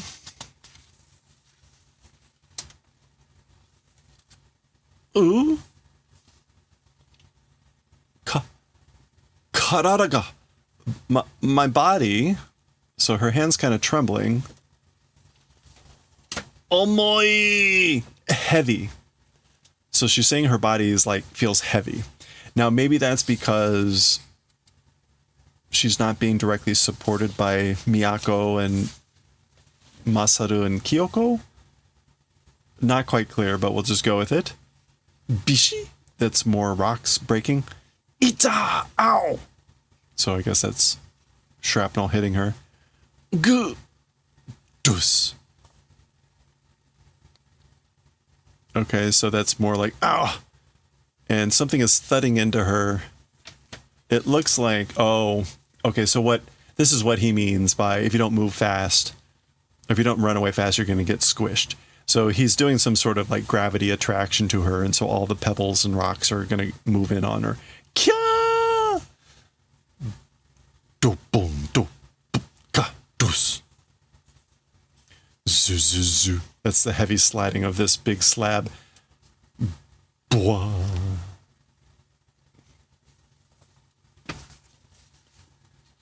Okay, Kay looking on in horror. Gun. So apparently two big things collided above her. Sono juryoku ni karara ga itsu made matsu kana? In that gravity, body up until when, what point will possess, I wonder. Basically, motsukana. Basically, I wonder how long your body is going to last in that gravity. Gishi? Gishi? That's like crunch, squish. Ga. Gari. Ga. Gari.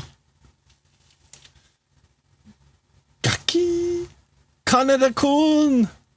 Aw. So she yells out for Kaneda.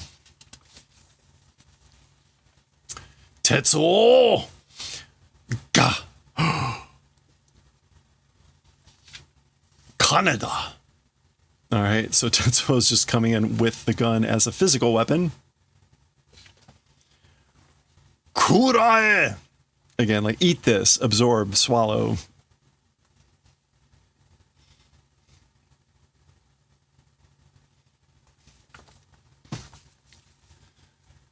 Done. Lots of exclamation points. Dosa. Thud. Gara. That's rocks and pebbles falling.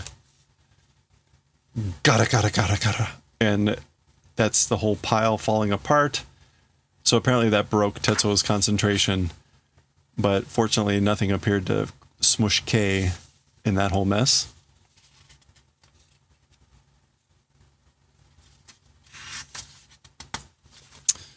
All right.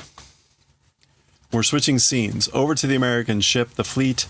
Remember, horizontal text means not Japanese.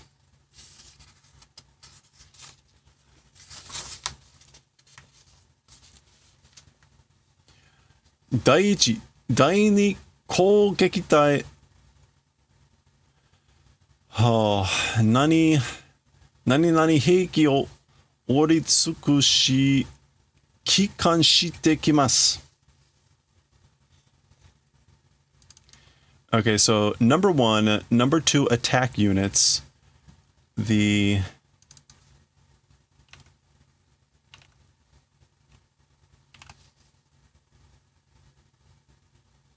no, it's not Sabaku. This is to ride. Noru. Tolsai?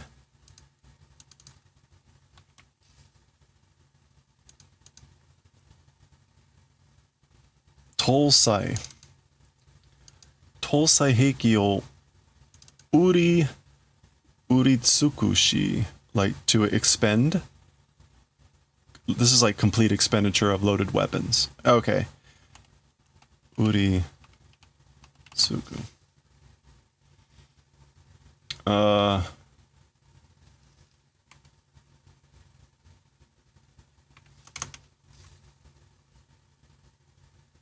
Is it not? Oh, I had the wrong thing up.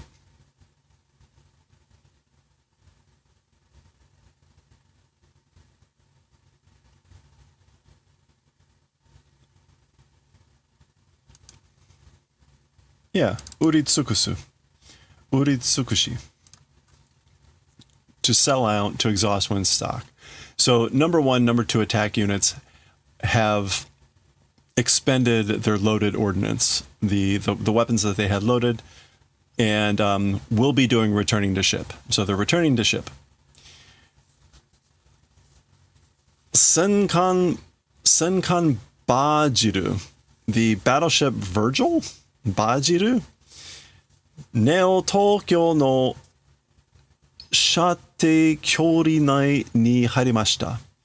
So the battleship Virgil has entered into like weapons distance of Neo Tokyo. Shate, that's just like weapons range or shooting range. Yeah. And then distance within. Okay, so that all makes sense. Teitoko no shiji o matteimasu. Waiting on the admiral's orders. Yeah. So there's the admiral. Neo Tokyo ni taishi kanhou shageki o kaishi sasero. Teitoku. Okay, so the admiral is saying, make commencement of the ship gun attack against Neo Tokyo. So he's telling the ships to commence firing, attacking, shelling mortars of Neo Tokyo. And this person's just responding like, yes, Admiral. Freudo ga kiro jo ni yatte kimasu. Floyd has arrived in the above orbit or in the above trajectory. Yeah, Kido Jo. So Kido means either orbit or trajectory or railroad track. But so it's probably Floyd. That's a name, presumably of like a satellite or something. Floyd has arrived into orbit or something. Oh, so ka maniatta ka. Oh, is that so? It was in time? Maniao, to be in time? Yeah, okay, so that's what they mean by Floyd. So they've got their own satellite. This is different from Sol. 発射可能になるまでのセッティングにはどのぐらいかかる? Okay, so this is like firing ability becoming until, as for to the settings, what extent will it take, meaning time. So how long is it going to take until it's in firing position? Or maybe the settings of the firing ability. Or the settings for it to become able to fire. 1時間から2間くらいかと? Basically, from the extent of 1 to 2 hours. バカ者20分でやれ You fool, you idiots, or you idiot, in 20 minutes do. So make it 20 minutes. Do it in 20 minutes. So classic thing, right? Okay, so there's Sol, and I guess this is the other satellite. Yeah. Can we see the name Floyd on it anywhere? Not so much. Okay, got a similar look to it. Got a similar to look. Freud no shojun tsui nani shistemu no chousei ni hairu. Okay, so Floyd's shojun, is that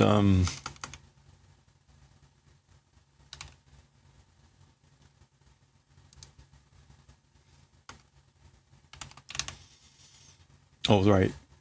Sight, alignment. And then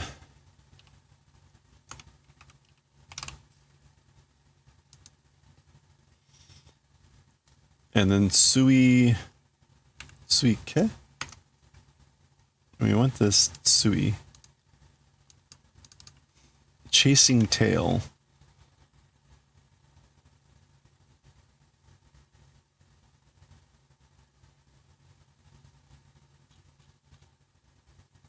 All right, you know what?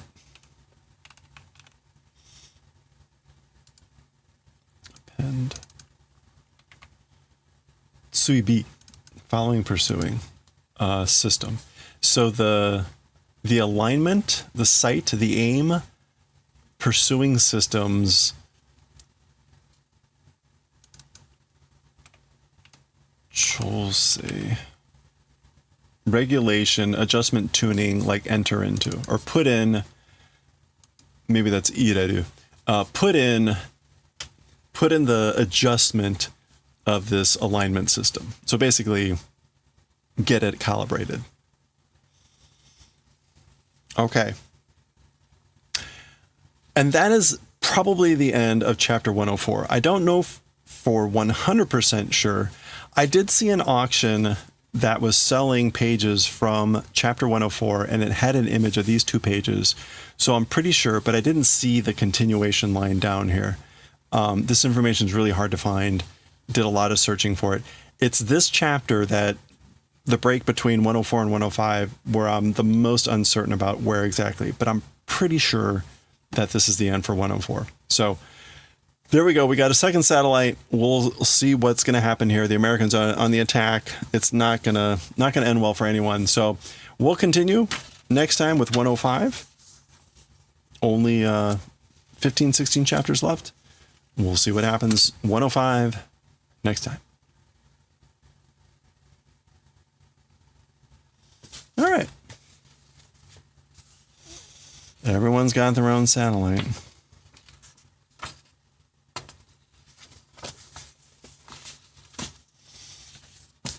Okay.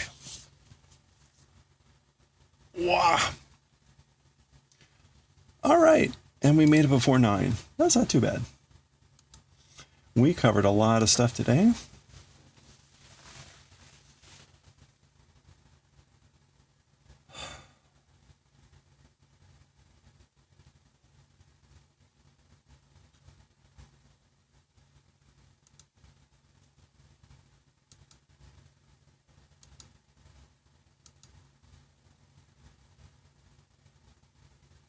All right. Where can we go? Beep beep beep beep beep. Yabba da da da da da.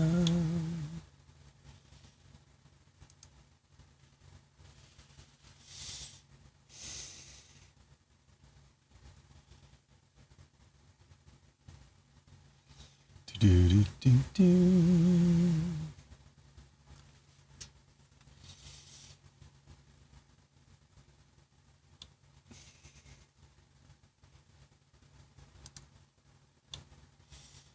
All right, we're gonna go raid Tokushatsu.